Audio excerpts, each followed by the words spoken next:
Okay, now Marcus straight on. Come on, Cody, chop chop. I'm good, guys. Sorry for the delay. I'm 3 minutes late, but 3 minutes is still 3 minutes.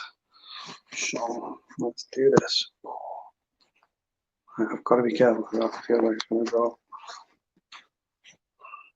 Hi, guys. Hold on. It is fucking warm. Hope everybody's good. Who we got in? 14 straight in. Let's see who's in. If anyone wants to come on, let's do it. Do it.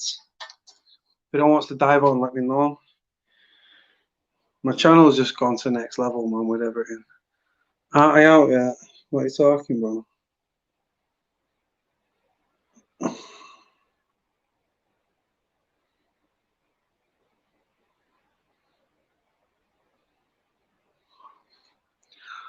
Yes. I'm good. I'm in Morecambe on holiday. Yes, Morecambe. So what? We're playing Morecambe tomorrow. Oldham playing Morecambe tomorrow in the Cup Carabao. Cody, you know what's weird? No. I respect from Ronda, South Wales. I like South Wales, I do.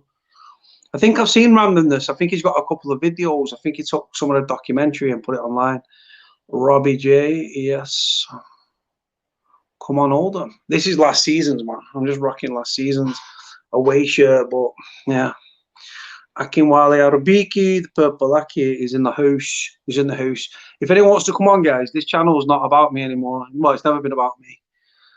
I'm Oldham, a new boy like you. Yeah, like I said, the channel has just gone to another level at the moment. So if anyone wants to come on, let me know and we will do it. Scott Gallo's been with me for a long time. Louise Bowyer, Louise's son Mark, who's in Forest Bank.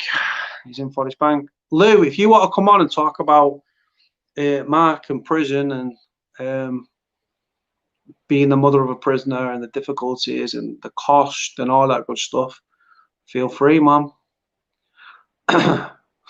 Kaden's in, right? So Kaden, guys, Kaden today. Kaden's got cerebral palsy, right? But it doesn't let it define him. Like he says, if you take away this from ability, you're left with ability. And this is a lad who just done I think it looked like a 60, yeah, about a 60 key deadlift today. And there's a couple of people that have like inspired me to get in shape, right? So one was Lily, and one was Kaden and his dad Charles, right? Just Charles is 60-something-year-old, but he's not. He's 40. He's lying to everybody. But went to visit my mate in Forest Bank last week. He's out in 3 weeks. Brother, I'd love to get him on the channel. We had somebody live from Forest Bank last night, though, didn't we? Evening Cody and all in comments. Yes. God pays debts without money. That's a cool name. If anyone's up for jumping on, let me know and we'll jump on. I'm sweating. Do you know what? It's so fucking warm. I'm can't even lie to you. I'm dripping. Absolutely dripping.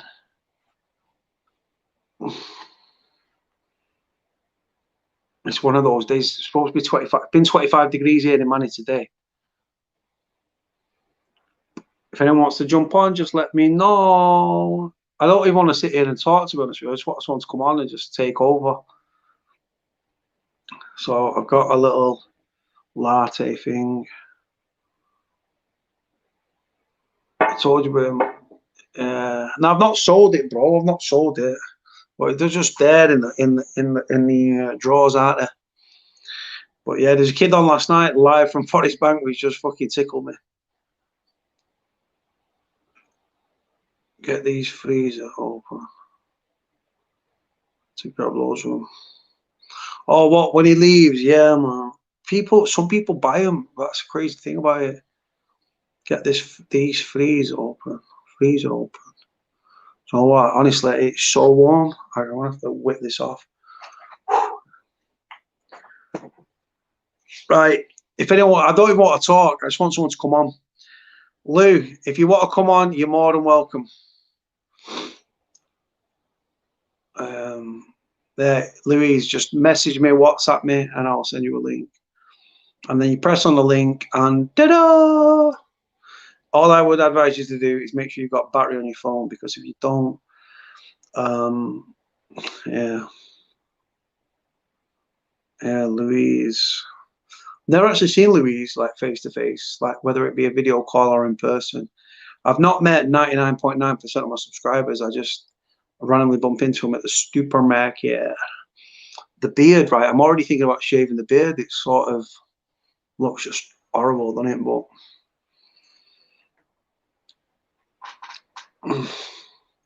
yeah, Lou, if you want to jump on, please feel free to WhatsApp me, and I'll send you a link, and then you can join.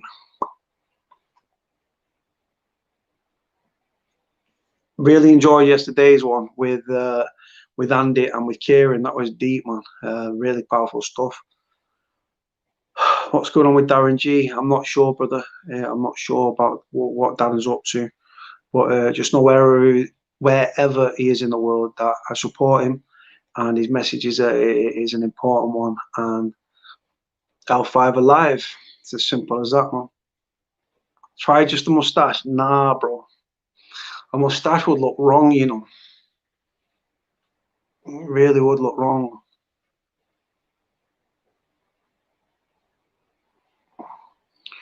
Where's Sean at these days? He's been back on. He's not well. He's not feeling too well at the moment, to be honest with you, Sean. Yeah, if you WhatsApp me, Lou, just be prepared. And then I'll just WhatsApp you, and then I'll send you the link, and then you just jump on. And you can talk about your son, how I ended up in prison, the difficulties. He's local-ish, even though you're all the way down in Altrincham.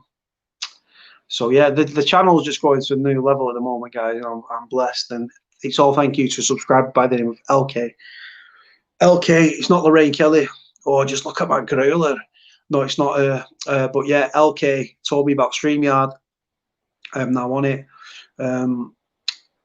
Muffin Mouse, she's in Canada right now. Right, so we've got Louise. We're going to just WhatsApp her the link. One moment. One moment. All right, hold on. Hold on. For some reason, I've got all the problems with my thing. Just knock them all off. I hate when, like, you've got to swipe through each fucking WhatsApp thing to get them off. Right, I've sent Louise the link. Louise is a mother of a son who's in Forest Bank at the minute. Claudette, have you heard how Fellows are getting on inside? No. He was in Whitemore, weren't he? I heard that Fellows was in Whitemore. He got slashed by a Liverpool head. Right, guys, Louise is here. First time I've seen Louise. You ready, Lou? Yep. You ready, Lou? Hiya. How you doing? Not too bad, you? First time we've seen a face, man. Shit. How you doing? No, not bad, not bad. You're better with the technology than some of the younger ones, you know. I think I am, but I'm not. No, you're better than Finger. Where's your fellow? Is he at work doing the night shift? No, he's in bed. He's been on that. He's just done 5 nights. So he's just getting his head back. So he's got his head down the old gate. Did you see the kid last night that was actually in Forest Bank, though? Yeah, I know. I saw it. I thought he was blagging at first. I saw your comment saying, nah. I thought he was really blagging at first, because a lot of the pads in Forest Bank are getting spun at the moment. How come? Just security being pricked? Well, there's quite a few snitches in certain areas, and on Mark's there was a snitch that was snitching on quite a lot of them, so a lot of them had to get rid of the mobile phones quick. So so what's the situation? So I know the story, but just for those that don't know, so this is Louise. She's from Altrincham. She used to be a steward at Altrincham FC, and her son, is it Mark's first time inside? Yeah, first time. So what basically happened, he got arrested September the 8th, 2017. in his van. He took a mate's girlfriend home to Stretford. Then then his mate said, "Oh, I need my other mate Devontae needs a lift home, a lift to Stockport." He drives down to Stockport, and two young lads jumped in the back of the van. Well, one jumped in the back of the van and pulled Mark's mate out the front. So one of the young lads gets in, puts a knife and a gun to Mark's head, made him drive round. One of the other lads got out and slashed a guy's face, robbed him, did some more robberies round. So then the police obviously chased him for 13.5 minutes round Cheadle. Obviously got pulled out of the van. The police literally battered Mark, knocked him out. So he ended up in hospital. Then this happened on the Thursday. I didn't know until the Friday when the police basically raided my house with my youngest autistic son in it. Gets a phone call, gets home, shit, what the hell's going on? Got my house raided. They wouldn't tell me where Mark was at first because he was 27. So I found out he was in Cheadle police station, went down, explained to the sergeant there that Mark is autistic, Asperger's, ADHD, dyspraxic and dyslexic. So they put me on the interview. So I was there till 3 o'clock the next morning. And then obviously he got a 12-year sentence reduced to 10.5. So he's done 3 now at the moment. So he's got about 2 and a bit years to go. So so he got 12.5 and then he got it reduced down to 10. So no, he got 12, but then he's got down to 10 and it was 12 and then it's 10.5. On appeal? No. The barrister was a bastard. He says you might as well go guilty, even though he was kidnapped in his own bloody vehicle. No, but if he appealed against the length of sentence and or conviction, you can get a reduction in your sentence. So even though we got 12, we got it down to 10.5. It might have been, he might have appealed it and stuff, and they didn't accept the appeal. So which prison was he sent to straight off the bat? He's been in Forest Bank since his sentence. While he was on remand in Forest Bank, and he's still in Forest Bank. So what year was he sent down? He was arrested in 2017. The courts was February 2018, and then it was adjourned till the May 2018. But he's still in Forest Bank, thank God. He was meant to have his Cat D May this year, but it's been postponed because of the coronavirus. So he should have basically be coming out home now at the end of this month for 2 to 3 nights a week.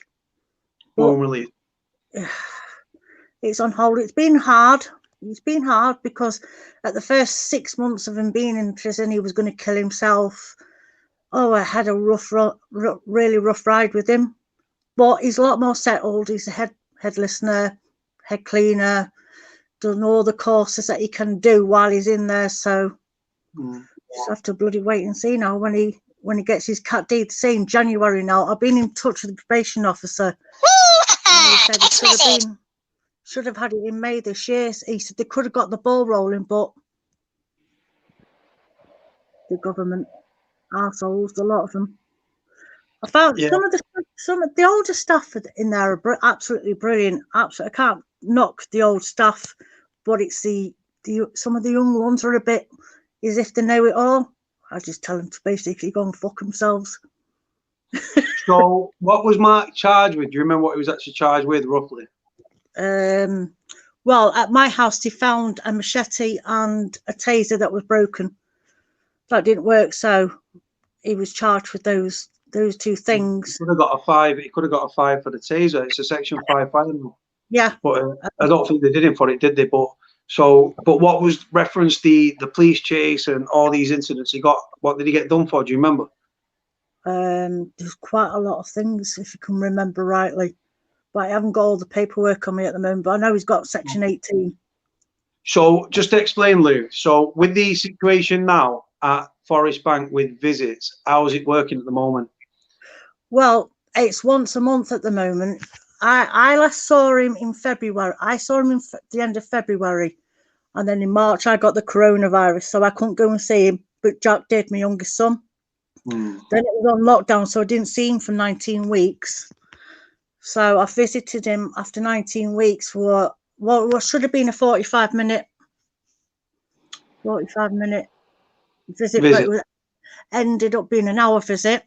And then it was on lockdown again for a few weeks, and it's just reopened again for visits again for another 45 minutes. So I saw him last Thursday for 45 minutes. So when you go into the visiting hall, it's like, right, so a friend of mine who's got a channel, Live Free, he went down to Forest Bank the other day, and he does an audit, and he walked in. The main doors that you guys go through as visitors, he didn't go in there. He walked towards the gate and then in through a door, and then he just, you know where the lockers are and all that stuff, where you get you step through the exit. So, and then you could see all the barriers set up and everything. So it seems that the desk is right as you walk into the visits on the left now. When you walk into the visiting centre, not the actual visiting hall, when you walk through the double doors, there's like a desk on the left hand side, and there's all barriers and stuff. So what's the process? It sounds long and drawn out. It was like that at the big when I started going in there, but obviously, and then they changed it all around. But now it's back to the front, so you got all the visor things up at the front. Obviously, you got to give your fingerprint in. Lucky enough, because I've been a visitor for 3 years, I don't have to take an ID in with me. And then you have to wait in a queue. Well, you have to wait in these seats, and they take 2 in at a time. Go through the next part to get your fingerprint done again. Take your shoes off, hand anything in like your key, your car key, etc. Go through a thingy like a security thing that goes beep beep beep beep. You know, if you've got anything on you. Yeah, like the airport style scanners and stuff, the arches. Yeah, that's it. And then obviously collect your items up the other side, because your things have to go through a scanner. Put them on, press a buzzer, go through two doors, automatic doors. Wait there, go through another 2 doors, and then into the visiting area. So it's a bloody bind, but it's just you have to do it, don't you? Yeah. So do you remember like what that first visit was like once Mark had been sent down? And because like I said, the one thing, like obviously the importance of family ties whilst you are in prison are massive. So do you remember that first visit? Yeah, scary. Absolutely. Angry, emotional, like the thing is you feel violated as well. Absolutely petrified, literally petrified, shaking like a leaf and everything. My youngest son, actually, Jack, my youngest one, when he came out, he absolutely sobbed his heart out. So I was trying to keep strong for both of them, really, because he's autistic with ADHD and dyspraxia and that. So there's times when I've had blips and I've got angry, I'm pissed off and annoyed what's happened, but what can I do? There's nothing I can do about it. It's the emotional and the expense of having to. All right, I'm not that far. I'm 45 minutes away, but then he's on when he gets his Cat D. It's Preston, so it's over an hour's drive then. So you think, shit, more expense to get there and back. Yeah. So his Cat D will be, like you said, Preston/Blackpool with Kirkham, or it'll be Warrington, Thorne Cross. But the fact is he's probably got Cat C status now. He's probably, to have his Cat D review, it must be Cat C, but he's housed in a Cat B.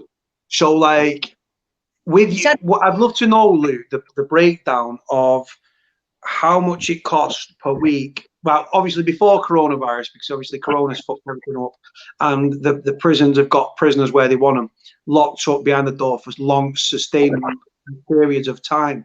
So ordinarily, week to week, how much is it costing you, from postal orders to petrol to food on the visit, all the usual stuff? Well, lucky enough, we don't do postal orders.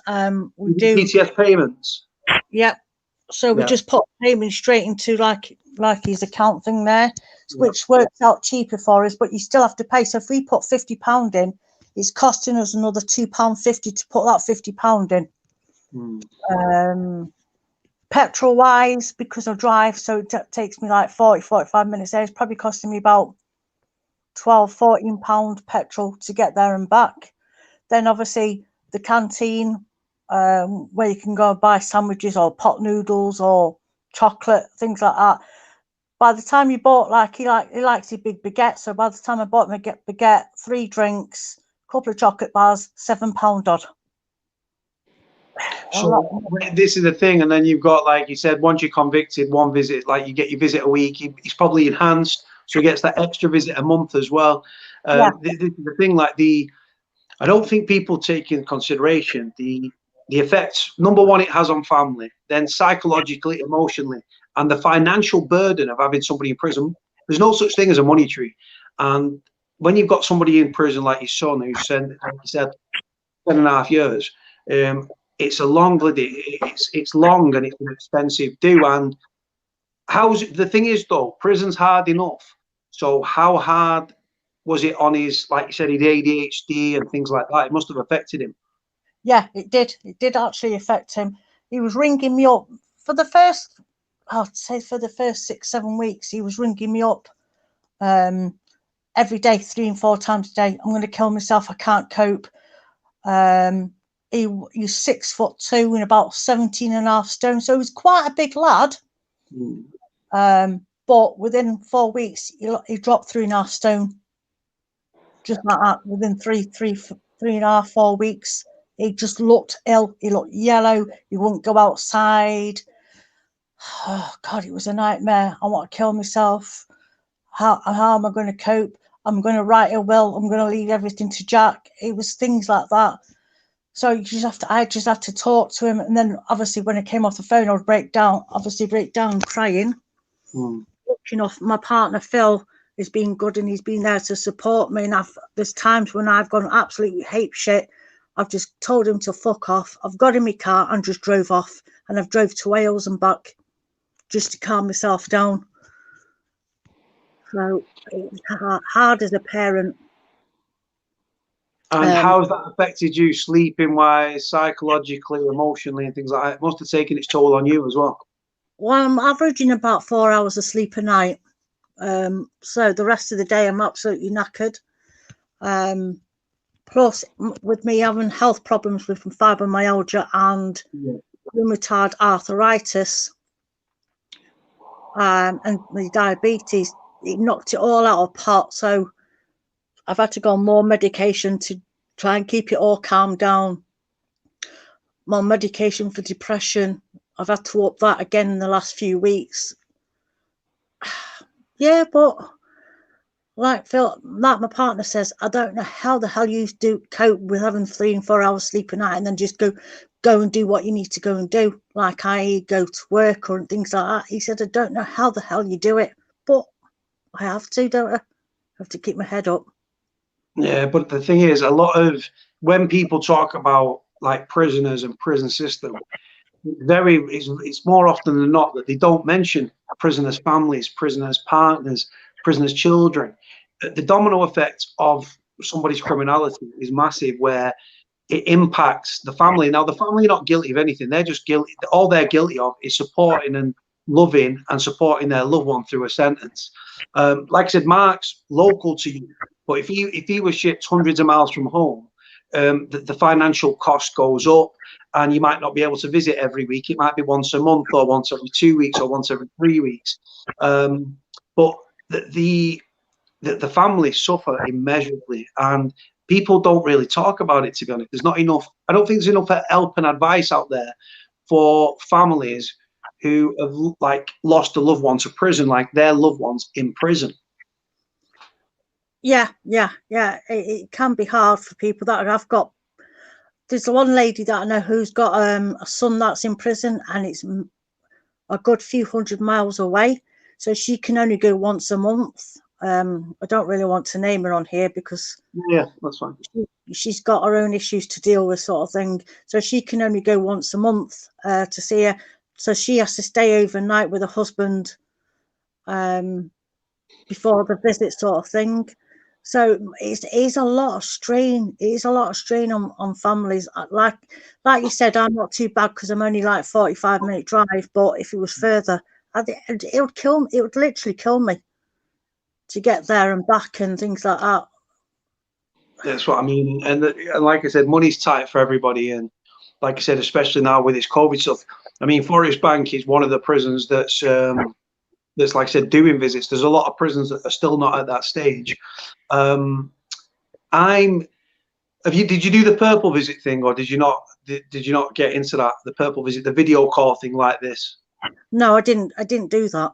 Mark didn't want to do it, and so I just said, right, okay, he'd rather have me and his brother face to face sort of thing. So we didn't do that.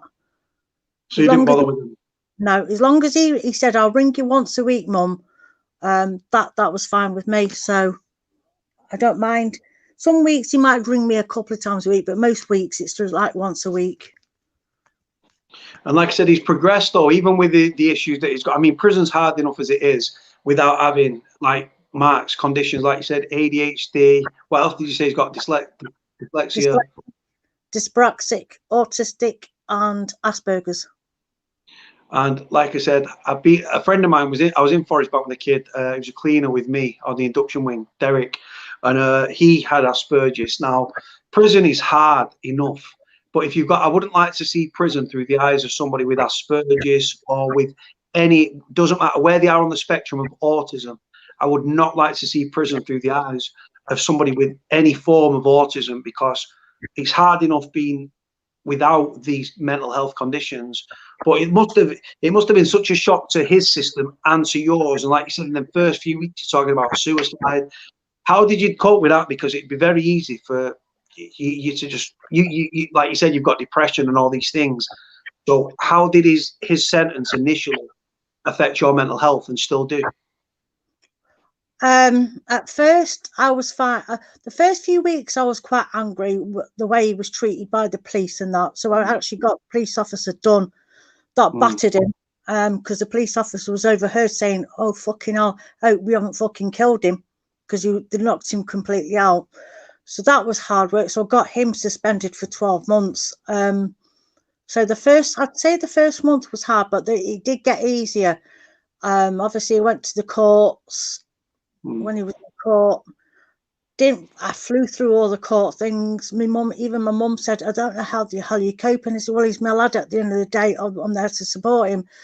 And it wasn't until last year, I went away for 2 weeks, ended up coming home early because of panic attacks. So it didn't really hit me until last year. Wow. So it's like a delayed reaction. Yeah. So Mark's been in for 3 years, and then, like I said, it's gradually mounted up and stuff. And like I say, if you was to, and I'm interested to know your thoughts on this, if you was to take your support away, yours and Jack, your son, your other son, support away from Mark, how would Mark deal with things? Would he cope? Would he not cope? He'd be dead. What, simple as that. Simple as that. He'll be dead. He would have killed himself. And this is why I talk about the importance of family ties whilst in prison. And it's like, it just that is just mad, isn't it? Just family relationships break down so many times through somebody being in prison. I mean, we've committed crime. Not everyone in prison is guilty, by the way. Miscarriages of justice and all those things, people demand. But like the impact it has and stuff, and when you're in prison, it's, unless you've supported somebody in prison or being a prisoner, it's very hard to understand that how losing your liberty, like your freedom, impacts you. And like I say, for me, if you go to prison and you haven't got mental health issues, you develop mental health conditions. But you just said it there, as straight as that. Where would Mark be without your support? He'd be dead. And this is the thing. And all these prisoners that are lost in the system and stuff, these IPP prisoners, for example, suicide is a massive worry for families. Every time you, as a mother, must have read a headline about, like, say that Mark had not been on the phone and not got hold of you, and you read a story that another prisoner's taking his own life in Forest Bank, you must automatically, as a mother, think, is it my son? You must have that worry, surely. Yeah, you do actually. There is times. It's like not last week, the week before. Or was it last week? I can't remember if it was last week or the week before. I hadn't heard of him for over a week.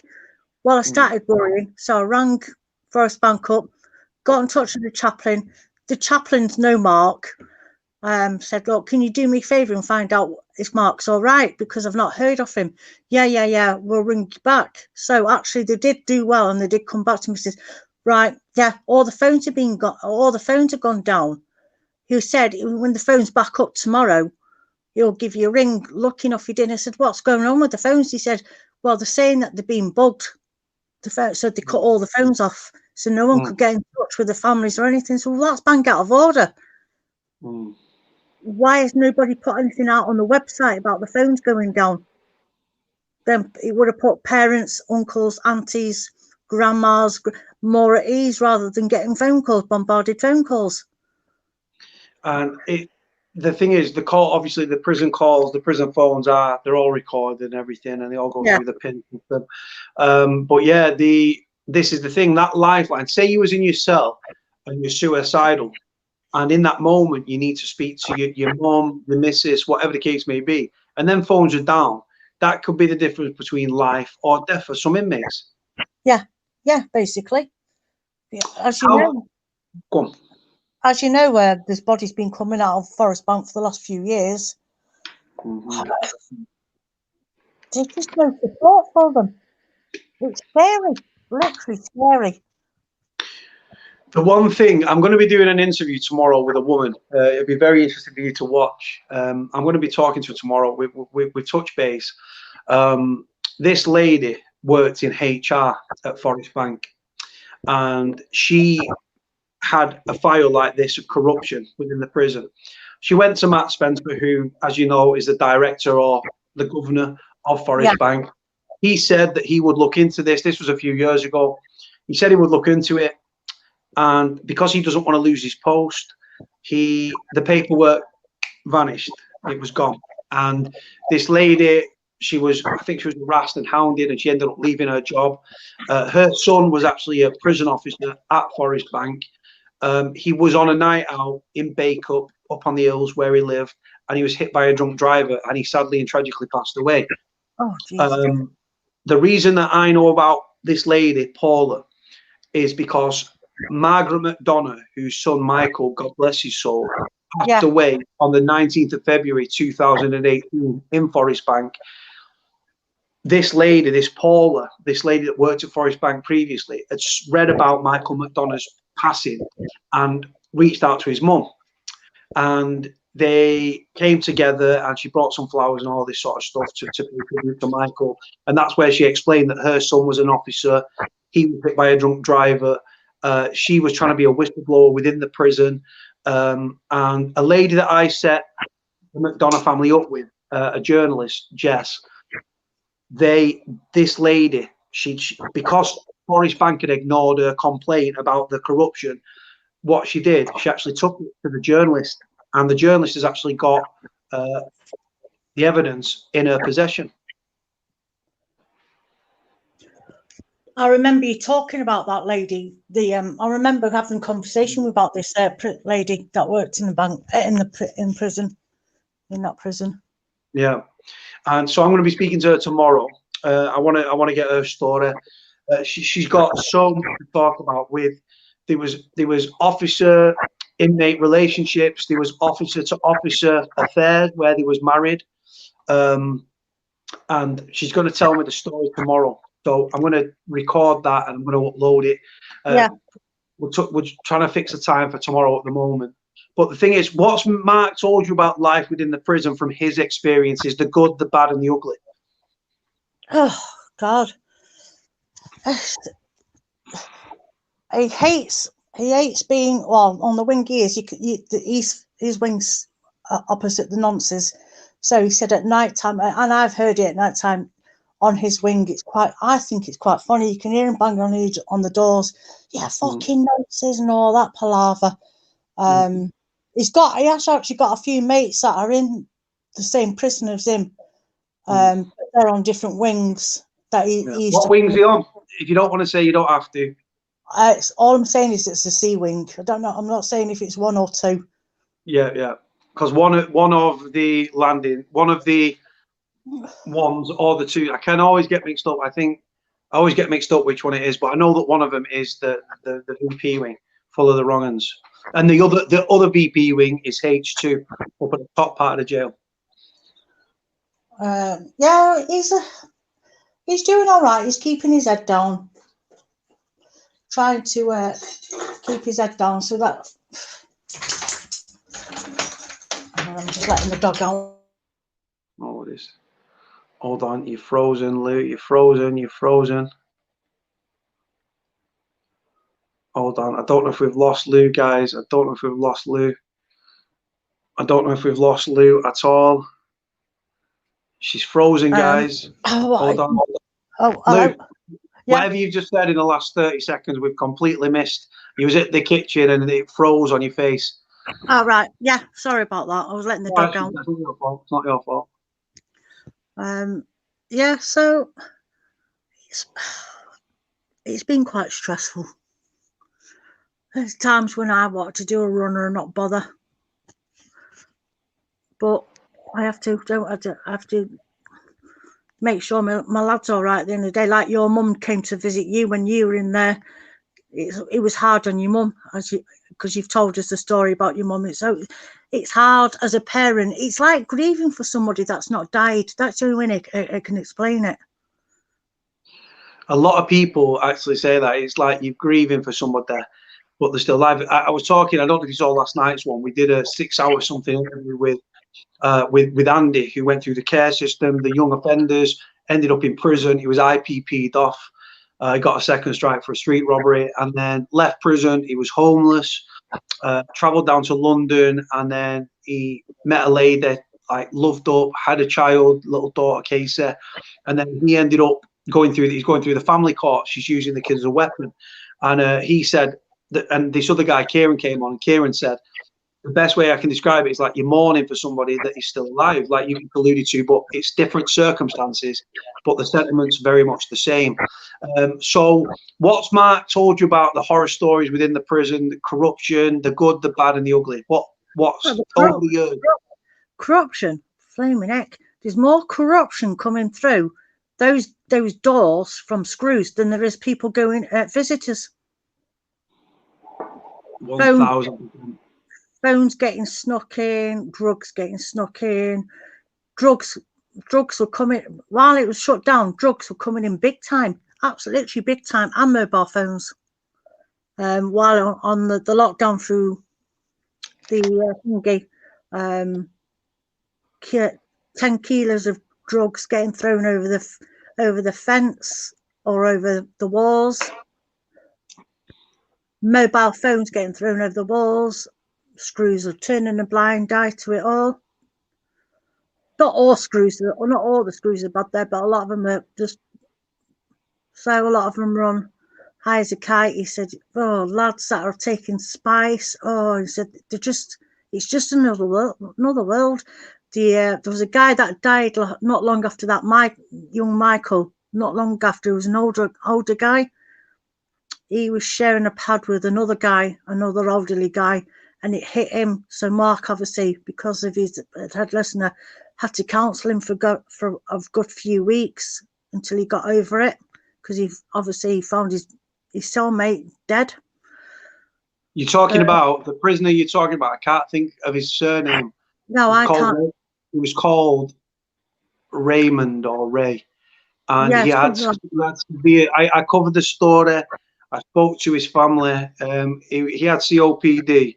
The circumstances which led to him being in prison was he split up with his missus, and he ended up seeing this girl that was a drug addict, and this drug addict had a boyfriend, and he was planning to rob him, and he had like a CO2 or it wasn't a firearm, but it was like a CO2 sort of shooter. It wasn't pellets, not bullets, pellets, and he brandished it in the street, and it was near a school, and he was actually sent down for that.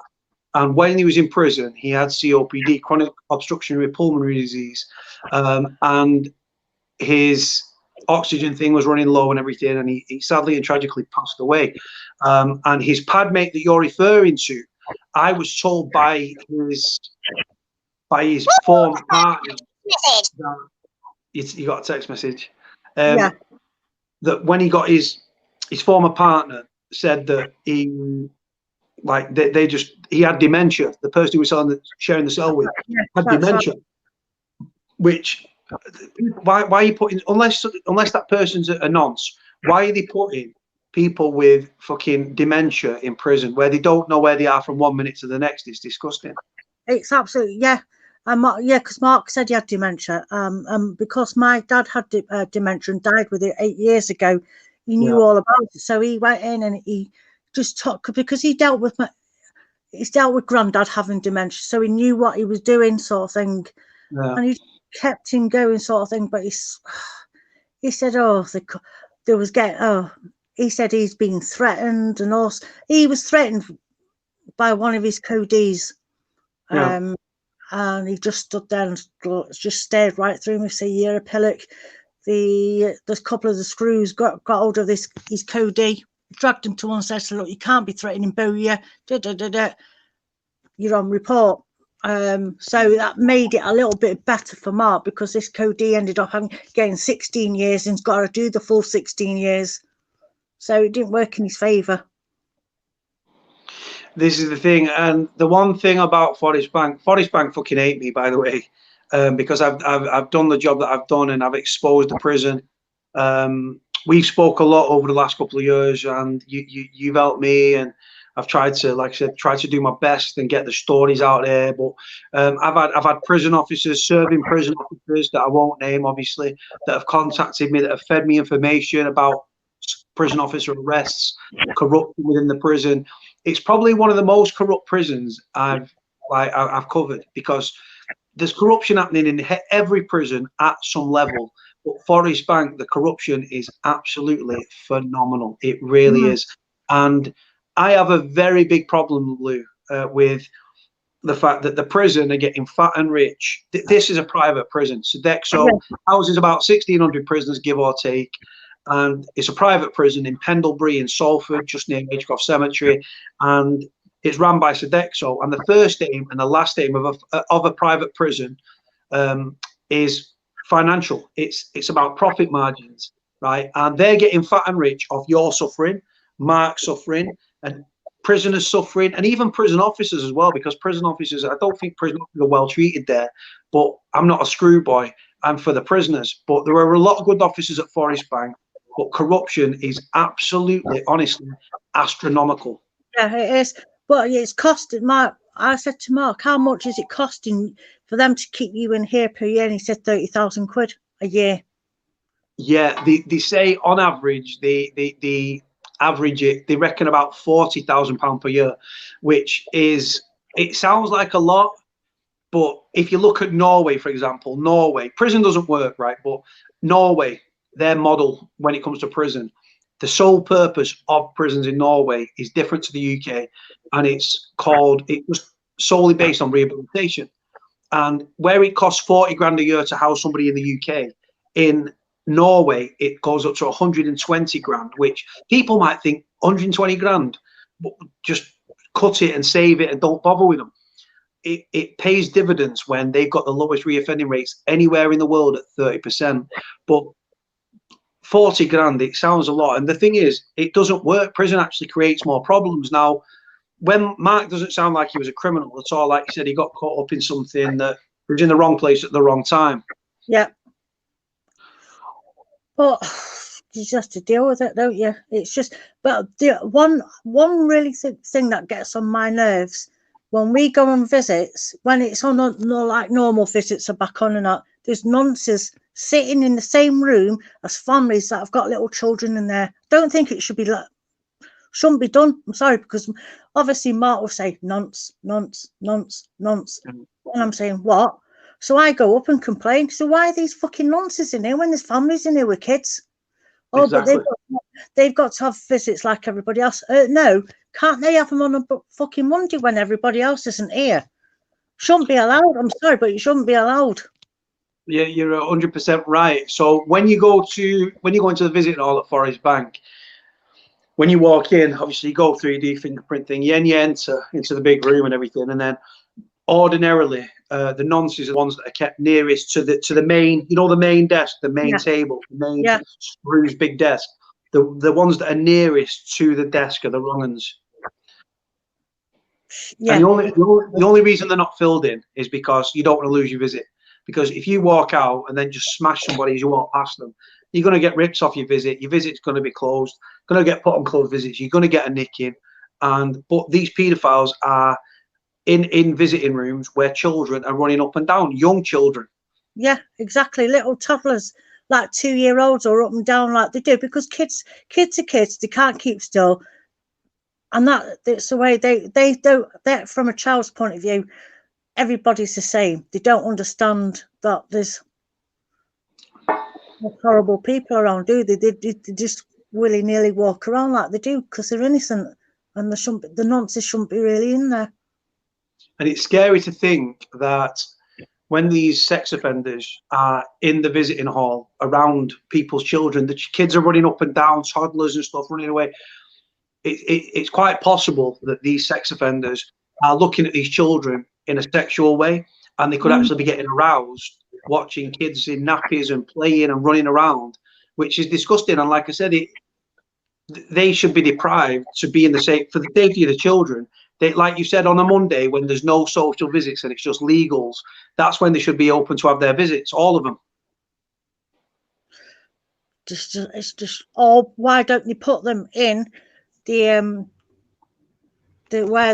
God, when you can't, oh, what's it called? You've got to go through another door and you've got glass between you. Closed visits. Closed visits. Closed visits. Because they probably challenge it.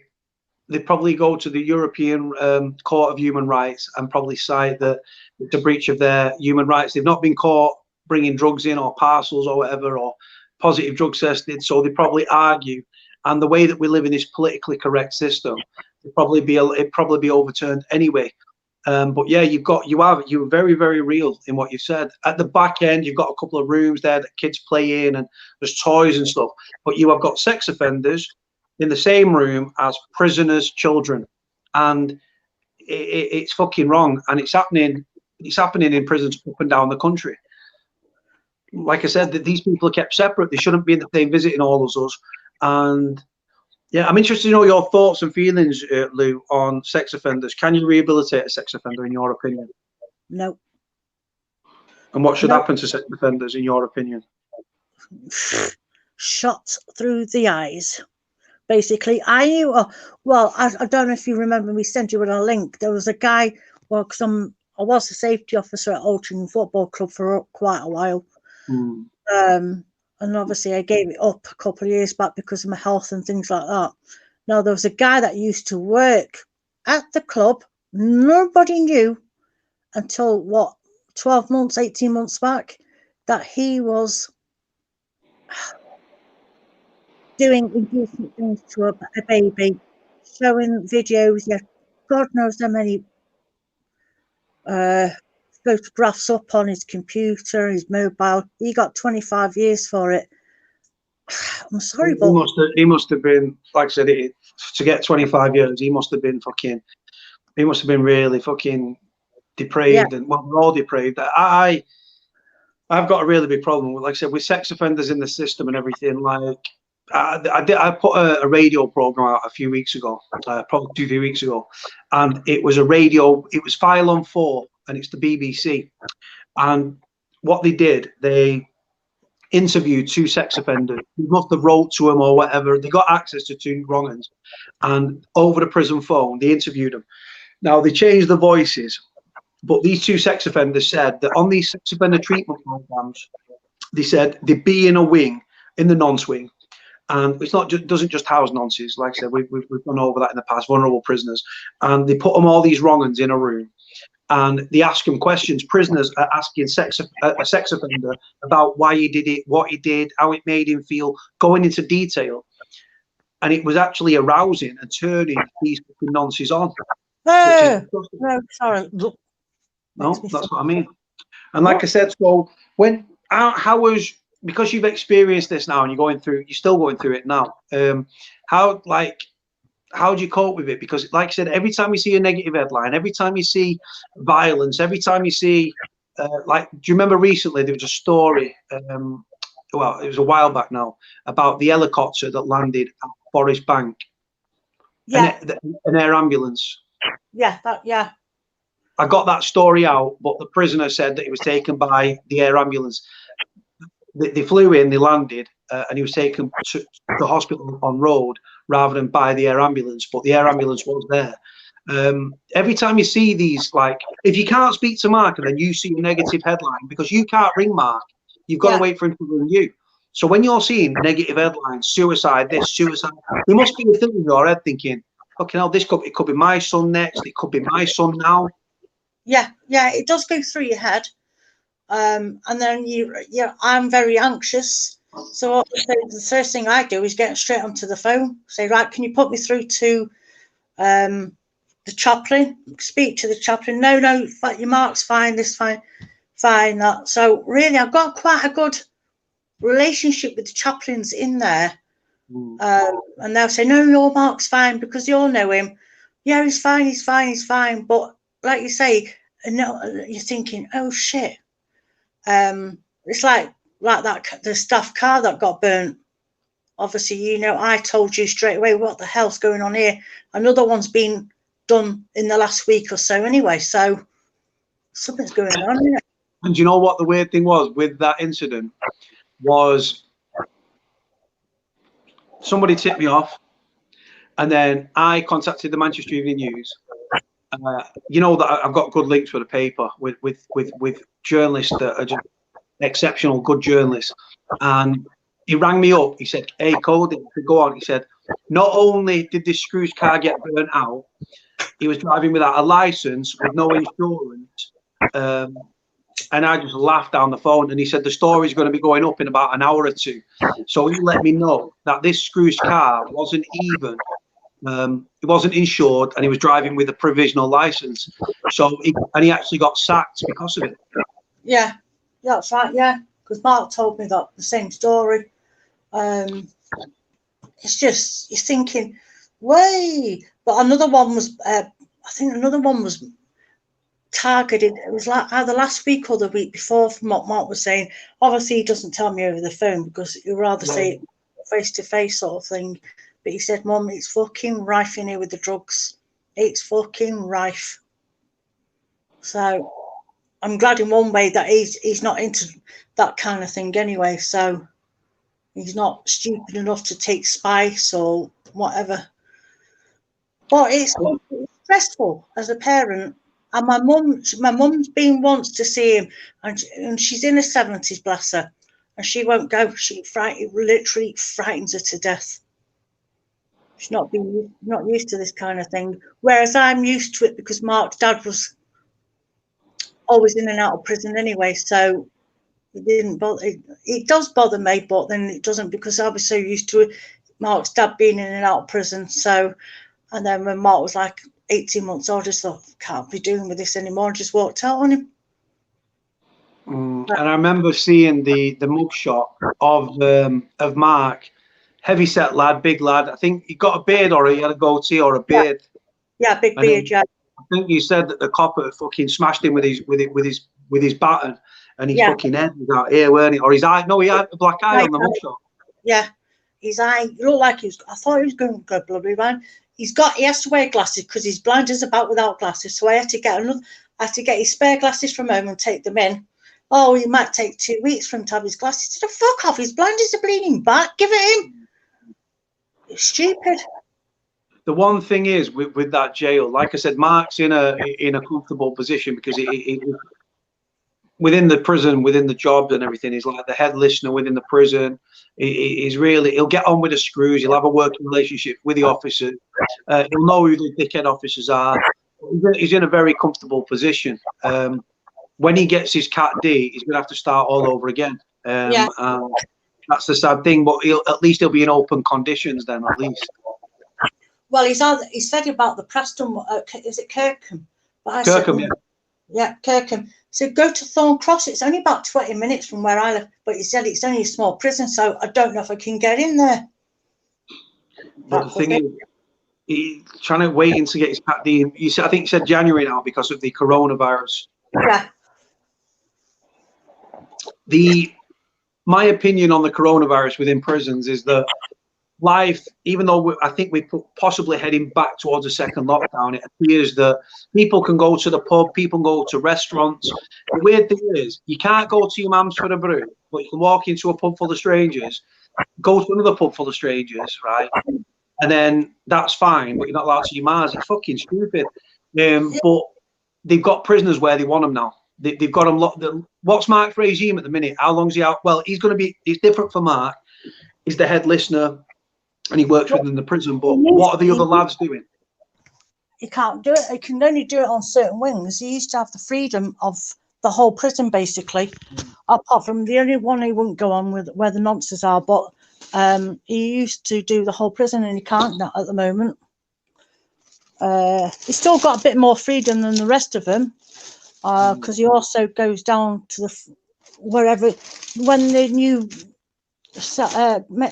inmates come in, he goes and books them in and asks them, do you need any help? Do you need any information? Do you need anyone to talk to? This is who I am. If you ever need someone to talk to, so he can do that, which is good in one way, but he hasn't got the freedom like he used to do because of the bloody corona. So what have your interactions been with Screws? Because you're quite a feisty lady. So have you had any swap words with him, or like all the usual stuff with Screws? The older ones, I get on really well with the older ones, because as soon as I walk in there with Jack, oh, right, Louise, how you doing? Saw your Mark before. He's doing all right. He's been painting such and such. He's been doing such and such. He's been doing this. Yeah, yeah. And then they'll talk to Jack about football, because Jack's mad about football, about City and other football clubs and things like that. It's the young, some of the younger ones are right, but some of them I've had to tell them to get out of my fucking face. Because one of them said to me once when I went there, this is going back around about this time last year, excuse me, you can't go in. I said, who the fuck are you talking to? Oh, you haven't got the bra on. I said, are you a fucking lesbo or what? And so she goes, what, you can't go in? I said, I'm not going to stand there and show my fucking tits off to my lad, am I? So I said, get your fucking superior down now. So the guy came down, older guy. He said, what's up? So I told him, he went, for fuck's sake, she's done it again. I said, what do you mean she's done it again? I said, get her fucking off here now. So he said, yeah, she did it to an elderly lady yesterday that was in her 80s, and she couldn't wear a bra because she's broken a collarbone. Text message. So go and fuck off. He said, I said, I'm not getting searched again. He says, don't go straight through. Some of the younger ones, yeah, they think that, I said, I've got more qualifications than you have. What do you mean? What do you mean? I said, safety officer. So I said, I'm more qualified than you are, love, and she shut up then. Charlotte's just asked me now, Charlotte Bradbury, a subscriber of mine. Charlotte just said, who is this lady? So, Charlotte, this lady, for those that are just tuning in, this is the mother of a serving prisoner that took Forest Bank.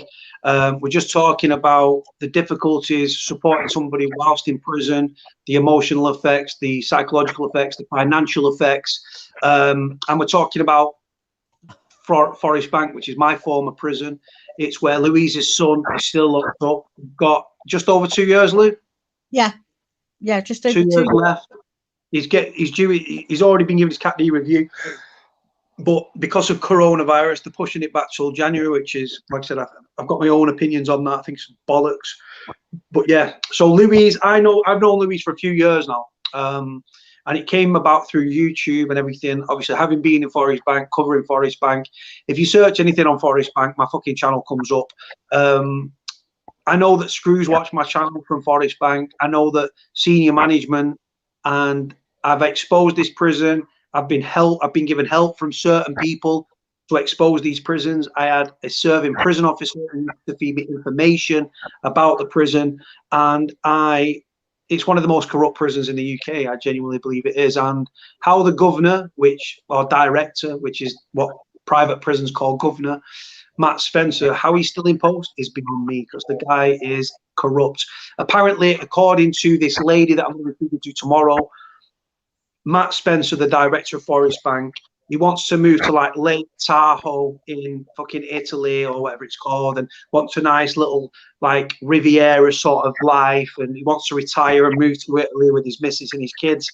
And in doing so, he swept a shitload of staff and officer corruption under the carpet so he could stay in post. So Luke, with these young officers that you're referring to, right, like I said, the older officers are all right, you know, some decent officers at Forest Bank, I'll be honest with you. But these young ones, man, I went on a visit to see Kyle Pearson. Now, Kyle Pearson is from the Walkden family, the Pearsons, who sadly and tragically, 4 cowards, Abigail Toon, Zach Boland, David Worrell, and Courtney Briley, petrol bombed their house on the 11th of December 2017. It left Mother Michelle fighting for her life with 70-odd degree burn. Demi, Brandon, Lacey, and little Leah all perished in the fire. Michelle hung on for 20 months. I was involved with fundraising. I'd been involved with the father of 4 of the 6 children in prison on 2 occasions, including Forest Bank. And we provided security at the funeral free of charge. Now, I was going to see him in prison. I booked a visit. I've gone down. I get there. And I should have known, I know the score, but my jeans weren't ripped. They was like stressed a little bit. And I got to the fucking thing, and everyone's queuing up. Shit, my phone. Right, so yeah, I was queuing up, and then I said, "Come on, what's the wait or what's the delay?" And they knew who I was. They knew what I was doing and what I was about. And then she said, as soon as I got to the front, she went, "You're not coming in." She said, "I'm not letting you in with them on." And then I was ready for fucking. If they was men, I genuinely, with my hand on my heart, would have laid hands on them. But I said, "Get a senior officer down here."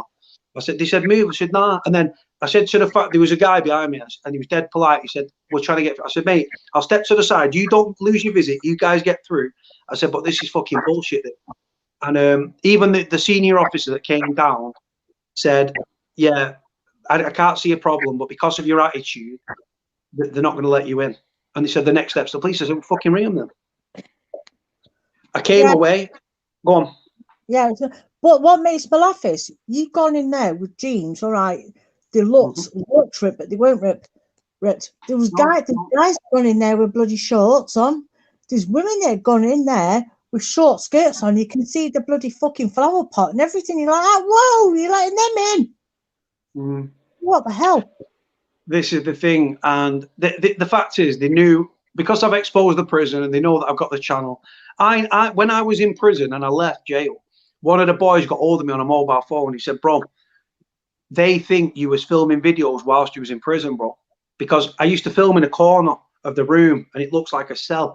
And he said, "They've dragged us all in," and said, "That Cody kid, he was doing videos in the jail and all that." And I said, nah. But they said, "They're watching, bro. Senior management watch, the screws watch." I've even had officers that I won't name again because I'm not going to blow anybody up, that contacted me on Facebook on their own account that have said, "I agree with a lot of the things you say." And that's all that, and that for me is validation, because I am for prison. People don't like the fact you've been in prison and you're speaking up for prisoners. People like you to go to prison, do your time, and then fuck off back to crime or go back to doing whatever you was doing. I expose the system, and like I said, I've spoken to yourself, I've spoken to other people. The stories that have come out about this prison are unbelievable. And whilst the prison continues to be corrupt, I will continue to expose the prison. And like I said, it's just you're living it though as a mother though. I'm out now. I've obviously not got anybody in Forest Bank apart from the kid that came on the live last night for a few minutes. But I don't know how you do it, Lou, because it's very cost. I know it costs. The thing is, as a mother, your patience is tested to the extreme. Your love for your son when he's sent to prison, because it's such a stressful, hard. When he's up, you're up. When he's down, you're down. It's a roller coaster, isn't it? Yeah, it is actually. Yeah, it is. Just hopefully he'll get his cat D in January. And Christmas, birthdays and Christmas as well. Like, it kills you. You're sitting there at on Christmas Day thinking, "Oh God, you can't have a proper Christmas dinner. I can't give him presents." Not that I give him presents at his age now because he's nearly 31, but I need to buy him like clothing, like, right, what do you need? Oh, just get some nice jeans and some nice tops, a pair of trainers like that. You can't even give him those. His birthday, you can only like send a card in. So those are the times where it's quite, you can think, yeah, I wish he was here. So what I've done is I've done a little box. So for Christmases he's not been home, I put a box together like socks, smelly stuff, underwear. Mum's given me money to put, like, get him some nice jeans and things like that. And we've just put them in this box until he comes home and then he can open them. It's hard. It's hard as a parent. So when it comes to Christmas Day, you guys big on Christmas? How old's Jack? He's 23. So Jack's 23. So when it comes to Christmas in your house, do you guys bother with Christmas? Is it just another day of the week, or do you guys go big? What we do is we go to my mum's, and between it, we all go to my mum's. So between us, we'll cook all the Christmas dinner and things like that, open presents and things like that. We just keep it as normal as we can. Obviously, my mum's by herself now because we lost my dad 8 years ago, so she finds it hard sometimes because she's by herself. She was with my dad nearly 50 years, so we just carry on. Christmases aren't the same without my dad and Mark not being there, but we just carry on. We have to do it because Jack, even though he's 23, he's got like a mind of like a 17-year-old. He's quite immature for his age, but he gets there. He's done 3 years at college as mechanic, so he's trying to get an apprenticeship at the moment, but he's done well.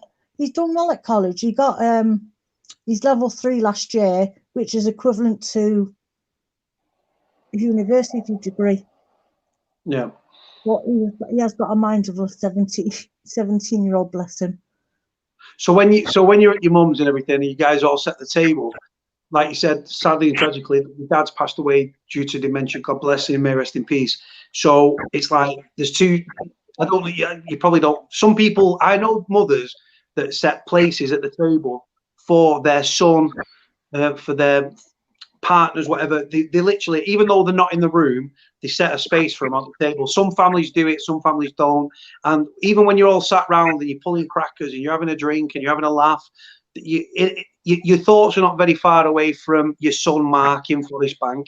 His thoughts are not very far away from you, and it's just a shit situation, isn't it? Yeah, it is. But one thing he does do, he does actually ring me on Christmas Day, and then he can speak to Jack, and then he can speak to my mum. Hi, Gran, how you doing? I'm fine. I'm doing all right. Don't worry about me. And you can hear my mum choking. My mum's choking up, and she'll have to pass the phone back to me. And he'll say, "Have you upset Gran?" I said, "No, don't worry. She'll be all right in a bit. Don't worry about it." She gets a bit, because Mark was the first grandchild. For the first 6 years before my brother had his girls. So he was the first grandchild. So absolutely, we used to laugh about it and call him, what did we used to, the golden child used to say. Oh, the golden child, grandson gets everything, whatever he wants, he gets. And it's a sad situation because my brother doesn't speak to myself or my mum anymore, because since my dad's passed away. He knew about Mark, so I went round to his house and said, "Look, this is the situation." He lost one of his daughters when she was 7. He keeps flinging that back in our face, but this is like 18 years ago when he lost her. Look, this is a situation that I'm in with Mark, but I'll have to ask my wife if I can go and see Mark. He said, "He's your fucking nephew." So I just basically said to him, "Right, go fuck off. Don't want nothing to do with you." My mum's took him out of the world. She said, what? She even went to tell him, she said, "You have to ask permission off your wife to go and see your own bleeding nephew." Even though our Louise is there through thick and thin with you, when our Heather was dying and things like that, she came and cleaned your house. She did this for you, she did that for you, and you can't even go and see your nephew. You know, it happens in every family, though. Just have to get on with it. So when Mark's inside, like, do you know, have you got any knowledge of any courses he's done, or? He's done. He's done a Samaritan course. He helps with the Samaritans. He's done. Oh God, what's that one done? I think he's done one about. Oh crikey, to do with numbers and things like. Oh crikey, can't think of the top of my head. He's been offered. Has he done his listening course? The Samaritan's course will be the listener's course. Yeah. So listener. Yeah. He's also. Go on. He's also been offered a job from Shelter in Manchester. Who? Have you heard of Shelter in Manchester? Yeah. The homeless charity. Yeah. He's been offered a job there if he wants a job when he gets out, but he said no. I'm going back to where I was working before. So thank you anyway. He's done quite a few courses while he's been in there. Shelter nearly cost me my fucking gaff. Now, Shelter, you're in prison. You're told that these Shelter people will help you keep a roof over your head. I went to see this girl. I can't remember her fucking name. She's useless. And so I just felt that she didn't give a shit. And I said to her, I can't stress to you enough that if I lose my gaff while I'm in here, that I'll be one of the fucking suicide rates in it, because I ain't going back to being fucking homeless. And yeah, she's like, yeah, we'll do it. So I said to her, I said, once you've scanned it and you faxed it over to the council, I said, can you give me the copy? And she said, like, she looked white. I said, just make sure it's all stamped and signed. I said, just give me the copy. She gave me the copy. I folded it into like a fucking, like, literally like a tiny, tiny square. And when I was on a visit to my mum, I just slid it to her. I said, discreetly, just take that. I said, it's paperwork. I need to take it to the council. She did. I put the council's number on my pin, and I put council like a dickhead. And because I put council, they wouldn't sign it off. So I put it back in, said Uncle Jim, bam, straight on. So I rang the council. I said, did you get the form from Shelter from the prison? And they said no. But they said, but we got something here, and your mum had come in or something, blah blah blah. And my mum had sorted it.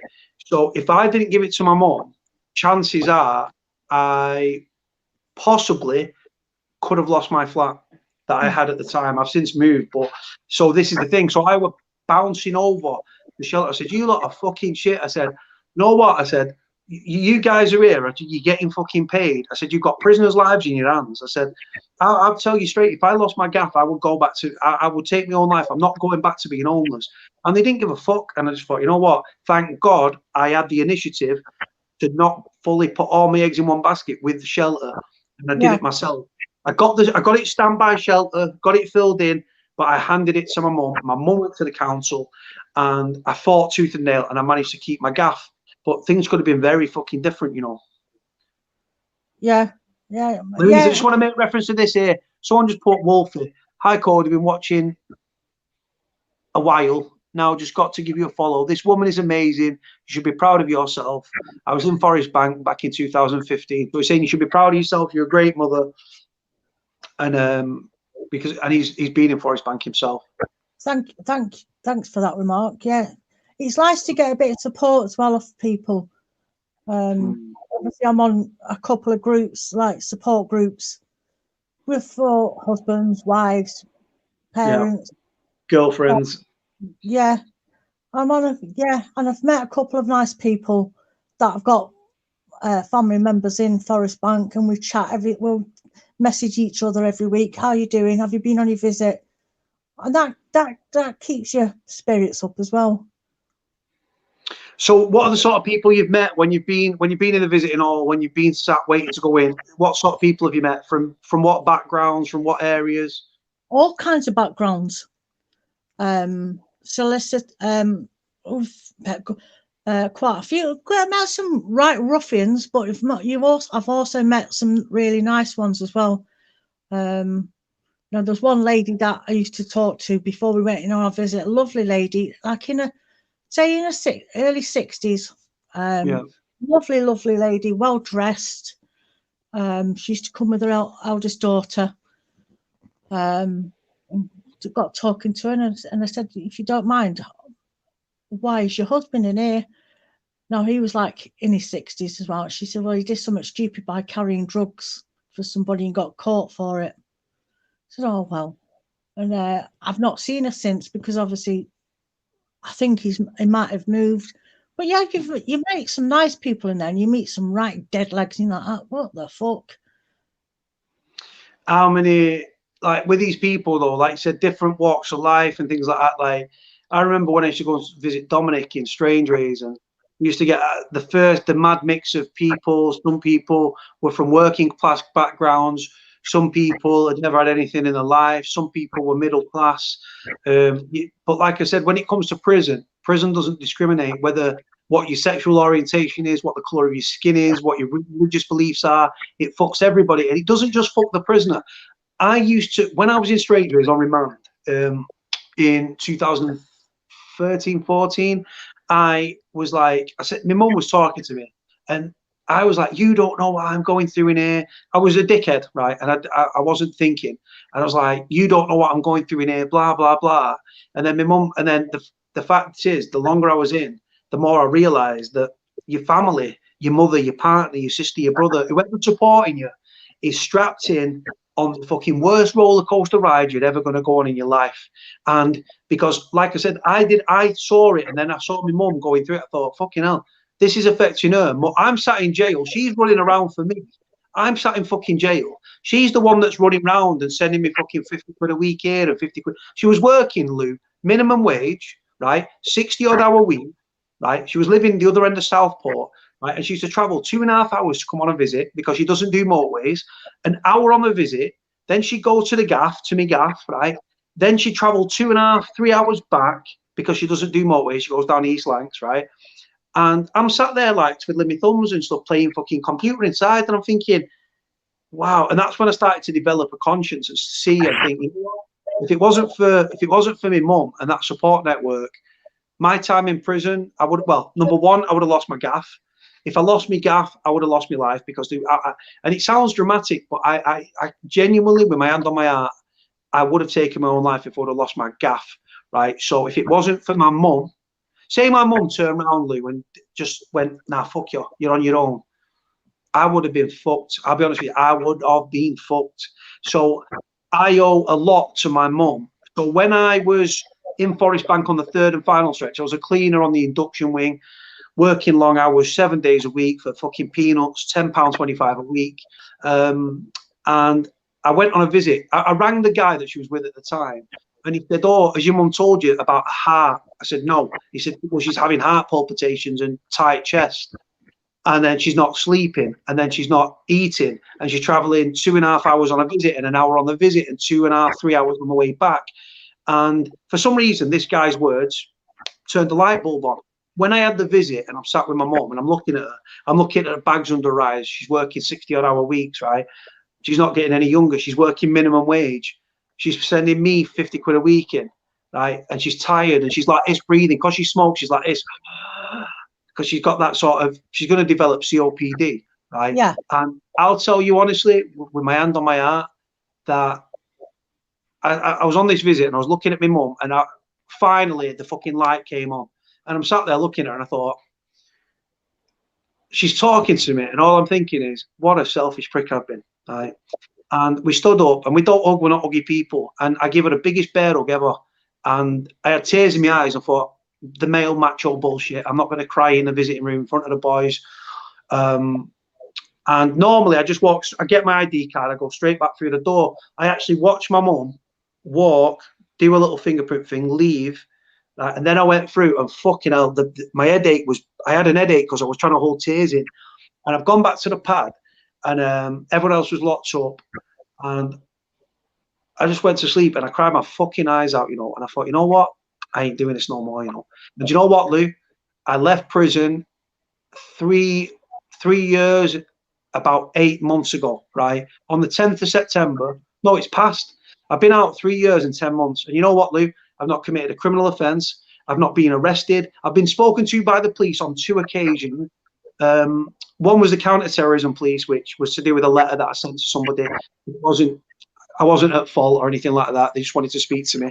And the other one was I did a video about Stephen O'Donnell. Stephen O'Donnell's from Stockport. He was murdered on D-Wing by Idris A. Gray at HMP Risley. I did a video. It was very polite and respectful, but it was causing hurt and pain to the family of Stephen O'Donnell because I was talking about it. So Yeah. we had the major investigation team at my door who dealt with the murder, saying politely, the family have asked, would you remove the video? Even though it's polite and it's very respectful, it's causing the family pain. And I said, not because of the police, because I fucking hate them. I said, but out of respect for the O'Donnell family, I will delete the video. I came back inside, I deleted the video within a second and it was gone. But it wasn't disrespectful. But I saw what my criminality was doing to my mum psychologically, emotionally, and financially. And that's all it took. I left prison, Lou. I cut everybody off. Friends of friends of friends of friends of associates of associates. Gone. And for my mum. And I sound like a fucking mummy's boy, but I don't give a fuck. At the end of the day, you were thinking about your mum. Because none of us know how much longer we've got to live at the end of the day. And it's like when I had the coronavirus in March, God, I was fucking hell with it. And Mark was ringing me every day. Mummy, you're right. Mummy, you're right. You're not going to die. You're not going to die. Worried that I was going to die while he was in prison. I said, no, Mark, I'm not going to die. I'm going to have to get over it. I got over it. But it's not the nicest of things to have that coronavirus. But I got over it. But he was worried that I was going to die while he was in prison. This is the thing. And it's like, and you know what the weird thing is, Lou, right? I'm going to be honest with you. I'm on my ass, right? I've applied for jobs. I applied. I was a cleaner in prison. I went for a cleaning job at a gym up at Salford Quays at Meadow City. And they didn't give me a job, a fucking cleaning job. I couldn't get a cleaning job. And I didn't do courses in prison. I didn't really engage with the offender management unit. I worked on my last stretch. And do you know what? If I wasn't in prison on that stretch, would I have changed? Probably not. Am I glad that I've changed? Yes. Do I still get the urge to go back to crime to make some money? Fucking 1000%. It's coming. Example now. It's heading towards that time of year when we're coming towards Christmas, and Yeah. I think like go. I've had people pop up and say, "Oh, it's a bit of work, blah blah blah," and do you know what, Lou? I've turned it down, and I've turned it down because if I went back to prison, well, the fact is I'm not going to go back to prison. The only thing that could change is if someone attacked my sister or something like that. Then I'd turn into that fucking guy again and I'd go again, but I don't fucking know. So, Lou, someone's just said here, you could interview my mum. She was the mother of a prisoner. The stress caused from her son entering prison sadly ended in suicide for my mother. Boys, behave yourself, not just for your mum, but for you.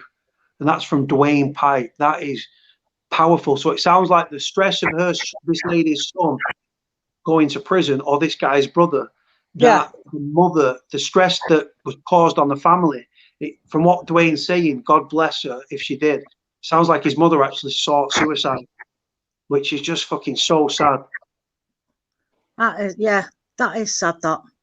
Unbelievable. And this is the thing. And the reality is as well with, like I said, it's affected you. You're a strong lady. And like I said, when somebody goes to prison, though, your love for your son learns new bounds, because I tell you what, like I said, imagine being in a relationship with a prisoner.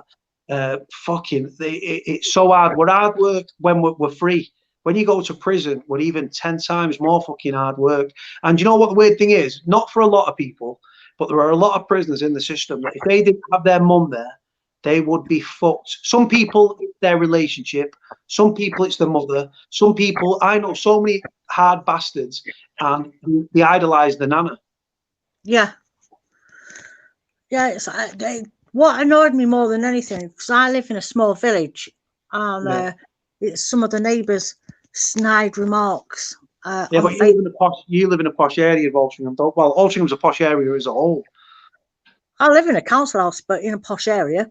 Yeah, but it is a posh area.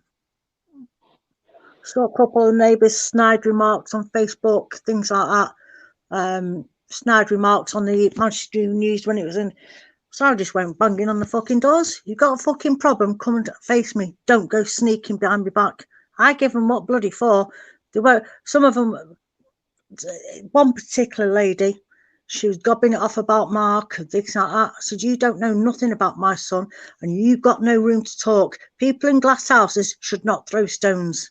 I said, look at the state of your family. Your daughter has had 2 kids took off her because she didn't feed and clothe them properly. So why go banging about my son? This is the thing. There's people judge. People are quick to judge, though, aren't they, in society? And yeah, you know what? If you cut us, we bleed. We all go to the toilet. We all end up in a fucking box the same size in the ground, the same, dug to the same fucking depth. But some people think they're superior or better than others. So, Lou, I'm interested to know, if you was in charge of the prison system, if you was in charge of Forest Bank tomorrow, how would you change things? I'm interested to know your opinion. As someone that's a mother of a serving prisoner, I'm interested to know what you would do to change the system at Forest Bank. What would you introduce? What would you not? What would you bring things in? Security, a minimum age to be an officer, mental health services? Would you reduce the prison population? Conjugal visits where you can have sex on a visit? Blah blah blah. Oh crikey, this is a hard one to answer, isn't it? Yeah. One, I wouldn't employ young ones to be screws because they haven't got any life experience at all. Excuse me, like no life experience at all. Where it comes to people like probably 35 upwards, they've probably got a bit more life experience, but these young ones like early 20s, they don't know what the hell they're doing. They haven't got life experience, have they? They've not had children of their own. I can't really answer that one. I'd have probably more security on, SIA or whatever on, because I've seen fights kick off in there loads of times in the, and the young ones are, and then you can tell that they start flapping. They don't know what they're doing. Oh shit, there's a fight.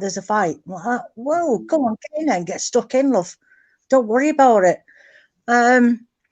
Healthcare wise, yes, there should be more healthcare wise, because there is obviously a lot of prisoners in there that have obviously come in from, they've got drug problems, mental health issues, and there's not enough support for them. Like the elderly chap that had dementia, what the hell is he doing in a prison? I don't. It's 100% true. And like I said, sex offenders, how would you deal with sex offenders?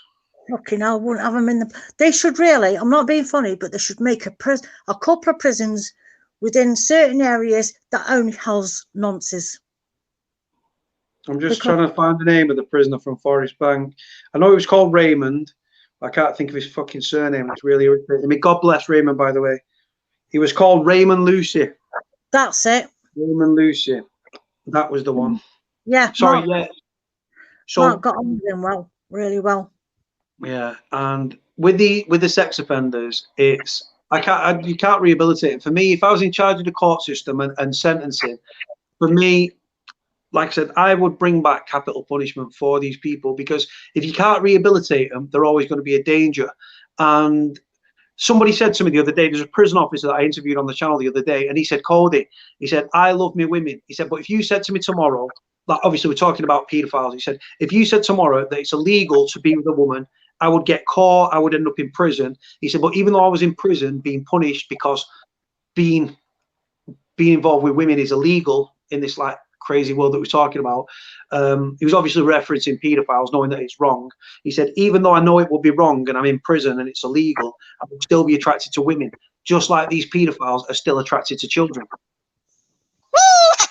Text message. Text messages are coming through, but hey, I know you can hear them come up on the screen. You can hear them on the screen. Whee! Text message. Why are they minions or something? I don't know what it is. Jack put it on for a laugh because my ringtone is the big white. My ringtone's quite a newish one. What's it called? Oh, the singer. He's got a big beard. He's quite a big chap. Anyway, never mind. Rag and Bone Man. Rag and Bone Man. That's it. Rag and Bone Man. Yeah. I like Rag and Bone Man. Yeah. I I don't know. It's, people say, "Oh, aren't you embarrassed telling people that you've got a son in prison?" Why should I be embarrassed? I've not done anything. It's no reflection on you, and people don't know the circumstances in which you can go to prison for a million different things. I mean, the one thing with prison, what makes me laugh, is you can go to prison for not paying TV license, but then when you get to prison, you don't need a TV license. That's prison in a fucking nutshell.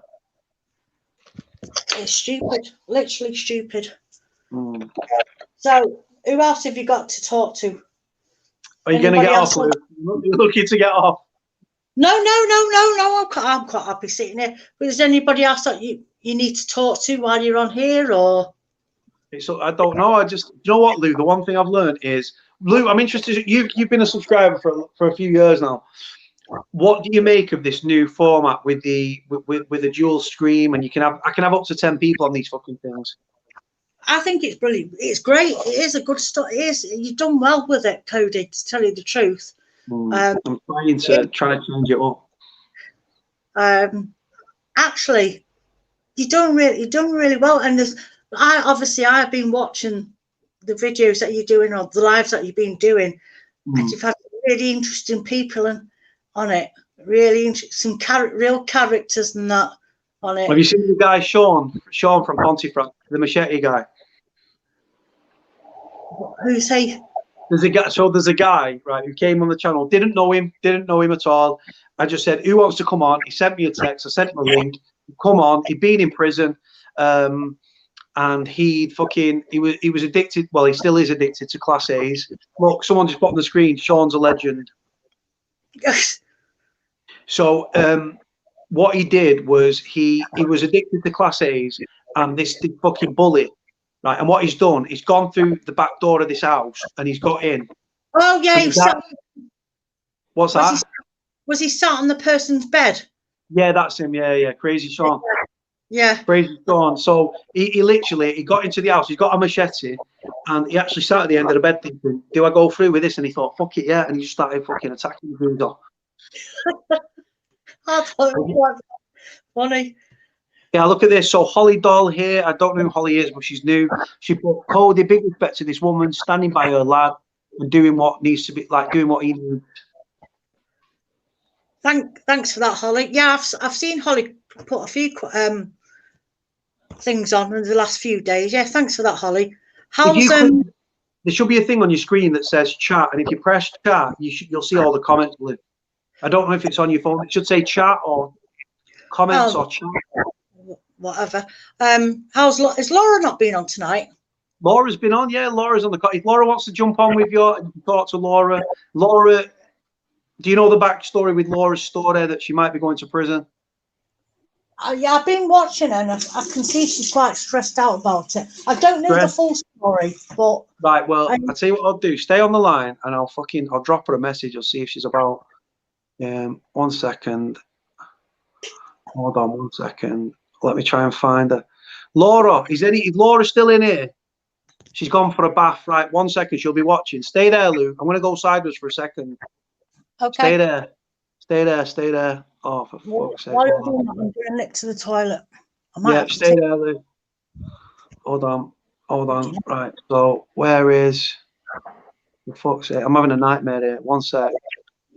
Right, hold on.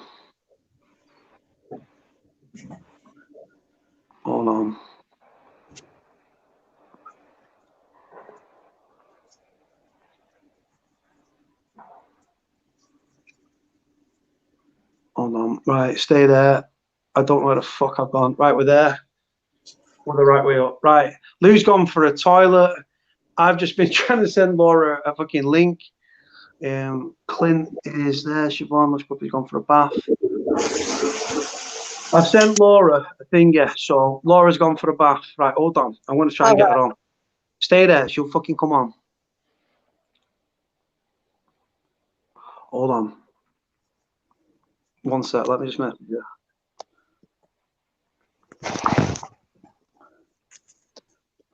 Right, hold on. Right, so go back. Bam.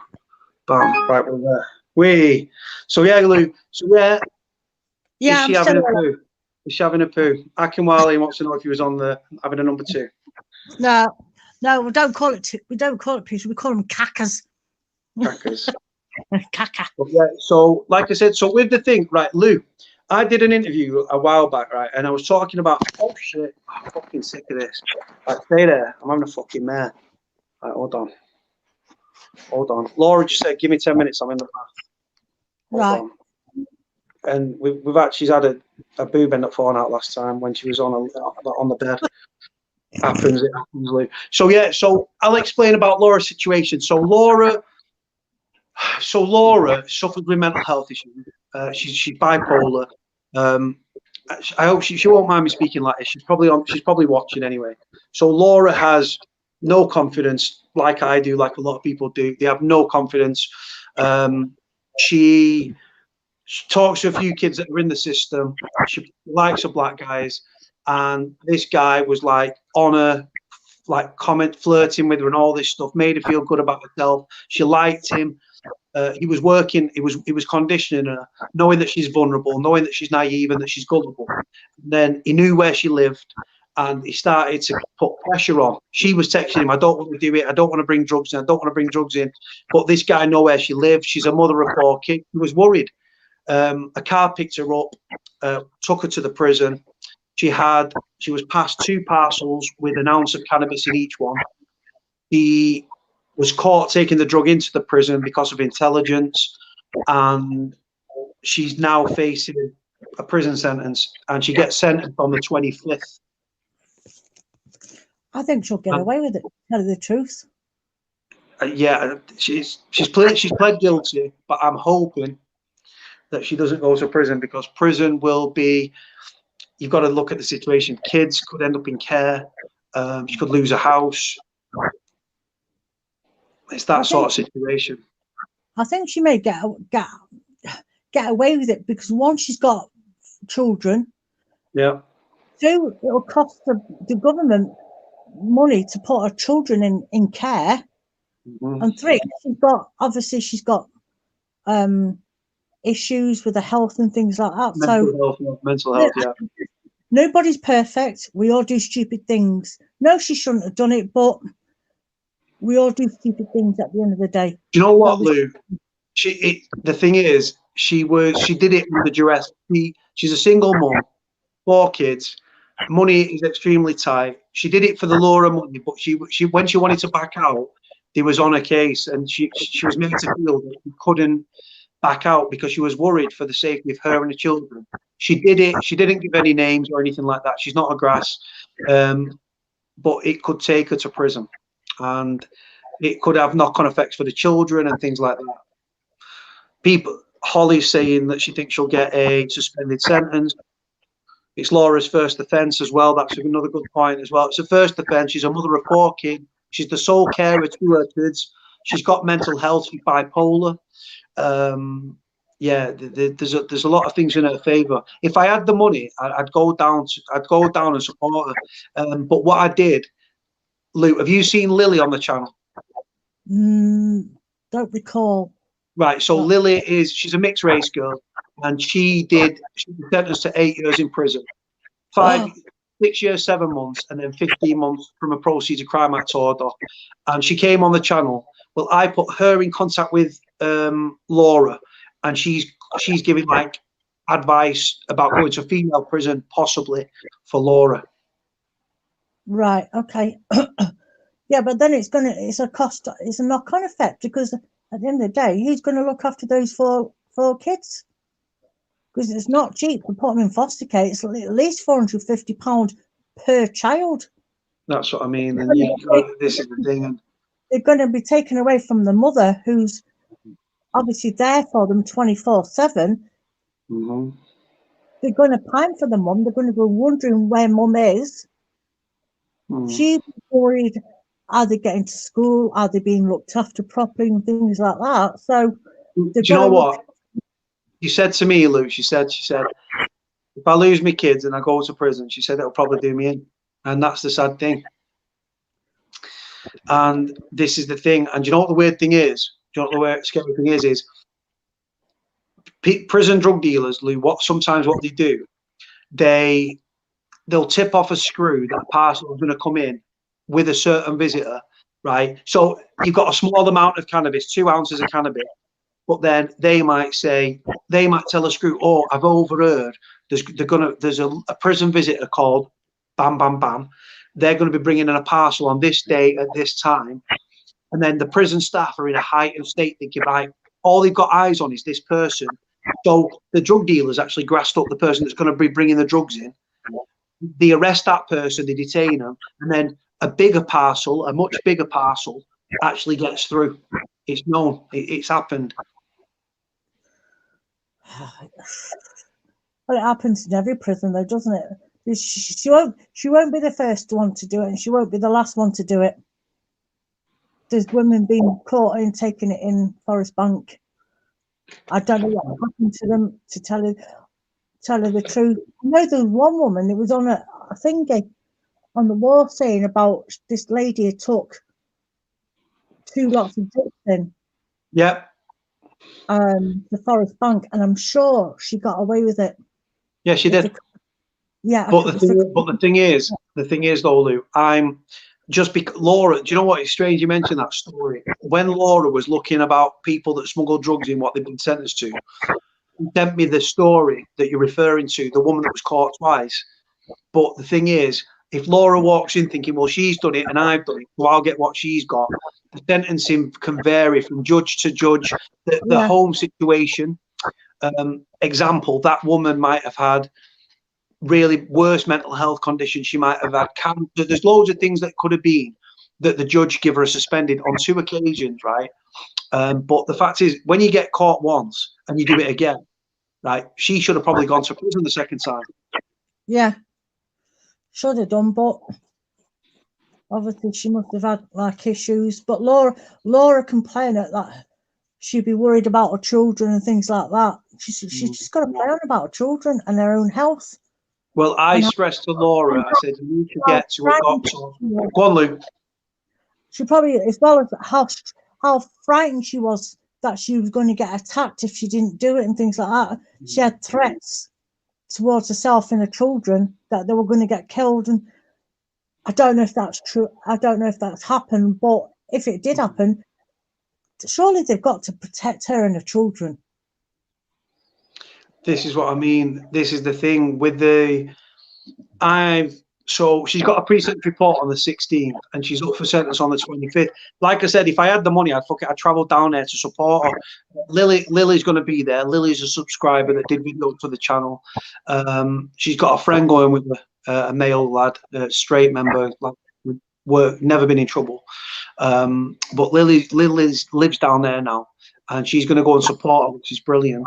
But the fact is if Laura goes to prison, it's gonna cause more problems than it's gonna fucking solve, and there's nothing to be gained by sending her to prison. I believe she'll get suspended, but I can't. I always tell people, always prepare for the worst. Yeah, it's 50-50. It's like I thought Mark could have got out on bail, but he didn't. Couldn't get bail because of the issues that he's got. I've got all the proof from schools and everything, doctor's reports on the things that he's got wrong with him. Because when people have got Asperger's, they can't, how can you put it? They don't understand people's body language. Don't always understand people's body language or facial expressions. Thought he might have gone out on bail, but they wouldn't let him get out on bail. So, but they tried to get the machete done with the machete that was in my house. I said you can't because it's not. It was still on its sleeve and everything. Oh, and I had a thingy on me. What made me laugh is I had a big hedge trimmer, petrol hedge trimmer on my table in my kitchen because I was trying to get it going to get it repaired, and my neighbour was going to come round and do it. So, was your son going to use this hedge trimmer? Well, what are you on about? Was your son going to use this hedge trimmer? I said, are you fucking blind? What do you mean? I said, where's me fucking hedges? Oh, yeah, you've got hedges. That's how thick the coppers are. Literally. Do you know what, Lou? Right, as we're talking, there's people have little chats and stuff in the comment section. You've got Nicola, she's from Scotland. You've got Clint, who's been in prison. He's from Shrewsbury. You've got Ange Barrett, who's in. Ange is a female subscriber. She lives up in the northeast. She's a nurse for the NHS, saving people's lives. A brother recently and sadly and tragically, God bless him, committed suicide, which I know hit the family very hard. That's hard for family to deal with. And she's a good girl as well. And look, people, I picked up a load of female subscribers recently, like Julie. Julie's son. She lives in Bolton. Her son is in prison. Scott. He recently got out, went into a probation hospital, and that was it. We've got Sally Hodgkiss. Sally's battling with demons. She's addicted to Class A drugs. God bless her. She's another subscriber. Yeah, look at this. Hold on, look at this. Holly Dolly. Very, very fucking. Yeah, Lou, have a nosy at that. I love Louise. She's been my favourite guest you've ever had, Coda. Oh, thank you. Thank you for that. This is the thing, Lou, and the thing is, it's my channel's not about me. It's never been about me, but I love having people on. I didn't think you'd jump on, and I was like, yes, go on, Lou. Oh, you know what I'm like. If I've got something to say, I'll say it. I won't be able to monetize this video because Lou swears like a trooper, but it's okay. It's all good. It's all good. I might give you a bit of shit sometimes. Hey, Cody, why have you got me on your bleeding channel? What have I done to you this time? No, that was the weirdest thing. I was going to explain. So Lou was worried that I'd blocked her, right? And I was like, no. I looked through my block list about 3 times, right? Up and down, up and down. I was looking. I said, what's your name on there? And I was looking up and down. Nothing. She sent me a fucking 12 thing. I clicked on it, right? And everything just went back to normal. It was the weirdest fucking thing. Nah, I bet you blocked me on purpose, you bugger. No, why would I block you? Yeah, Cody, you're all right, but can Lou be your co-host? Oh, like that is it. Like that is it, yeah. We've got a job to I'll just do this. I'll just do that, and it's now Lou's. It's now Lou's. Hold on, where's the fucking thing? Hold on, where the fucking thing's backwards. Hold on, there you go. Hold on, weird, that. No, it's reversed. The camera's reversed, so I don't know what's fucking. It's weird. It looks weird. What? Because you're on that side? Yeah. Put me back to the other side. That's better. There you go. And Louise is Louise. You are Louise. Laura's just getting dry. She's probably watching it. Looks like you've missed some good lives. You have definitely missed some good lives. Yeah. Nicola Blythe. What's this now? I feel like we've been taken over by women. Hi, Louise from Scotland. Nicola Blythe. Hello, Nicola. How are you doing? Oh my God, Holly has quoted my upright. So when I do videos, Lou, I always say, hi guys, Cody back again, dropping yet another video. Lou, do me a favor, say that what's on the screen there, because that's what I say. I can't remember. So Lou, if you say what's on the screen, hi guys, it's Lou back again. Yeah, hi guys, it's Lou back again with another video. Oh my days. Do you know what? That is exactly what I say on every video. Yeah, I'm fine. Lou the legend. Fucking hell, loads of love here. Wish I was a bloody legend. Yeah. But yeah, Clint's there. Clint's my boy. Holly's on a roll. Go on. 50 bloody 3 this year and I feel bloody old. You're only as old as you feel, man. I think your man's younger than you though, isn't he? Phil? No. Yeah, he's older. He's 11 years older than me. Oh, fucking hell. He's an old git. You'll run him ragged. Sally Hodgkiss is in. Yeah, he's 64. He was 64 3 weeks back. He can't cope with me, you know. It's a shame. I'm not surprised. I don't know how he puts up with me because sometimes I give him an ear bashing, but hey, there you go. Yeah, look, Fran's in as well. Fran's a Wiganer. Look, oh, what the fuck's going on here? Hold on. What's going on here? Everyone's commenting as a fucking woman. Like Julie, Emily Ratcliffe. I don't even know who Emily is. Your videos are so educational. Thank you. Julie, age is just a number. You don't look 53. I feel like 53. How are you getting all these women on now, Cody? You be getting chatted up by a young woman. Nah. The channels, see, that it's weird. Do you know what? I have in the past had female thingies. But yeah, it's not, the thing is, the channel, I don't do it for female attention. It's not aimed at women. It's just one of them things. Oh, I've got one of your friends on my Facebook. Jamie. One of my friends. Jamie. Oh, he's a prick. And I'll tell him to his face, a prick. He's a prick. He's a prick. Why? No, he's a prick because he's a friend. When I had money, he wanted to be my friend, and then when the money dried up, he didn't want to be my friend, and I took him all over the place, Lou. Not a friend, no friend of mine, mate. He messaged me recently, and I just ignored his message and stuff. Just he's not, and I'll tell him to his face. He knows what I think about him anyway. Hold on, Cody is handsome, because Cody's a legend. Lou, we all love his company. Girl power, Cody's a legend, and Lou, we all love his company. Sally Hodgkiss, girl power, fucking right it is. Do you know what, guys? I'll be honest with you. Cody's dating Laura, ain't it? No, I'm not dating Laura. Laura likes a black man. I'm a white man. I'm single. I'm quite happily single as well. 5 years single in November. Fucking hell, November. I'll be 5 years single. You need in 5 years. You need a good woman, Cody, to sort you out. YouTube keeps me entertained. I'm not in a relationship. I don't have to answer to, well, I do have to answer to YouTube because I answer to my subscribers. Yeah. So but no, there's plenty of chicks out there that want to get with a bad boy. Yeah, no, but I'm not even this is the thing though, I'm not a bad boy anymore. I'm reformed, so but then you get women that are like, well, you used to be a bad boy, or you was on the telly, or the thing is now, because I did the paedophile hunting thing, I wasn't very good at paedophile hunting. I was just security, which I do naturally. But it's like paedophile hunting, not in my case, but paedophile hunters, women love paedophile hunters now. I must admit, I do like a bad boy. Mark's dad was a bit of a bad boy. So yeah, he was, yeah, but bad boy or bastard? Both. Yeah, look, so Ange is just saying here, let me just say goodbye to Ange. So Ange, she's going to work now. She works like 16-hour shifts. She went right back to work. Night, everyone. Second spike of coronavirus is coming. Be prepared. Stay safe. You stay safe as well, Ange. All right. Here's Lou. Lou Laura. What's going on with you, bruv? Yeah? You look knackered. I'm tired. I think we're having a bit of it. Women have just completely taken over the channel tonight. This is the first time I've had 2 female guests. The comment section has just been dominated by women. Who runs the world? Girls. One of them, innit? Girl power. So anyway, so Lou, this is Laura. Laura, this is Lou. Yeah. Her son. My son's in Forest Bank prison. Oh, okay. Yeah, I missed the first bit.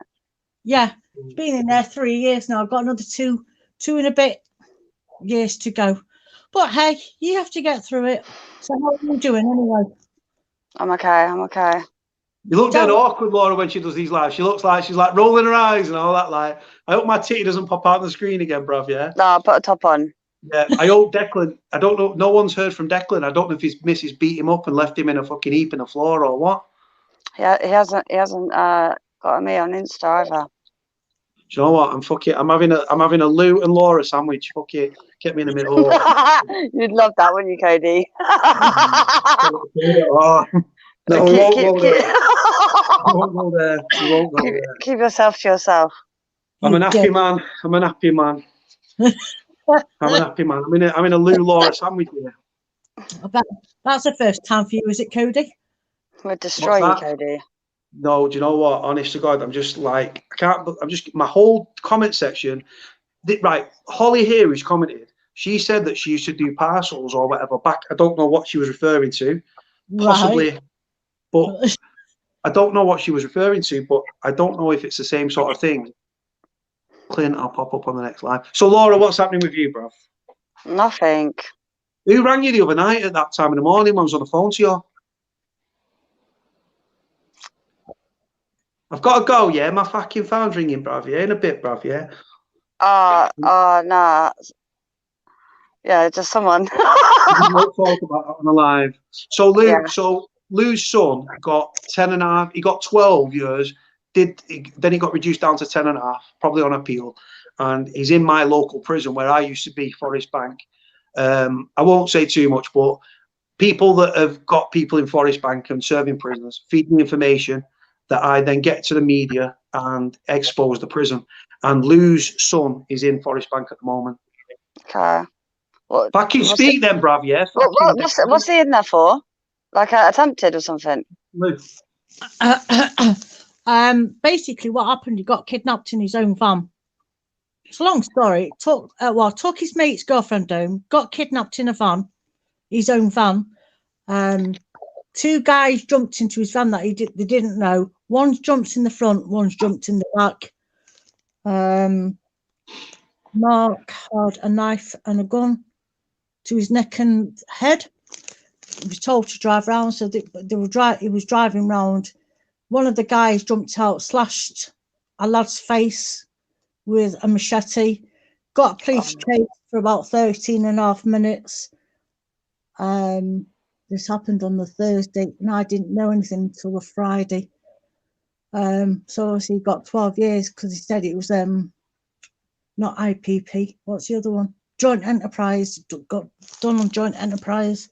Oh wow. Got my fucking house raided. They found a machete in my house and a taser, which didn't even work. There must have been about 20 odd coppers in my house. So obviously I've gone down to the cop shop in Cheadle and said, look, do you know my son's got ADHD, dyslexic, autistic, and Asperger's? Oh, we didn't know this. I said, well, I told the detective inspector to tell you when she was at my house. So obviously I had to go in on the interview and watch the getting chased for 13 and a half minutes. And it was in the local paper under the Manchester Machete Gang. Cody seen it. Wow. Got a big battered by the coppers and knocked out, and one of the coppers said, oh, fuck's sake, we haven't killed him. He was rushed to hospital, unconscious, couldn't remember a thing. So obviously I've sat on the interview and then just went from there. And he went to court. This was at September, and he got in the following May 18. He got sentenced to 12 years, but reduced to 10 and a half. So he's just done 3 years now. This is Lou's son, the big bruiser, with a big beard there, with a big shine on. Yeah, the and the big massive black hand beard. The big beard. Will he stay in Forest Bank now? No, well, he was due his category D in May this year, but he still hasn't got it because of the fucking corona. So he was due to come home this September for so many nights a week, but it's been postponed till January now. So yeah, but if corona's coming around again, I feel sorry for them lot in there, man. You want corona to come back around again, though, because for your case, you want that shit to be coming around. If it just peaks on the evening of the 24th, we're sweet. Yeah. They might adjourn it though. Nah, don't worry about it. It won't get adjourned. The pre-sentence report's on the one else. I don't want it to be adjourned. I want to just get it over and done with now. No, it won't be adjourned. Right? There's no reason to adjourn it. You've got your pre-sentence report. Right? The only other thing, if they said, oh, like for psychiatry report and all that bullshit, but you're going to get a letter from your doctor anyway, so you're sweet. We dealt with on the 25th. And Holly's comment. I don't smoke wacky backy. Yeah, bruv. I just haven't been sleeping. Yeah, she gets about 35 minutes a night, innit? It's doing my head in. You look fucked, man. But yeah, Lou was saying to me, she said, where's Laura tonight? I said, she was in the comment section. And everyone's like, yeah, she's in the bath. She's in the bath. I'm like, get her on, bruv. You'll be fine. Don't worry about it. Just think about yourself and your kids, and you'll be fine.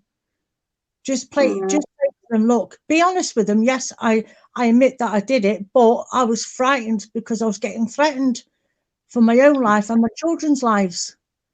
Yeah. Just be honest with them. That's all you can do. Just be honest. I just want it over now, to tell you the truth. It's draining me too much now. I think we should drag it out for another 6 months. That'd be about right then, Laura. I'm joking. The effect it's had on you. Do you know what, Lou? Like, a lot of people don't learn the lesson. I'll tell you straight now. Oh, Laura's learned a lesson. Yeah, I have definitely. What you won't be the first to have done it, and you won't be the last. Yeah, fuck that. No, You I'd could never do do it it with your again. ugly mate. Get your ugly mate to do it next time. You thick a shit there. The ugly one. Cody. Louise, she's got a really pretty mate. Nah, she's fucked it. But go on. So yeah, so like I said, it's just one of them things, man. But Lou was just asking about you. She said, "Where's Laura?" I said, "I'll get her on, bruv." And everyone's like, "She's in the bath. She's in the bath." I always watch you when I'm in the bath. Yeah, man. I was straight away. I was like, "What's that in the fuck out? Get on the channel, bruv." You need a bit. You know what you need? A bit of weed and a bit of lemonade. That'll sort you out for a. Nah, I don't like smoking weed. I don't feel myself. No, I'm not in you don't. control. You just put a bit in a bit of lemonade. Huh? Weed in lemonade. My neighbour Is that told what me. you're drinking before, Lou?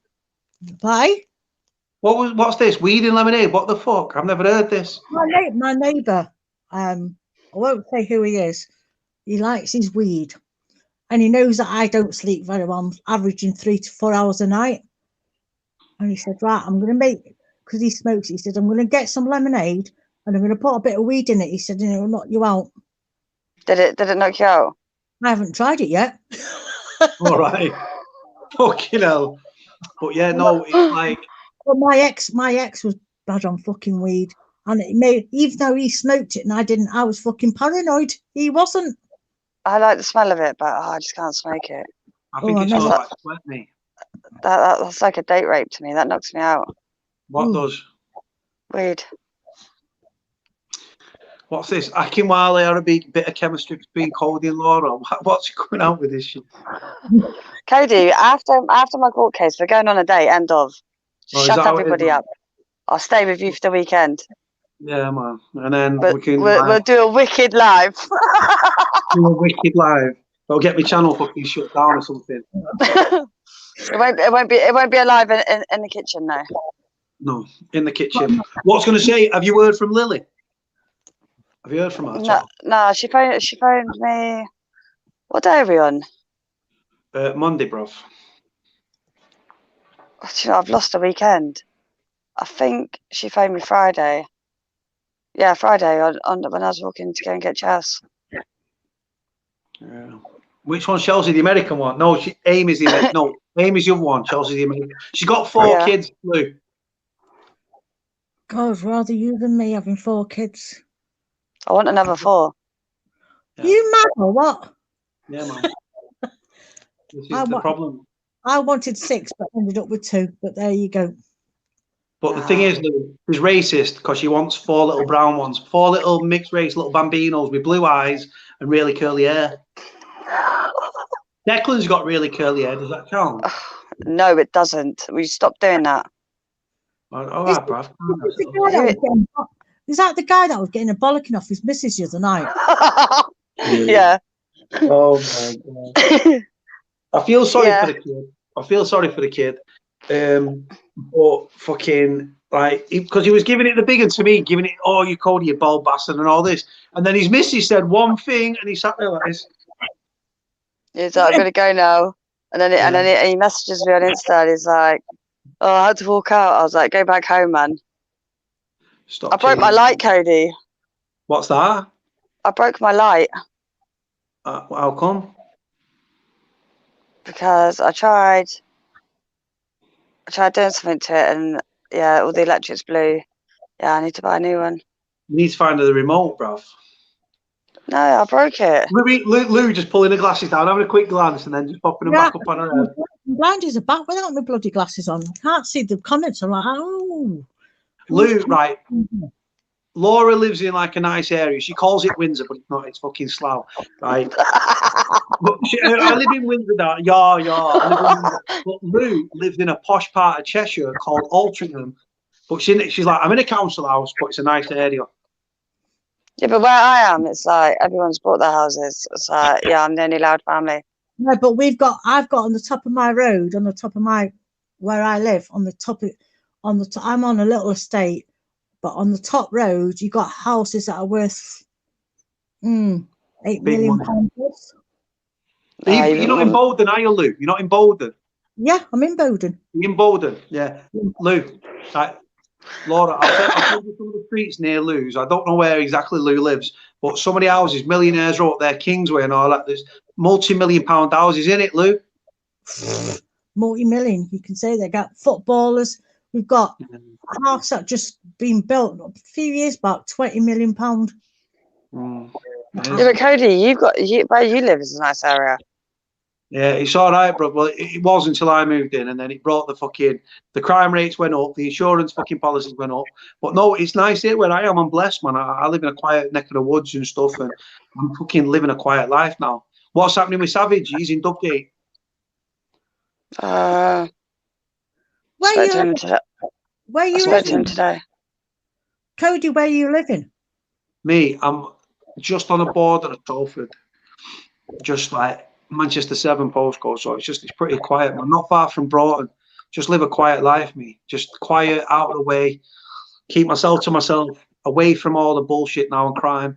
But Altringham's like, I used to get the tram up to Altrincham. It's nice up there. It's only small though, the little town though, Lou. Yeah, that's right. Yeah, it's only small, but we're not too bad because we're quite close to the Trafford Centre. Yeah. As soon as I put women on, the fucking the viewers are going. Bup, bup, bup, bup, bup. Probably thinking, Oh, really? Laura's back on. Yes, bruv. A little bit of titty behind the screen. Oh, I haven't heard that other thing either. Yeah, Lou, she had a bit of a nip slip the other night, and Declan, like her eyes like a hawk, was like, it's just sat there smiling like that. You can't even see anything. I know. Laura, if you need to get your puppies out, get them out, look, girl. No, I get myself in trouble when I do that shit. Yeah. And she got, listen to this, a screw nearly stopped Lou going into Forest Bank because she didn't have a fucking bra on. No. Innit, Lou? Yeah, honestly, she was only a young bit. And I said to her, "Are you a fucking lesbian or what?" We haven't got You're fucking. What top was you wearing? I had like a vest top on that I've got now, but a t-shirt over the top of it, and obviously my black leggings. And just letting them swing free, but they won't let her in. Was it cold? No. Anyway, she's saying, "You've got no bra on." So I said, "Are you a fucking lesbian?" Called her a lesbian and all sorts. Told her to get out of my face. Anyway, I said, "Get somebody fucking down." No, when I went to see Savage. When I went to see Savage, I had like the shortest dress on you could ever imagine. Yeah. Well, Lou said there was a woman that you could see a vag knocking out. In it, Lou? Oh God, I've seen quite a few of those showing the fucking flower pots. Yeah, flower pots. I'm going fucking gardening. I'm going gardening. Oh, are you ready to go gardening, Cody? You're gonna. I'll tell you what. If I don't go jail the next weekend, I'm coming to you. You best be prepared. I swear to God. Get that flower pot out. You have to give it a good watering code. I know. Yeah. Yeah, that's gonna be happening. It's got bubbles in it. Yeah. Hold on. Fucking. Oh, mate. Hold on. I've got bubbles. It's got fucking bubble. It's got third liquid in it. It's going on my fucking eye. What? Oh, don't worry. I won't do that to you. I won't sting. Fairy and shit. Oh my God. I don't let women corrupt the channel, man. It was all going swimmingly. Cody will come on alive and his beard will be stuck together, man. My beard. No, I'm thinking of shaving the fucking thing. You lot are too thinking. Lou's like, oh my God. What's happening here? What is fucking happening? I live in a nice area. It's really fucking blank. I can't lie to you. But hold on. Right, let's speak. Look at Lou. Lou's like that. Do you know what to say? I'm no virgin. Don't worry about it, love. Oh, let's not go there. Well, let's not. It's not going X-rated tonight. Oi, Cody, how long did you say you haven't had a girl for? So in 5 years, I've been near 3 girls, 3 women in 5 years, and on one occasion each time. So it's been a single round one might be pretty quick then. Let's start. Oh my God, what's going on with me life? Oh my God, no, honestly, 3 girls in 5 years, right? I can't be done with the hassle, man. It's fucking hard. It's hard work, and people are on you, and you've got to answer to them, and they're fucking. I can't be arsed with it, so I stay single out of choice, mainly there. Go and get it, What's Dick. this? Better go on a graph, lad. Cody, gonna need scaffold there. Oh my God! Hold on. I've got pals with him. Hold on. Kelly, my son. Hold on. But yeah, no, the fucking live just taken a turn. I shouldn't have got women on the channel. It's gone from fucking bad to worse, hasn't it? Cody gets excited. No, And had it for a while. I sit here just like dead professional doing my little YouTube thing, and then women just come on and just corrupt the fucking channel. It's like, oh my fucking God, like on a level. You love yeah. it. You need to get some black man for Louise. Lou's got, she runs circles around her fella, Lou. Don't you, Lou? Yeah. No.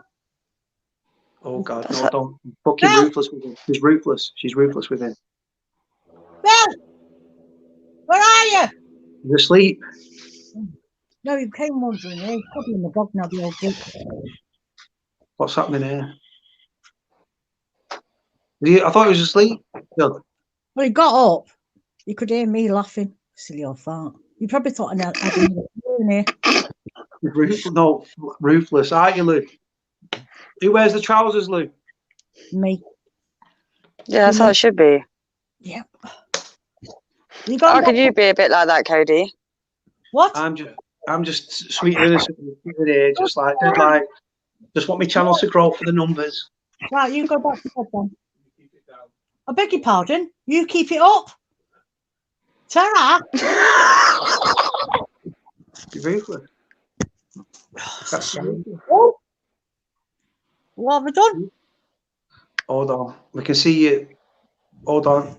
Frozen. You there, Lou? Got you. Yeah, domestic on the channel. Nah. He's old. He needs his beauty sleep. He's old. Oh my God. So go on. Where are the kids? Just in the rooms playing shit. Yeah, I got Brandon with me, and then I think the girls might be asleep. I'm not sure. Asleep. Chelsea come home. She's like, I got a cough, Mum. I was like, yeah, you still go to school tomorrow, mate. She hates it, yeah. What's happened to She's just trying to blag it. Hold on. Right, we need to get this Holly on because I want to know what the situation is with what she was saying earlier. I don't know if she's disappeared. I don't know what she's saying there. But Holly, if you want to jump on, right, text it and jump on with me, Lou and Laura. Where'd you go, Lou? What happened? I've no idea, sweetheart. How old are your kids, Laura? 17, 16, 14 and 10. 14 and 10. Then she wants another 4 little mixed race bambinos. Lou, how many you've got? 2, haven't you? Yeah, just 2. Mark's 31 in October. Jack's 23.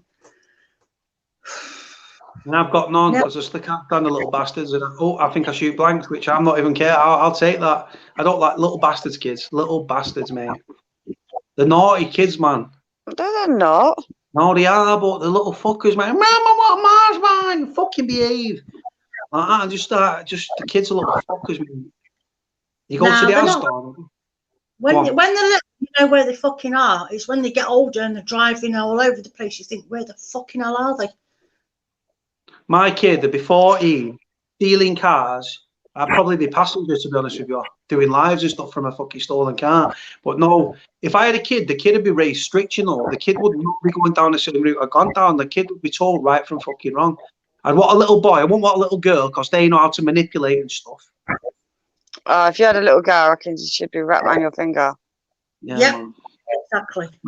I don't like them, man. Fucking little bastards, yeah.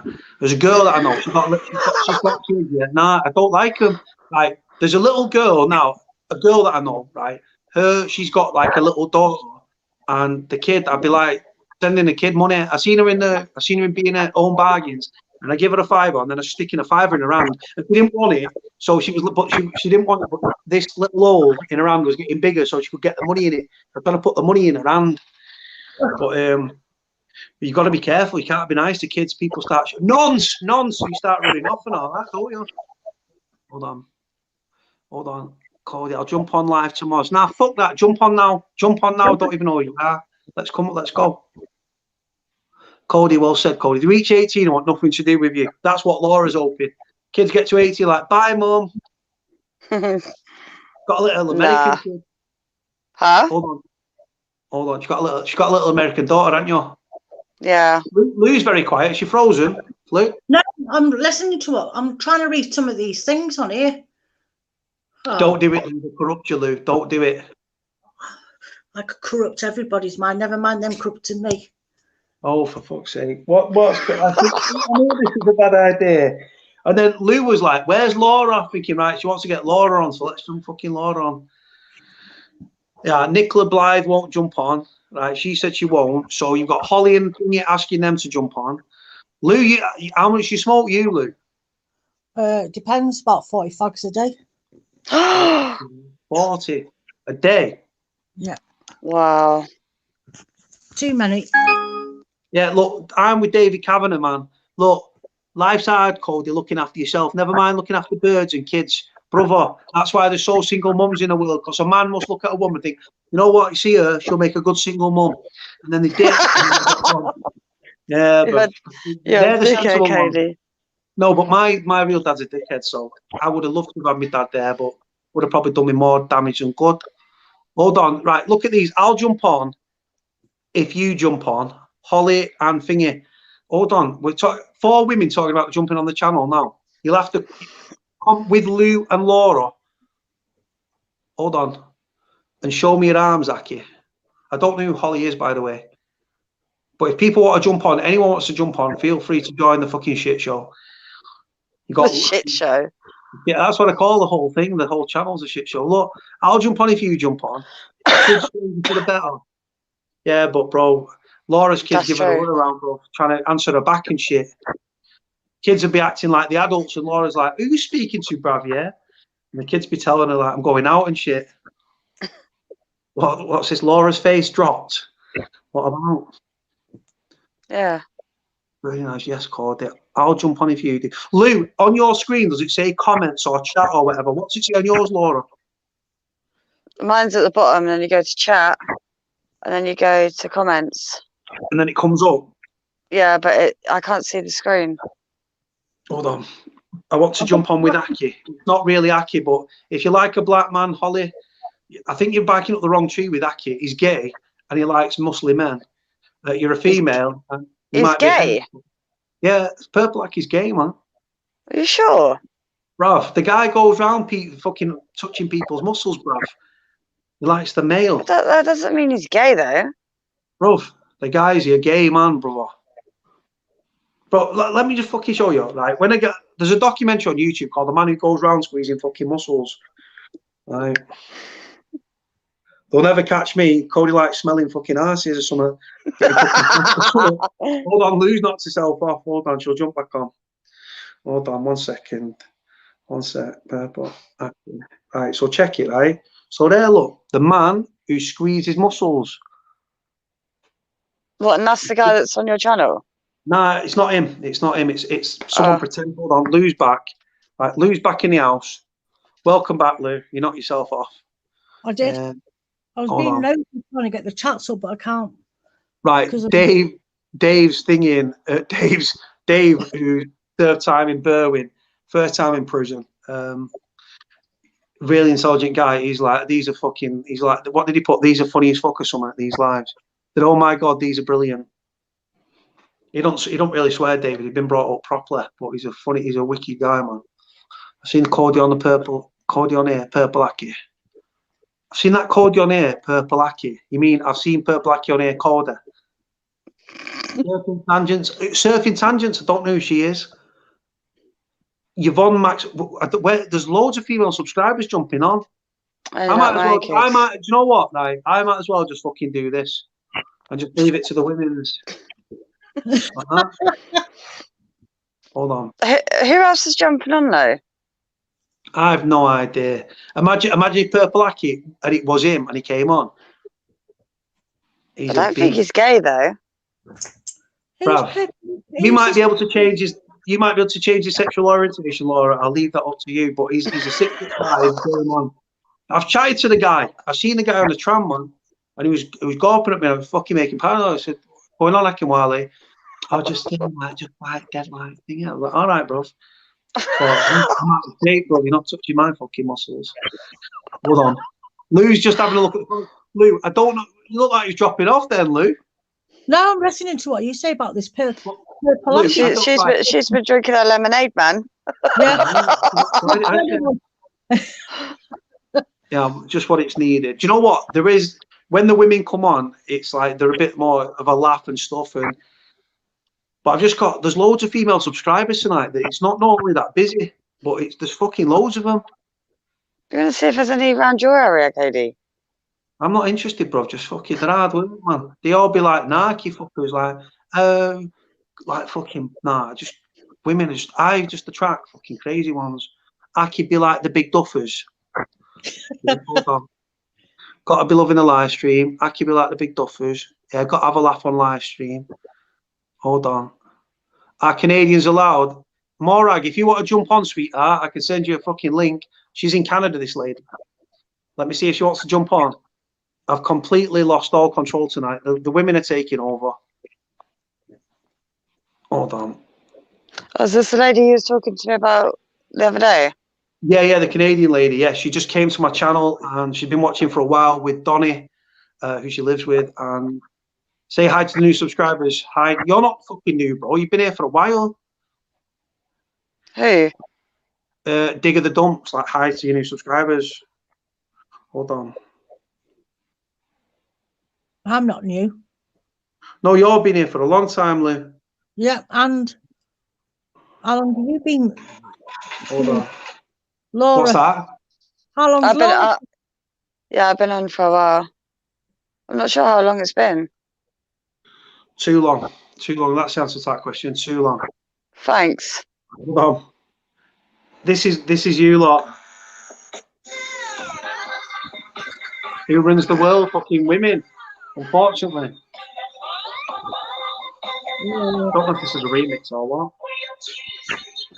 Hold on. I think you should sing, Cody. Who runs these motherfucker girls?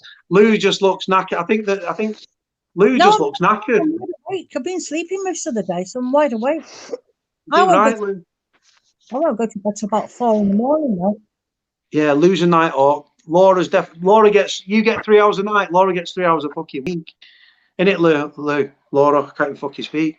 Yeah. I'll be watching YouTube later. Yeah, look, Maria is like, hi, I'm new to this. This has made me pissed. Sing us a song, bro. Nah, you good. No one's like, Cody. nah, bro. It's like some fucked up thing, man. Can't fucking sing, bro. Lou's like ice brick glasses. He's trying to read. But Lou, on my screen, it comes up camera, mic, guests. I don't know. There should be a bit where it says more or chat or comments. I've got mic, cam, mic, chat, leave. Chat.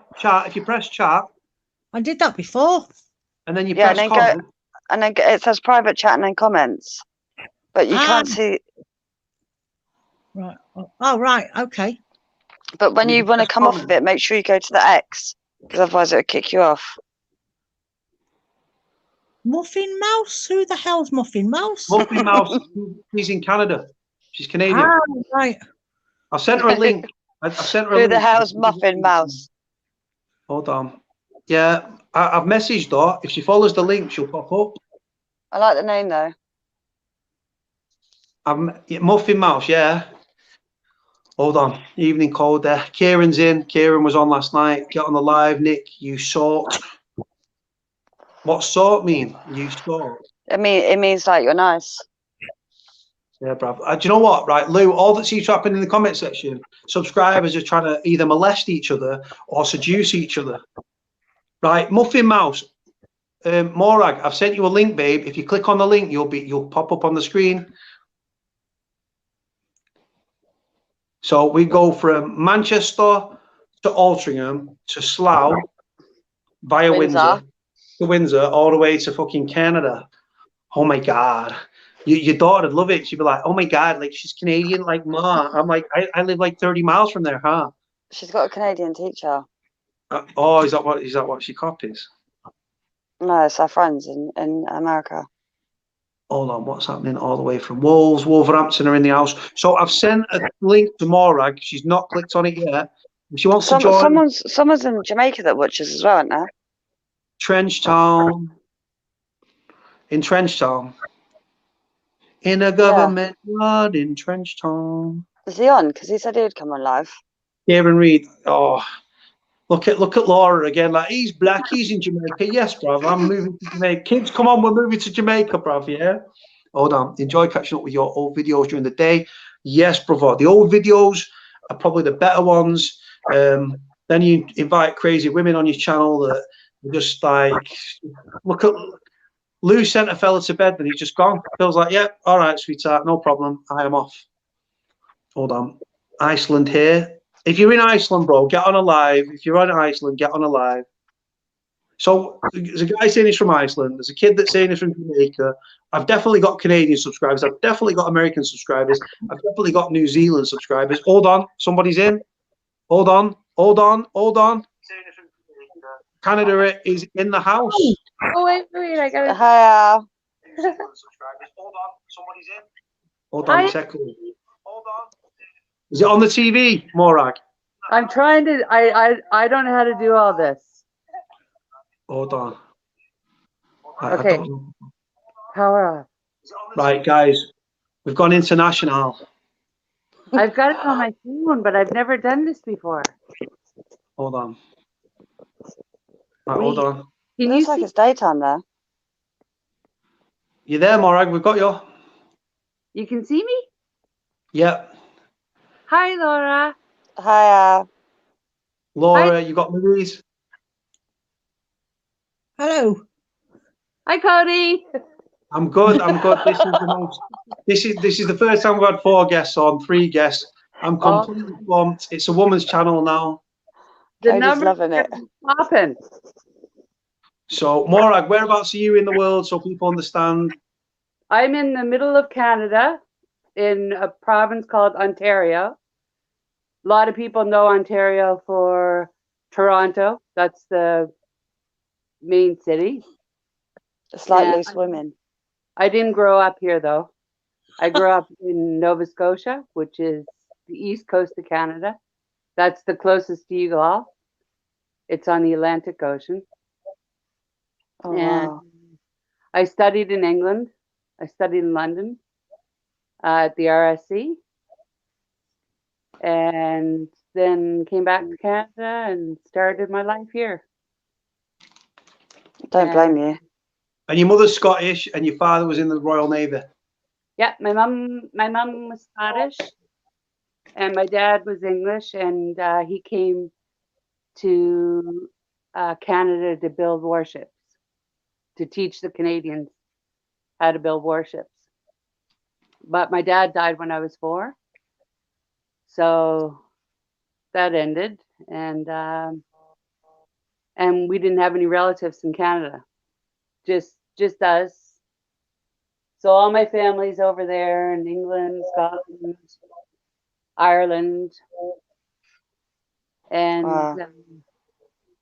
so my mom raised us and did what she could, and I was a little hellion and caused my mom lots of shit, but she was like you, Lewis. She stuck by me and protected me and did everything she could to keep me out of trouble, but it just didn't go that way for a long time. And you've lived an incredible life as well. Definitely. Interesting, Morag, should we say. Bring the mood down, Cody. No, whatever you want to, whatever you feel comfortable talking about, I'm open to whatever, but don't want to feel awkward in any which way. No, so apparently, instead of Charlie's Angels, it's Cody's Angels. Yeah, exactly. Yeah. So yeah, no, Morag. So Morag's been watching me for a while, and she lives with Donny and stuff over in Ontario, in Edmonton. No, Leamington, or you might say Leamington. Leamington. That's it, Leamington. Yeah. And like, she contacted me the other day, like on WhatsApp, and I replied, and then we had like we ended up having like a 2.5 hour phone call over WhatsApp, and it's just crazy that the channels brought people from different worlds together. Louise there. Yeah, go on. What's up? You look like you dropped off, sweetheart. Bless you. No, Phil's just got back up again, and now he's going back to bed. Right, well, I could do with the male support if he's there. Hi, Phil. Yeah, hi, Phil. He's got his camera shows. So cough quick. The Corona party. That's it, man. Cody, someone just put Cody, give Lou a nudge, man. People think of Lou, she's dropping off. No, I'm just listening. She's on the lemonade. I'm on the lemonade. She's lemonade with a bit of cushion in it or something, but yeah. Shh, don't tell anyone. Get in there. So Cody, I'll bring you some. You can have a taste of it. Do you know what? I don't really do. I probably fucking need I probably need some probably take the edge off me cannabis, but I don't touch anything. I don't really take my medication that I should be taking. You just like a drink now and again. I'm stopping that. I'm doing all this healthy stuff. So, Morag, what time is it where you're at? So it's dark there, yeah? Yeah. It's like 10 to midnight. Oh, it's light here. Look, is that snow? Oh, man. Is it snow? Cody, you need to put glasses on. Yeah, bruv. Luke, can I borrow yours? See, so that's the drive and stuff where you're on Google Earth and stuff. That's green grass, and I guess it must be the driveway. We have concrete for driveways. You guys call it like asphalt or something? Well, on the road it's asphalt, but our driveways are concrete. What is it on the roads? Asphalt, like tar, like the smell, tar. And, okay. And it's pretty hot here. I think it's around 30 degrees. Yeah, fuck that. I'd be in a freezer, man. I can't handle the heat, me. I'll be honest with you. But yeah, someone put Laura looks livid, Lou ready for bed, and Muffin has a lovely smile. Oh well, I haven't been to bed, so yeah. I'm on the 2-dayer. Yeah, I think people that watch the channel have genuinely got insomnia. I think it's a thing. Yeah, that's your fault. I genuinely feel like people that watch there's people that watch the channel 3, 4 in the morning, wide awake, like it's your people, like you guys should be asleep. But so what time is it where you're at? Home is 6:50. So 10 to 7. So 5 hours. 5 hours? 5 hours. 5 hours, yeah. Because the thing is, the time zone. The other American subscriber, Dan Robinson, he lives. Well, you're Canadian. He's American. He lives in Pittsburgh, Pennsylvania. I think Lou's dropped off. No, I'm listening to what the times are. I'm just. You're here in a minute. I'm just because I'm Australian by birth. Oh yes, you are. Yeah, I forgot about this. Yeah, and my cousins still live in Australia, so they're 7 hours ahead of us. So normally they'll ring me over WhatsApp or something like that. Wow. Yeah, bloody Aussie. I'm a bloody. Oh bloody hell, mate! Let's throw another shrimp on the barbie. I can't do an Australian accent. But no, so like, how long was you in the UK, Morag, when you was over there? I was there twice. I went when I just turned 16, and that's where I went. I did my university, and then I came back when I was 19, and then I went back when I was 20, turned 20, and just bummed around. Went to Scotland, met some of my relatives for the first time. Went to Ireland. Did a little bit of a road trip. Whereabouts in Ireland did you go? I went to Dublin, but I was only there very quickly. I spent a lot of time in Scotland. Right. Okay. I met my family for the first time in my life, so that was pretty wild. And my dad died when I was 4, so there was no contact. It it was pretty unusual, you know, going over and saying, "Hi, I'm Morag," and they're like, "Who are you?" And I'm like, "I'm your brother's daughter," and they're like, "No, he's dead," and I'm like, "I know, he's my dad." Oh God. shit. Have you got children yourself? Pardon me? Have you got children? Yes, I have one 34-year-old. Oh wow. Yeah. His name's Michael. And my story's a little different. When I was 15, I got raped Oh, fucking Oh. hell. by two black men. And they were a lot older than I was. And I wasn't just raped, I was beaten and impregnated. So I thought it would go away, you know. I didn't know. I didn't even know about anything. Like, my God, I believed in Santa Claus till I was 12. I was naive. My mom raised us really well, you know. I didn't know what to do. I didn't know who to tell. So I went to the doctor to see if I could go on the pill, you know. And the doctor said, she did an examination, said, "I think you're pregnant." I was like, "Oh my God, what am I going to do?" So I hid it. Oh And then wow. when I was about 5 months pregnant, my dad's best friend died. And that was like in another province. So that would be like from Manchester to London, you know? So my mom and I went for the funeral, and she thought I had troubles in school. I got kicked out of 3 schools. I just had a lot of troubles, you know? And so my mom said, "Well, you might as well stay with Mrs. Waycott." And so I did. And she went home, and then she called me up, and my mother, she said, "I was to the doctor today." And I said, "Oh, yeah?" And she said, "Yeah, I know about your problem." And I said, "My problem?" She said, "Yeah, Morag, I want you on the next train home." And I was like, "Oh my God. Oh my God. Oh my God." And like by now, I could feel the baby moving, and I was scared. And I went home, and I walked in the house, and my mom said, "How could you ever? How could you ever let a man touch you like that?" And I was like, "I didn't, Mom." And she's like, "I know." And the next day I was shipped off to a convent.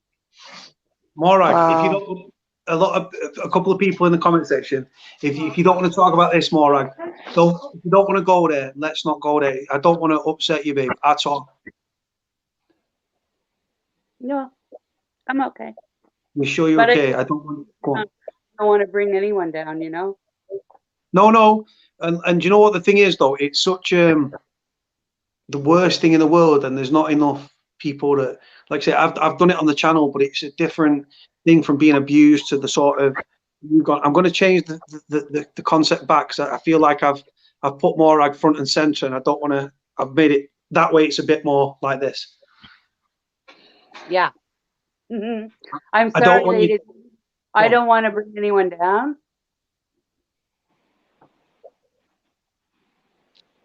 Morag, go on. I don't know if anyone's got a question or. That must have been so scary for you to go through that. Yeah. So then I Yeah, that's went, mad. I lived in a convent where we prayed for forgiveness for our sins, and mass every day. And my mom just didn't know what to do, you know? She came every day, she visited me every day, but I couldn't be in the neighborhood, and I couldn't be around. I was ashamed, you know? So then one of the guys that raped me found out where I was, and they came. They were older, they were like 20, 22. and they started like harassing me and like sending their sisters. There's an area in Nova Scotia. It's called Preston, and no white people live there, just black people. And they all started coming after me, you know. So when I went in to give birth, they took me in a special room. And then after I had the baby, they took him. And Wow. I didn't see him. And then my mom, I called my mom and I said I had him, you know. And she said, "Well, what are you gonna do?" And I said, "I don't know what I'm gonna do." And she said, "You know, say hi, Donny. This is my Donny." Donny's a wicked guy. I spoke to Donny the other day. Oh, Yeah, my screen's froze. hold on. So what I'll do, one sec, stay there, everyone. So I'll put Donny, and there we go. There's Donny on the big screen. Hi, Donny. Holy moly. Sorry, I'm just watching myself on the monitor here.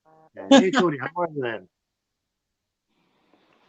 And I think Donny, from what Morag was saying the other day when I spoke to Morag on the phone for that 2.5 hours, when I spoke to yourself as well, you're a rock in many ways.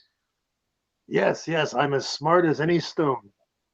Yeah. Oh, this guy has got untold knowledge as well. From what Morag was telling me, this guy is so intelligent, but he doesn't throw it in people's faces. He's just a nice, intelligent guy. I've never been accused of extraordinary intelligence. Morag has a tendency to exaggerate my good parts, but yeah, sometimes I'm good for useless trivia. So what? Because your heritage is, are you Canadian Chinese? I think Morag was saying, or you've got Chinese. No. Oh, sorry. Ah, fucking hell! Don't bring the chinks into it, Jesus. Oh, that's terrible. That's terrible. I apologize To anyone. It's all right. It's cool. to anybody out there, but much the same way as if you have a friend who's Portuguese and if you want to get him going, then you call him Spaniard. Much the same way. Anybody whose heritage is Japanese, the Japanese and the Chinese have been like this for millennia, and really I don't give a shit because I'm Because I'm white. because I'm white. That's what I'm. Not only am I fourth generation Canadian, but also I was brought up to consider everybody in the same sort of light. Not that we're all great, but we're all equally worthless. How about that? I love that. How was the day yesterday with the Mexicans? You've got Mexican friends that are up. Oh yes. It was very nice. Thank you. Yeah, took them shopping because in a few weeks they're going to be returning back to their families in Mexico, and so they wanted to get lots of presents for their kids and their wives, and they did. We had a grand old time, and the weather was very good. It was hot and sunny, and it was nice to be out. It was nice to do a favor for such nice guys. So whereabouts in Mexico are these guys from?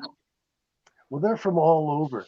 Our closest friends live within about 2 hours of Mexico City, and one lives to the northeast, two live towards the southwest, and but they come from all over. And Mexico is nowhere near the size of Canada or the States, but it's still a pretty large country as far as the world map goes. So some of them come from the very southern tropical jungle part of Mexico, and where they've got like proper rainforests and things like that. And for them, once their plane takes them back to Mexico City, some of them have got a bus ride of 12 to 16 hours before they get to their hometown. Wow. Yeah. I've heard of like Guadalajara and Mexico City and like the Aztecas, and I don't really know much about Mexico. Yeah. Well, now That's a lot. do you like have you do you like Man U? Like who?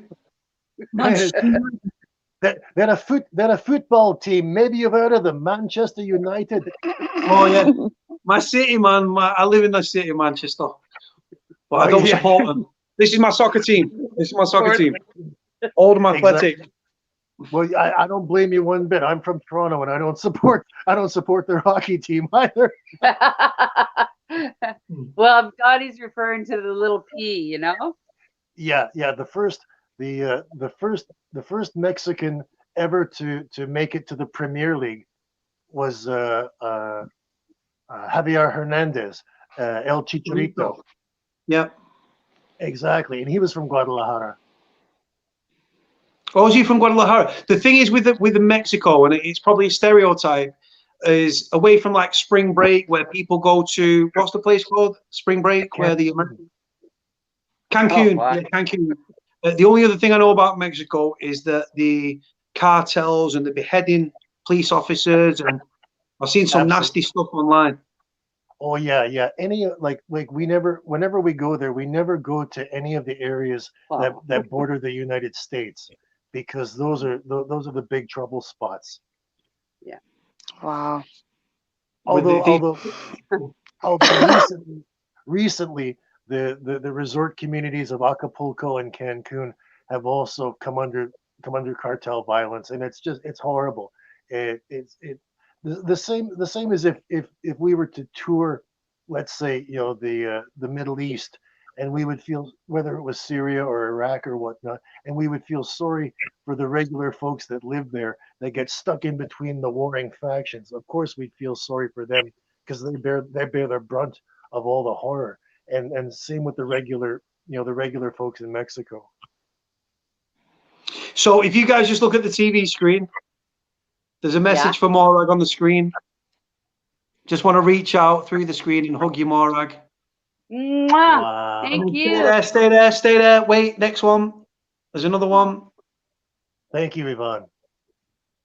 There's loads of nice comments for you guys, like people like what a gentleman Donny is and Morag and stuff like that. And yeah, people just like clicking through and everything. And hold on. That's lovely. Thank you all. Wow. A Hold gentleman. on. Can you guys see the comments on the screen? Can you still see the comments there? Oh, yeah. Yes. Look, Yeah, hi, Donny from Yvonne McCall. Hi, Holly. Oh, brilliant. Thank you, What's Yvonne. the Thanks, cartel? Yvonne. What's the cartels like in Mexico? Have you ever heard my name, Morag? Has anyone heard of it? I've never heard of it. I'll be honest with you. Laura? No, I don't. I haven't. No. Louis? Yeah, I have. It's a Scottish. Yeah, it's a quite strong Scottish name, isn't it, Morag? Yes, it is. Absolutely. Ach, my wee Morag. I can't understand that. Right, I'm an Englishman, and the Scottish accent is when they speak it strong. There's a girl that's commenting. This girl here, she's in Scotland right now. I don't know where she is in Scotland, but she's from Scotland, Nicola. I think she's from Kilmarnock. Kilmarnock. Kilmorag. Kilmarnock. Nicola, how are you, my darling? Good. Donny, the one thing that I've always learned about, like, not Canadians, but with Americans, that like Edinburgh is pronounced like Edinburgh. I think they pronounce it over there like Edinburgh or Edinburgh.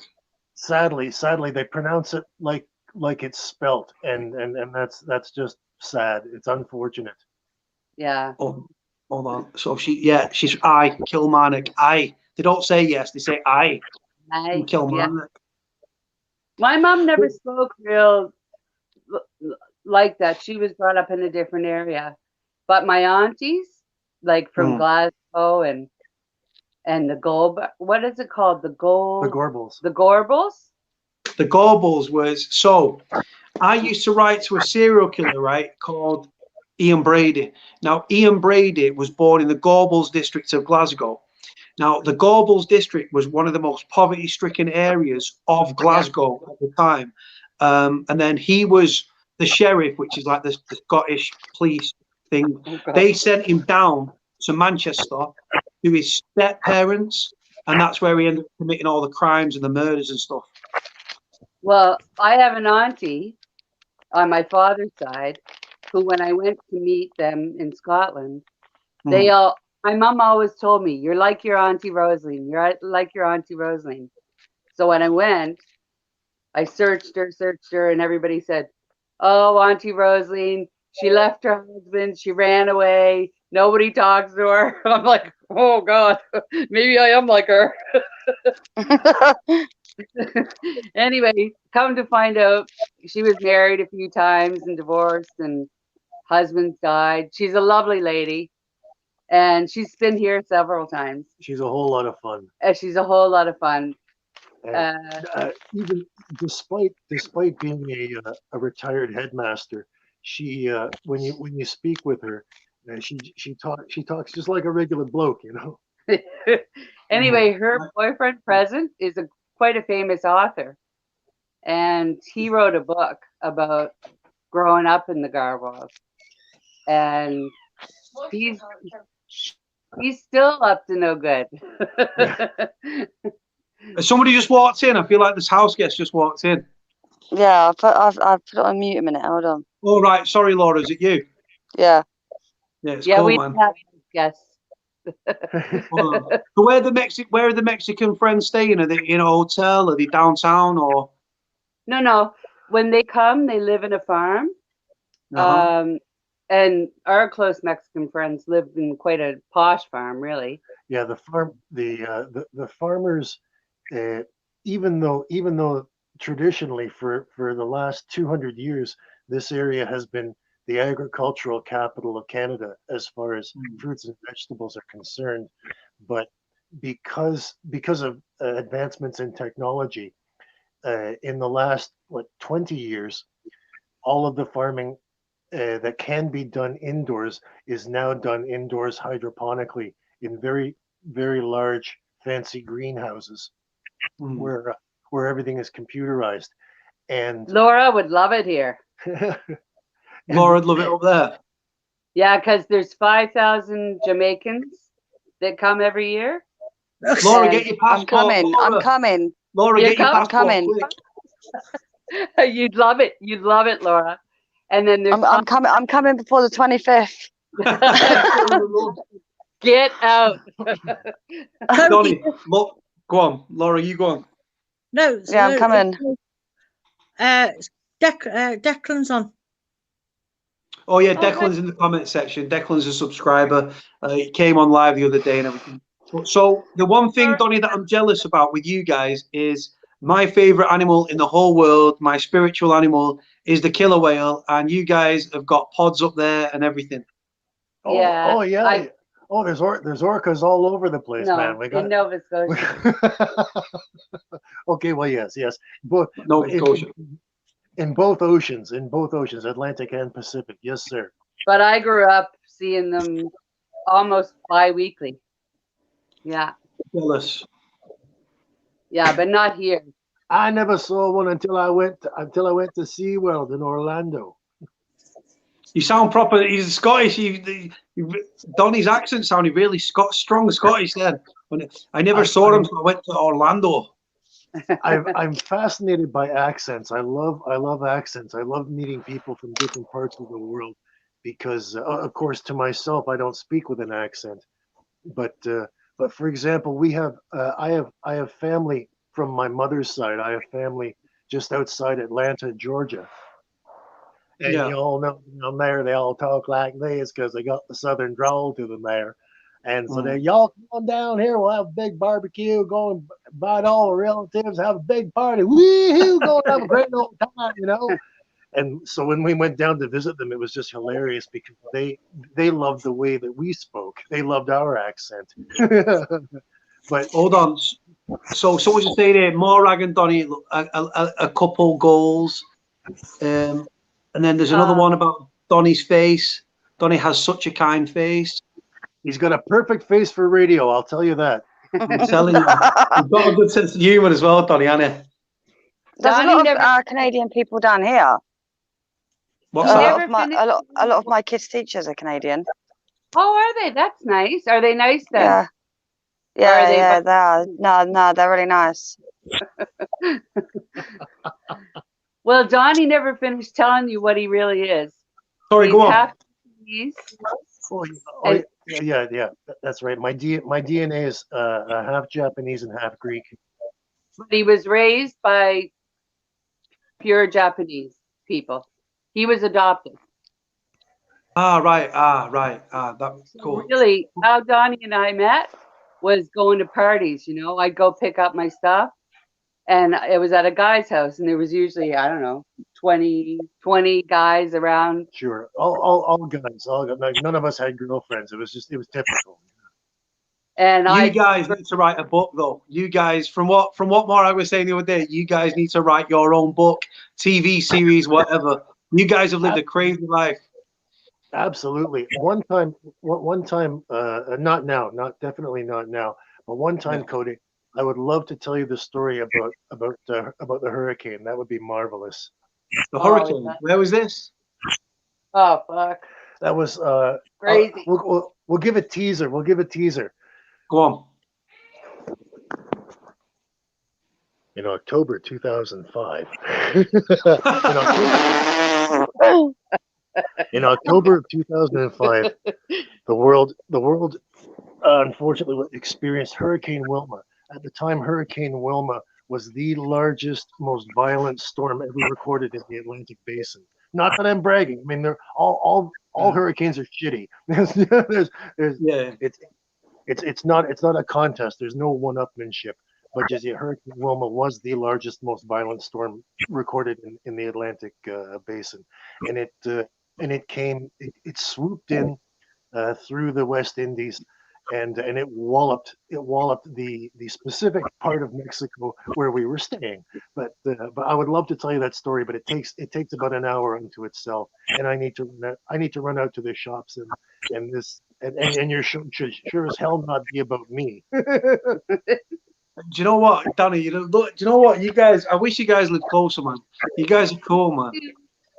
Me too. Yeah, damn it. Hey, I'll wire you some money, and you could come and live with us for a little while. How about that? Go to Canada. Do you know what? I swear to God. And you guys, what's the situation with the mounted police? You guys have got the roadies, whatever they're called. We don't see him. That's why we moved here, How many what? because I got in a little trouble. Donnie never gets in trouble. Yeah. I got in a little trouble. Yes, of course we have police, but because we live in the country, it's not the same as the city. You know, they're not out to crack people's skulls or anything here. Here they're just out to find lost children and Nothing happens here. and give directions to the tourist attractions, and that's about it. That's one reason we moved. The second reason we moved is it's the hottest part in Canada. It's the same latitude. It's on the 42nd parallel, same as California, Northern California. So it's very warm. Hence why all the greenhouses are here. And we kind of had to leave Toronto. I got in a bit of trouble. And should I tell that story, Cody, or no? It's up to you, man. If you feel comfortable telling it, you tell it. Do the ladies want to hear it or no? Yeah, go on. I don't mind. I want to. All right. Well, it all started back in Toronto. I worked for 18 years in film and had a really lucrative job, did well. Donnie had a really good job, did well. And we had some neighbors and they were Irish, and the grandmother, she was just a boozer, nothing heavy, but the daughter had a little girl, and like the daughter smoked like crack like every day. And I would just look at that little girl and I would think, my God, she's the same age as when my daddy died, And I felt so bad for her. And I was like, she'd come over to my house and she'd say, why isn't your fridge full of beer? And I'd say, oh, honey, that's for special occasions. And then she'd say, oh, I'm hungry. She just didn't get any food. And I felt so sad. So the grandmother who took care of her, because the crack addict couldn't, Yeah. she had to go in the hospital. So I said, no worries. I'll pick the kid up from school. I'll make sure she's fed and I'll make sure she's bathed. And all you have to do is put her down to the mom, Yeah. Anyway, I told her, just at a principal, give me $30 a week, which is like maybe 10 quid. Hmm. So I let it go for a month and I said, okay, give me the money now, just for purely principle, it's like, that's your daughter. Take care of her. Yeah. And she wrote a check. And when I put it in my bank, it bounced. So I was fucking mad. Not out of the money. I was mad at the principal. Hmm. That I'm doing all this for your child and she's your beautiful child and you just don't give a rat's ass about her.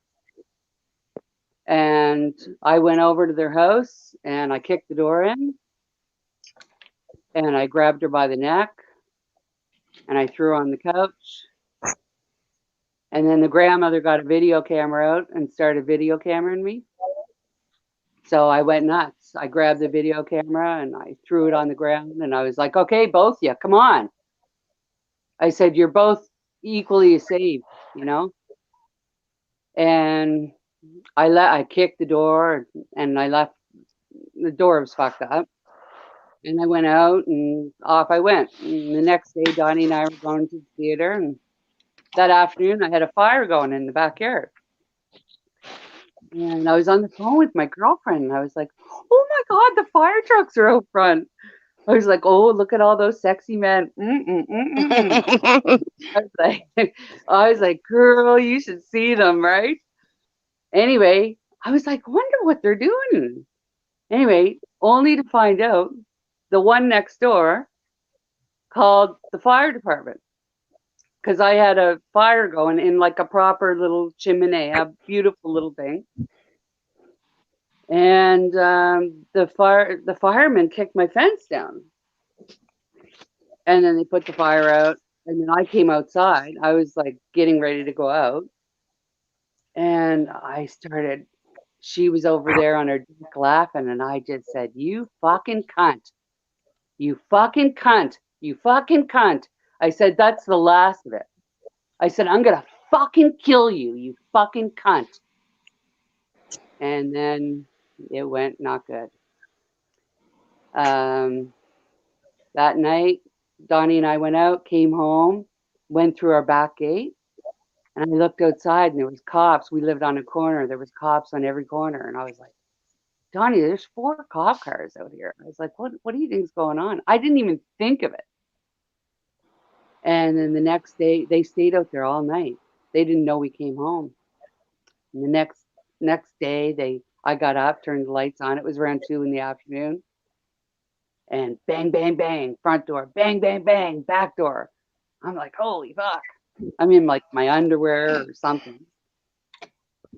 And they came in and they arrested me. They had pictures of me. They threw the cuffs on me. And I was like, well, can I at least put some clothes on? They were like, yeah, slip something on. And he follows me down to my bathroom. And I was like, well, can I put a little lipstick on? And he's like, you don't need lipstick where you're going. But I always wear lipstick. Even if I stay home by myself, I wear lipstick. So they dragged me off, brought me to one police station. And then they brought me to another police station. Then at that police station, I needed my medicine, and Donnie was trying to find me. He couldn't find me. They didn't know where I was. They were playing games, And she told me, she said, I have friends in the police force. She said, I'll call the police. I was like, call the fucking police, you scumbag, Anyway, it didn't go good. And then it was a long weekend. So that was Friday, Saturday, Sunday, Monday. So I called my lawyer. I was like, I got to get out of here. Get me out of here. You know, I can't take this. Anyway, after that, they brought me downtown to like the major police station. And there was people in there throwing piss and shit. Oh, And wow. I was like, I couldn't deal with it. And I was locked up and I was crying and I was like, not good. My lawyer, I called him and I said, get me out of here. I'm going to fucking kill myself. Get me out of here. He's like, you can't say stuff like that.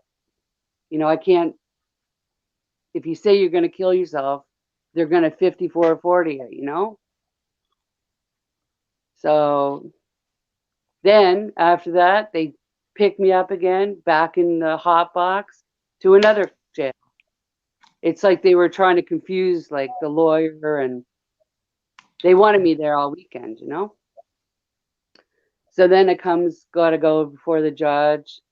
And then my bail's like something crazy. It was something astronomical, like $100,000 bail.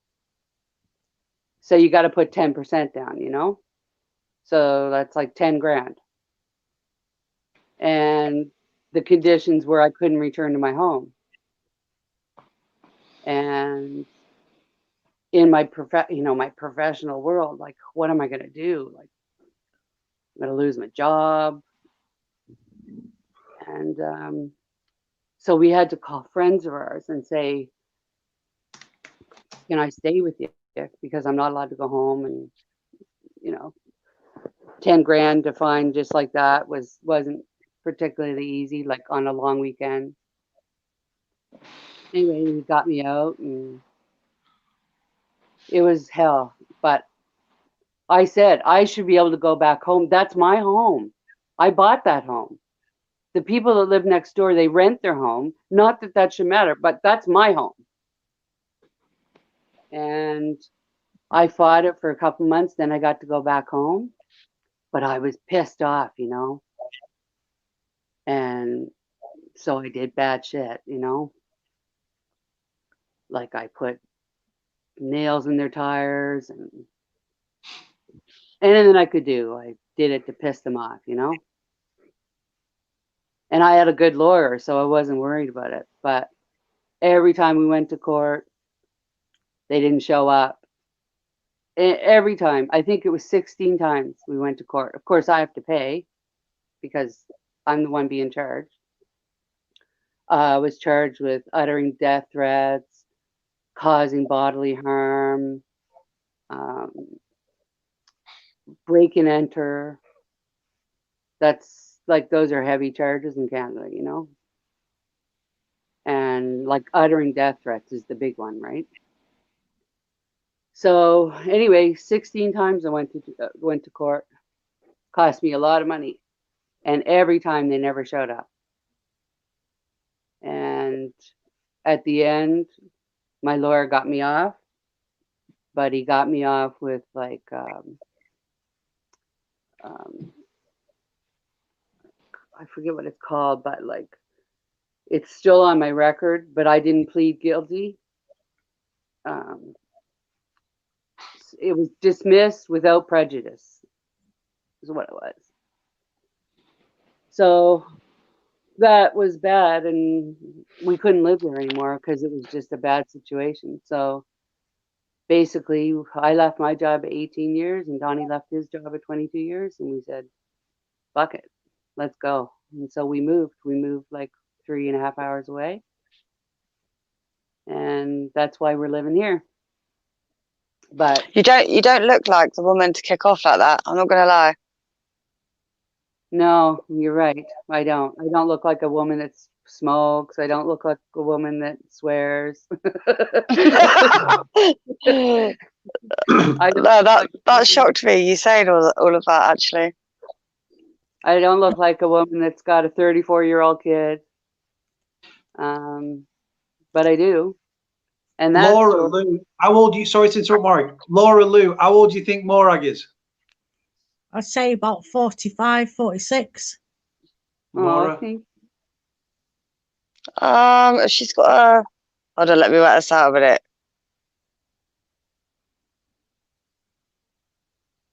So about how old how old did you say you were when you had your child? My son's Trying to do the 34. maths now, Laura. And I'm tired as well. All right, go on. I'm 54. Oh wow. Yeah, you don't look it. Don't Thank judge you. a Stephen H. just said, don't judge a book by its cover. Exactly. You got to know that, because like I was 15 on my own. I was 16 living in London, like running the roads in London and studying, but partying like crazy, and had some of the best years of my life living in London, and done some crazy shit, like just really crazy shit, like do something what you did, Laura, but I was doing it internationally. You know, I was bringing stuff to other countries, you know, but I never got caught. And even up till like last year, I was like bringing shit to Mexico. And I saw that. yeah, I'd never do it again. yeah, mine was I brought it for my own personal use, you know, but everybody's like, Morag, you can get it down there. I'm like, yeah, well, just let me just see if I can get it in one more time. It's just like it's crazy, you know. I live on the edge of it, you know. I like a little bit of chaos, like the danger side of things. Yeah, I like a little bit. Otherwise, life gets boring, doesn't it? Life gets boring, and you know, when I had my child and I gave him up for adoption, and I met Donny, and Donny's adopted, and he didn't want kids, and I said I couldn't have kids because I gave one away. And I knew if I met my son that I didn't want him to feel like he wasn't wanted, you know. And through the grace of God, I did meet him. And yeah, and he calls me mom. And, that's lovely. Yeah, and he's a nice young man, but he's got some troubles, you know. Yeah, but everybody's got troubles there. Yeah, for sure. And it's been crazy, you know, just life is what it is. But so is he in London or is he in Canada? No, he's in Canada, in Nova Scotia, and that's where I grew up. Yeah, he's been here. He's spent many months with us, and when he was here, he was clean. He didn't do any drugs. He didn't drink, but he's addicted, you know, and he's got schizophrenia. So those aren't good combinations. Text message. That's Louise. That noise is guys. That's Louise's text message tone, just in case anyone's wondering. No, I do. I heard it. And so, go on. Yeah, please, Corey. No, so I was going to ask you. So people were asking in the comments. So what's it like to get booked in a Canadian jail, like a county jail or whatever?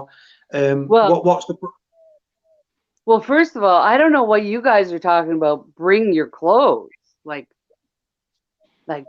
we don't bring our clothes. They take our clothes and you put on a uniform, and everybody wears the same uniform. So, and like you don't get your own runners, and you don't get your own shoes. You wear like prison flip-flops, you know? So that's why I asked the other night, you guys get to bring clothes in? Like, no, it doesn't work like that here. I got my suitcase packed already. Yeah, Laura. Oh, don't you worry.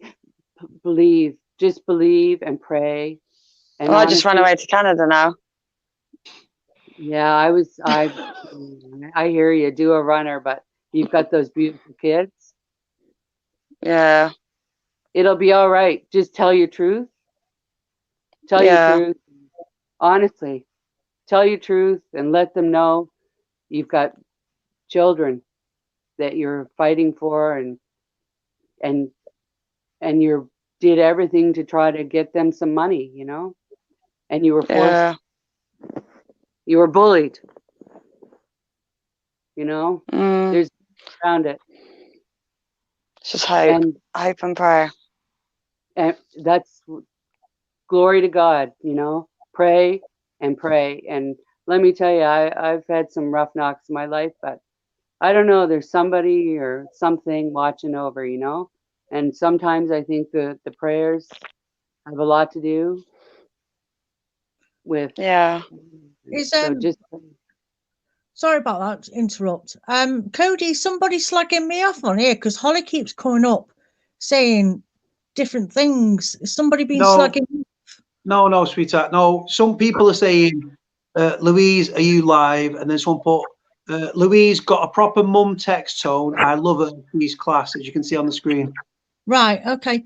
I was just Don't wondering worry, don't worry, sweetheart. Don't worry. I've got moderators there watching the chat. You'll be, but no, you can see it on the screen there. Louise has got a proper mum text tone. I love her. She's class. Nothing but positive comments in here. Trust me.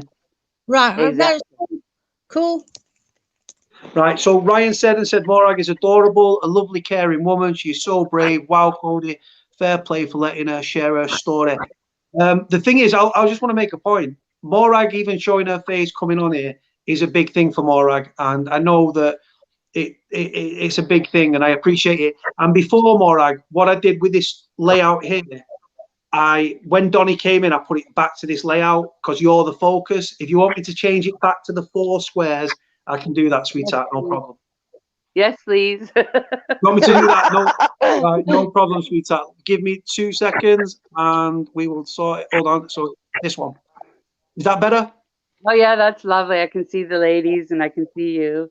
That's Yeah, I don't nice. know.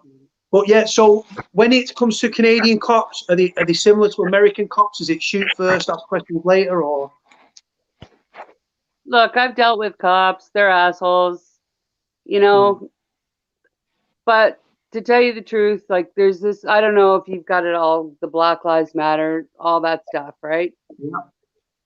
But like if you see what's kicking off in the States, man, it's like there's a point in humanity that we need some kind of control, you know? Everybody just can't run wild. And if everybody runs wild, then that's what's happening in like Portland. And it's like there needs to be some kind of authority, you know, but they shouldn't abuse their authority. I grew up on a street with 5 cops.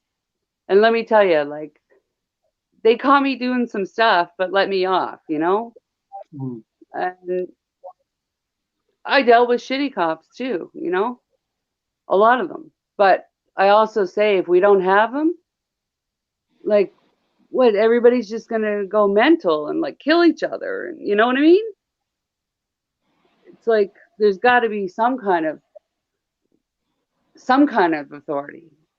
Like in the States, they want to get rid of the cops and have social workers go to like knife fights and gun fights, like Oh, wow. to de-escalate it. It's like, I don't think so. You know, like I don't hang with cops there, but if I need one, or I'll tell you, like when my mother-in-law died, she died in my home here.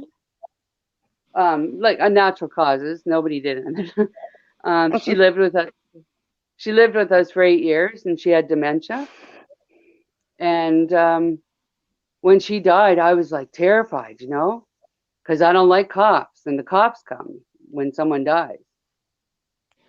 And like, and then the coroner came, and he was like, asked Donny, well, did her head go under the water? And Donny, like, instead of just saying no, he goes, well, I'm not sure. And I'm like, oh, fuck, Donny. Like, you know, in my conscience, I'm like, oh my God, they're going to accuse us of murder, you know? Because that's just how my brain works, you know, with cops. But then the coroner, like he just does Mr. Dead guy, you know, that's all he does. He deals with dead people all day long. So it's just a matter of fact for him, you know? And I said to the cops, like, why? What are they going to do to us? You know, why? What do they want to know if her head was under the water? You know, she was in the bathtub. She died. Like, We didn't do anything to her, you know? But I'll tell you, those cops, they were awfully nice to me and like really knew that I was like freaking out because there was somebody dead in my house, you know? And Yeah, that's mad. yeah, and like they came back and they checked on me and make sure I was okay, you know? So I would say where I live in the country, they're nice cops, you know? Like they don't come around. You don't see them, man. Like where I live, you don't see them. There's no murders. There's like we don't lock our doors. My keys are in my car right now. Oh wow. Can't do that Yeah. over in Manchester, can we, Cody? Fucking hell, you leave you honest to God. It's bad enough if you're getting in your car, if you've got a Range Rover, you're trying to get in your car, someone's pushing you out the way and stealing the fucking thing. Never leaving the fucking some areas like obviously you've lived over here, Morag, so you know what it's like with crime and stuff, but certain areas of Manchester, certain suburbs, it's rough as fuck. I mean, Lou that's on the screen at the top right, he lives in a nice area, very rich area, but she lives in a council house, which is like, I don't know, the projects, I guess. Yeah. Yeah. And Yeah. like, yeah, but round the corner from hers, a few streets up and a few streets over, couple of millions and millions of pound houses. I've been to the area of Bolden, but yeah, fucking hell, Laura, could you do that down your way? Hold on. What's she doing? So Morag, somebody put here, Morag. So if you can't post bail, is that when you have to get a bail bondsman over there that are like Dog the Bounty Hunter? What's worse, cops or bounty hunter? Yeah, exactly. If you can't post bail, like for example, I had collateral in a house, right? But if you can't post bail, either you sit there till someone will bail you out, or you just go right to jail. And I was lucky. I had a good, I had a good barrister, and he was on top of it. He like took care of me. But it cost me like at the end of it all, I think it cost me 10 grand. 10 grand. Hold on. I'm But just as I'm talking. Cody, did you ask if it's like rough around my area? Yeah. No, Yeah. it's only like young kids stabbing each other like around where I am. What's It's that not like? bad. What's it like in Canada for knife crime, Morag? No. There's No. Here where I live, there is no crime. I can tell you, there's just the odd person. But for example, pot's legal in Canada, right? Oh shit, yeah, it is. Yeah. So that takes away a lot of. It's all government run, the marijuana. And the oils and the CBD oil, and it's all government run. So I don't go to the government there, and you can grow your own plants, So that takes quite a lot of the criminality out of the streets, doesn't it? When people are just, that just ends it. It's like there's no more, it's illegal. It's legal, so they can't do it and they can't put you in jail for it. So that takes a big load off the system, But I'm convinced that they want it's a system. They make money off it, so they want people to go to jail. It's how it works in every country. It's a money making machine for the government. If you would have been done, go on, Morag, carry on. No, please. No, so I was going to say, so if you got done for that issuing threats or threats to kill, as we call it over here, how long would you have got if you was found guilty of that offence? What's your minimum? What's your maximum? Threats to kill, probably I would have done 10 years.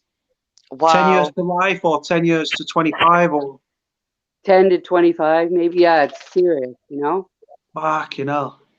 Yeah, I don't Shit. And maybe that's Laura. why we don't Fuck have that.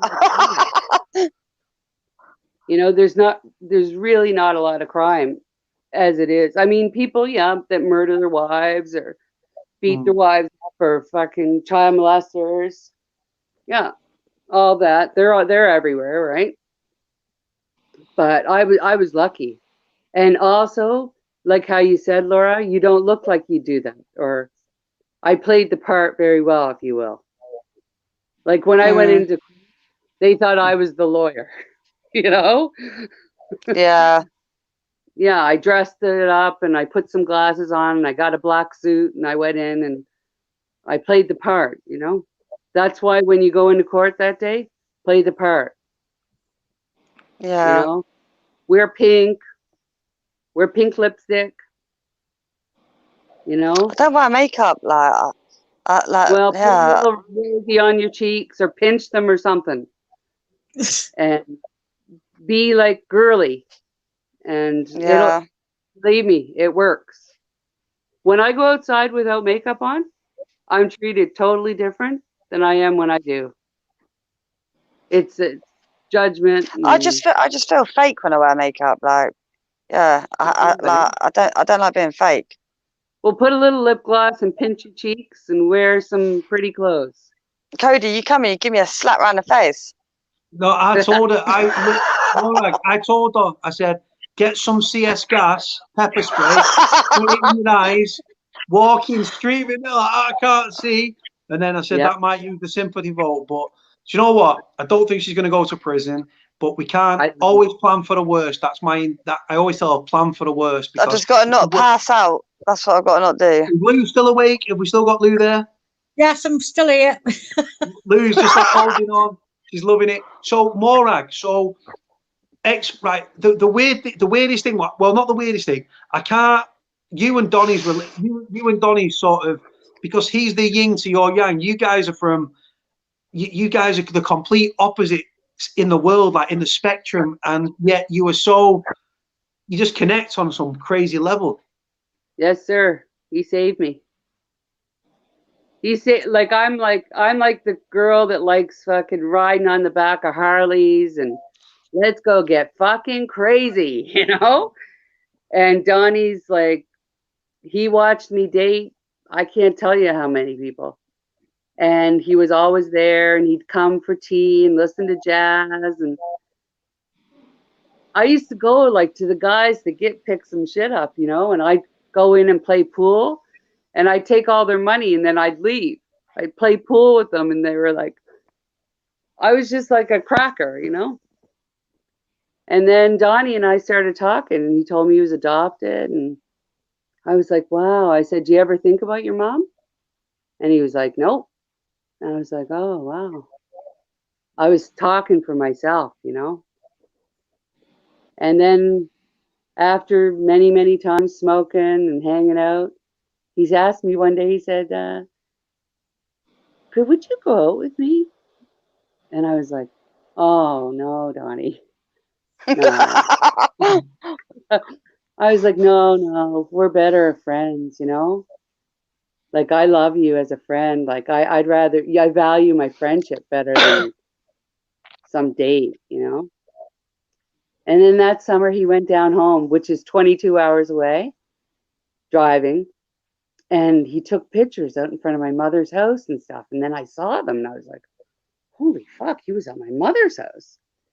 And little did I know he kept writing my mother. He must have wrote her 50 times asking permission to date me. Oh, wow. Like a real gent, you know? So my mother was like, why aren't you dating this nice young man? I was like, no, Mom, it's just like, we're really good friends, you know? Really good friends. And she was like, you know, that's the type of boys you should date. I was like, yeah. Did you used to go for the bad boys? Oh, yeah. Like every time one threw me up through a wall or. Yeah, you got to go for the bad boys. Oh, yeah. I'm calling Donny. Hi, Donny. Can you help me? He kicked my Christmas tree over. And Donny come running down and picked it all up. Oh, and then I bless him. And Donny would sit by and watch. And then finally I was like, what am I doing? Yeah. And I was like, this is just an endless road of sadness. How long have you two been together for? We've been together 26 years. Oh, wow. Yeah. She played hard to get though when she's saying that she was like, no, we're better off as friends and stuff. But he's such a the guys, I've only spoken to him. That's the second time before on the live.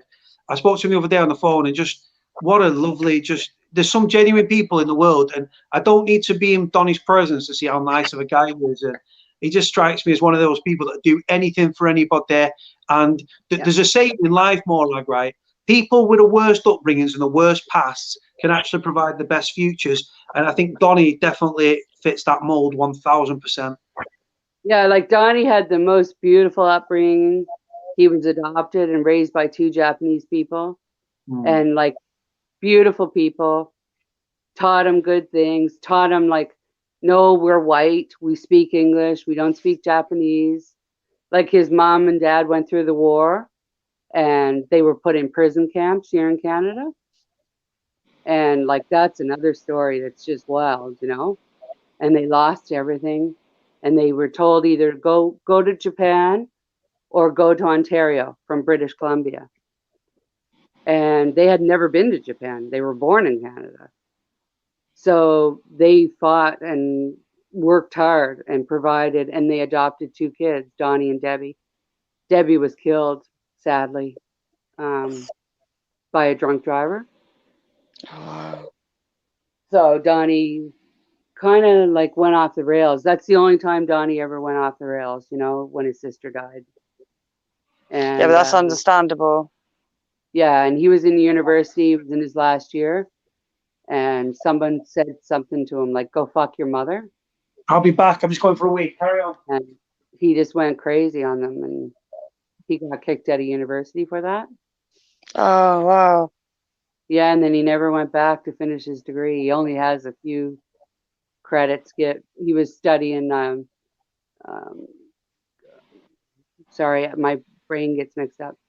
He was studying like the brain and what's it called?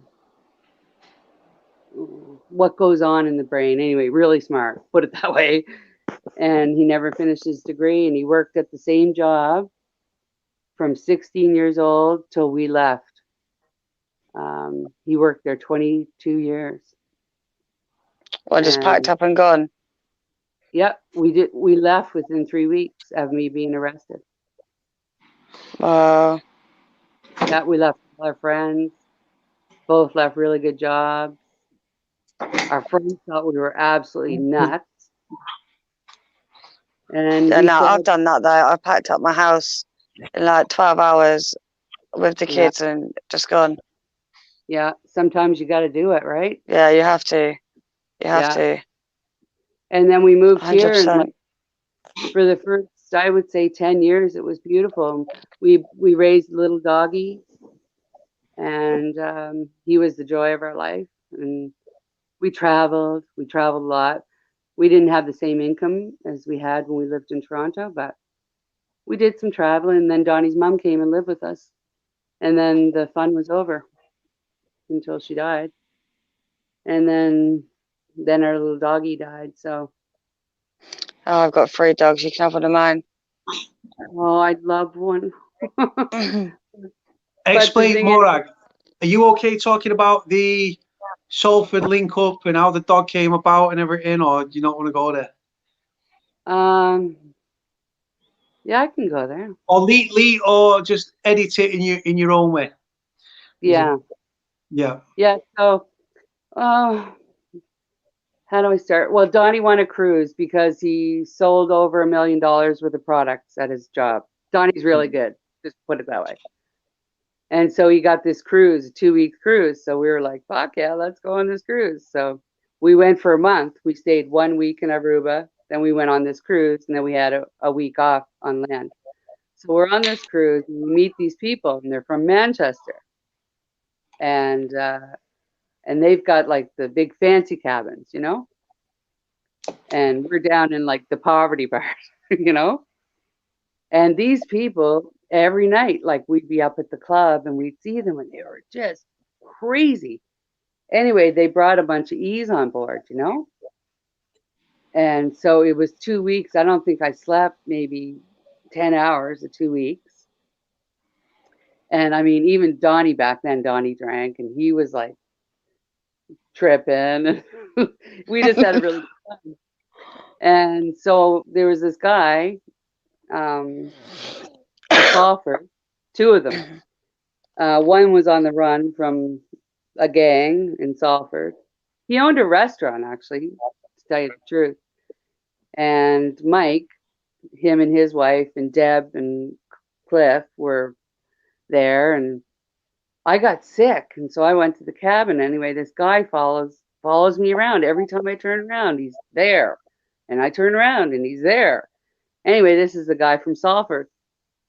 And he's like, he goes, you're a crazy horse. He goes, you're absolutely mental. He goes, I love it, you know? So they started chasing us around, and we partied, and then afterwards they got in contact with us. And they came to Canada, and pretty wild. And should I tell that part? Oh my God. So one night, I don't know if Laura's dropped off. No, I think she's back. she probably like Lou's still there. Lou's still awake. I am. I'm listening. No, it's my signal. So this one night in particular, they were staying upstairs, and the man, the Mike from Salford, Mike Hampson, he comes down and sneaks into our bedroom and sneaks on the side of the bed where I am.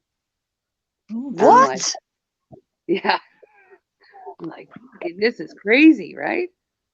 So I get up and I go upstairs. I'm like, what are you on about, man? He was like, I love you. I've fallen in love with you. I'm like, no, you should just like go and do what you got to do with your wife. And he's like, no, it's all right. I've asked my wife. Like, you asked your wife? I was like, oh. And she fancies Donny. And I'm like, oh, really? So then it ended up like Mike and I went on a plane. We flew away. And Donny and her stayed together. And this went on for 14 years. And he was like almost, Donny and I hadn't had relationships, I should say that. We just were friends at this point. But would never leave each other. You know, we've got it in blood. Like, I'm for you, you're for me, we'll never leave each other, you know? But we sleep in separate rooms, and it's just been like that since probably 16 years. And then this guy and I started seeing each other and traveling the world. And one time he bought me a little dog, and the little dog's name was his last name, Hampson. So he was the love of my life. And up until last year, I spoke to Mike every week, you know? But then something happened and we don't talk anymore, which is pretty bizarre. Morag, you've been labelled in the comment section as Mrs. International. Oh, great, great. Yeah, I've been all over. I've traveled the world, that's for sure. I have been all over. Yeah. And it was crazy. And now I live in a little town of 2,300 people, or 20,000 people. And it's a big difference. So really, when we came here, my little dog, he healed me, you know?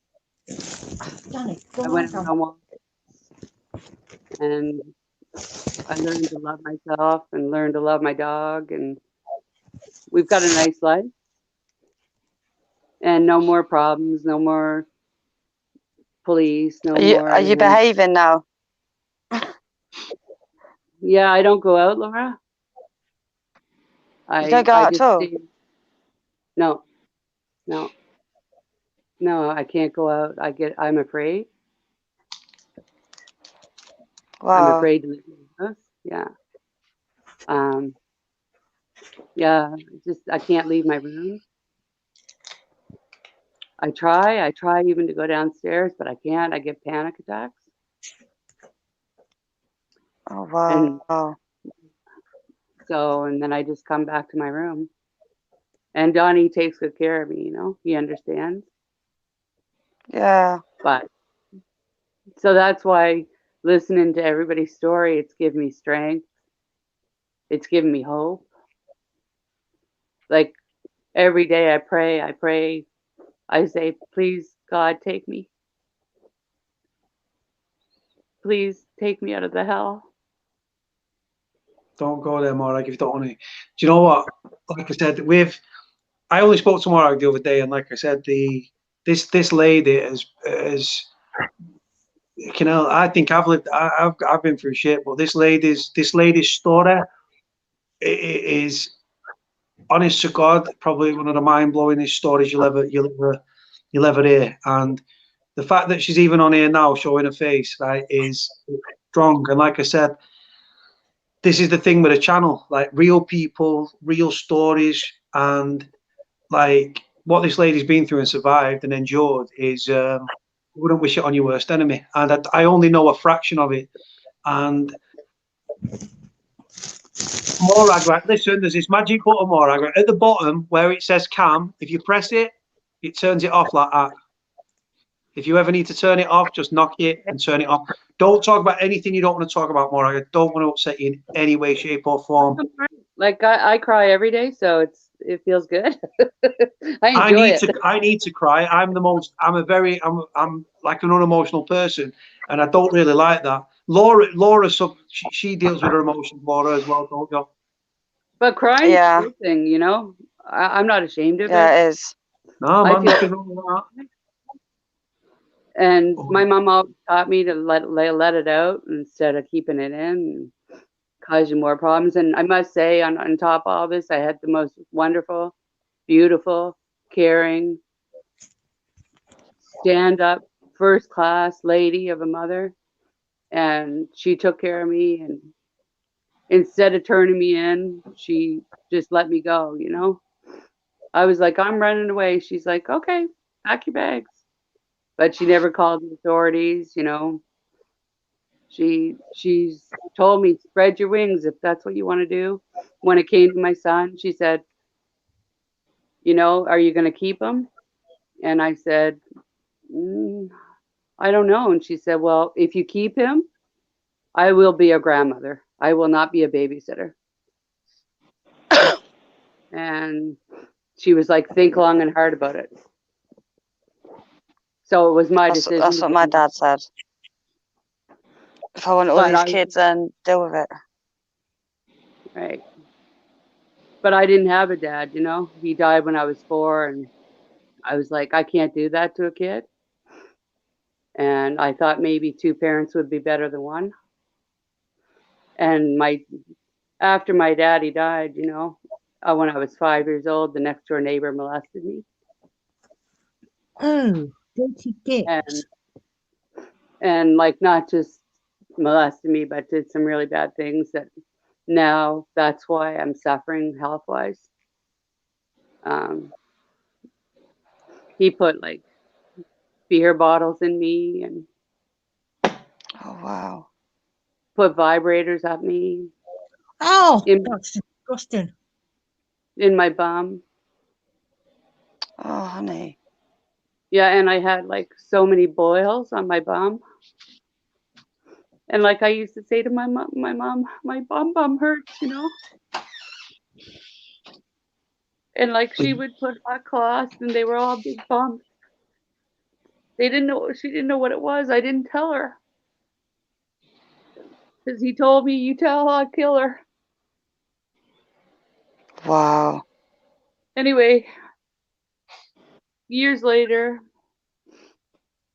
he's dead anyway. But when I was 35, I told my mom. And she understood. At first, she didn't believe me. But then afterwards, she said, oh my God, now I understand what happened to you. Now I understand what happened. She said, you were such a nice little girl. And then it all changed. And then, like, go on, Morag. You don't have to speak more. Right? If you don't want to go any further, I completely understand, sweetheart. and then No, you're so strong. In my, Incredible. where my brother lives now, that's the house we grew up in Nova Scotia. The guy that lives there next door, the madhouse, he's a cop, and he did the same things to me when I was like 11. So obviously his dad was doing it to him, and now he's a cop. And so my brother told me, because my brother doesn't talk about stuff, you know. But I asked my brother, I said, "Did things happen to you too?" He's like, "Oh yeah."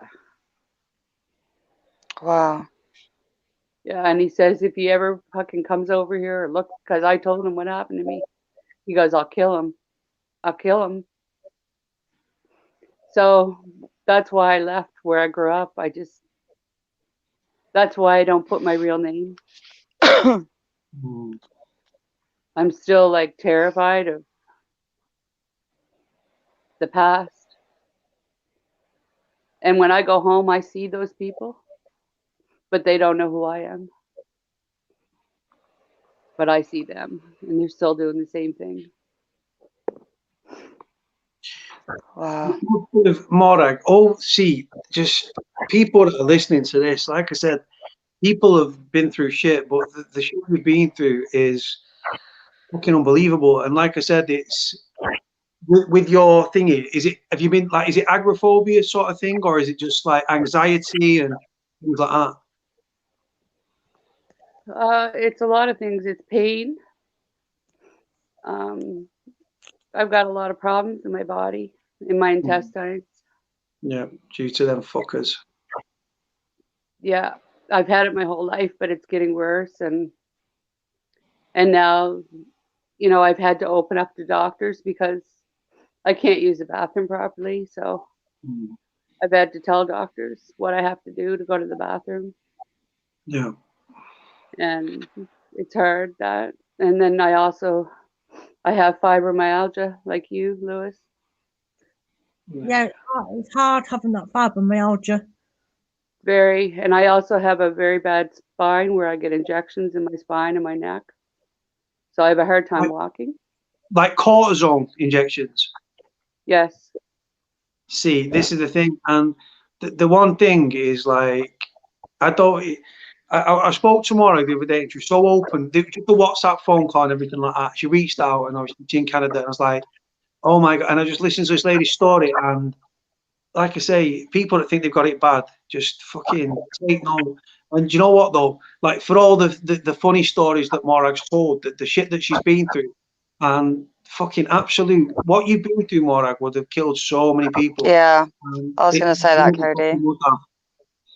There's so much love here, like Holly saying, Morag, you are amazing. You're still here. You aren't a fighter. You are a warrior. We're all behind you, Morag. Kiss, kiss, kiss, kiss, kiss. Thank you. My heart is aching right now, Marcus. Damn, sorry to hear this from Stephen H. Morag, you're so brave for telling your story from Nicola in Scotland. I'd kill him. Wow. If we want to move on from the story, let's change the fucking subject, because I don't want to upset Morag any more than she already is. My attraction to you was honestly what you do, who you are, how you talk, how you hate the fucking pedos. No. They're everywhere, man. They're everywhere. And you know what? A lot of these fucking nonsense. They pick on little girls and they pick on little boys that don't have someone to back them up. And they know it. They see it. They know when a kid's not feeling confident. And they pick you out of the crowd. And they do it over and over. And I've had the same problem sort of with men in my life. Like, I'm afraid to say no, How can I, right, Morag, the way that you perceive men, obviously you're not obviously labeled all men the same, because you've got this crazy relationship with Donny. But how, over the years, your relationship with men must have been, can't trust them, can't form emotional attachments with them. Yeah. Mostly sex, then beatings. then it's like once you tell someone that you're wounded, then it's like they take advantage of that almost. But Donnie never did, and that's why Donnie and I think, don't have a sexual relationship, is because he knows it's, to me, it's not a good thing, you know? Because, It's like I like, said, sex is supposed to be an enjoyable thing, but when you've been through the fucking worst things that even imaginable from such a young age, sex must have been like such a fucking unenjoyable experience. Like I said, when I was nonced, my thing was, this guy was, I wasn't allowed back in the house. I fucking was told to be in for 8 o'clock. Turned up at 8:05 because I was an arrogant little shit. Weren't allowed in the house. Was on a bus stop, getting me head down. Pissed up guy that we used to terrorise, Martin, Mad Martin. Come back and was like, look, come back to mine. And he plied me with fucking drink, and what happened happened. And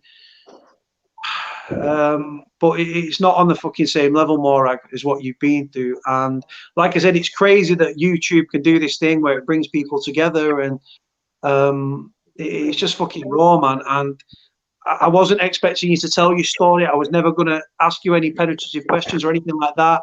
But then when well, you opened up, pardon? I think because the ladies were on. Yeah, it gave you confidence. Yeah, and I wasn't scared, and like I prepped, you know, like I got myself together and thought it through and thought, well, fuck, who's gonna find me? You know, they're not gonna find me. If you need me to take, if you wake up tomorrow and you want me to take this video down or delete it, I will delete it without a second thought. 1000%. You've got my word. No Morag, worries. can I ask you something? Everything you've been through, did it did it not put you off men altogether? Well, depends, you know. When I'm good and drunk, nope, love them. But I've had many women relationships. I was going to say that because I know Cody keeps going on about it. Oh, Laura loves black men. Laura loves black men.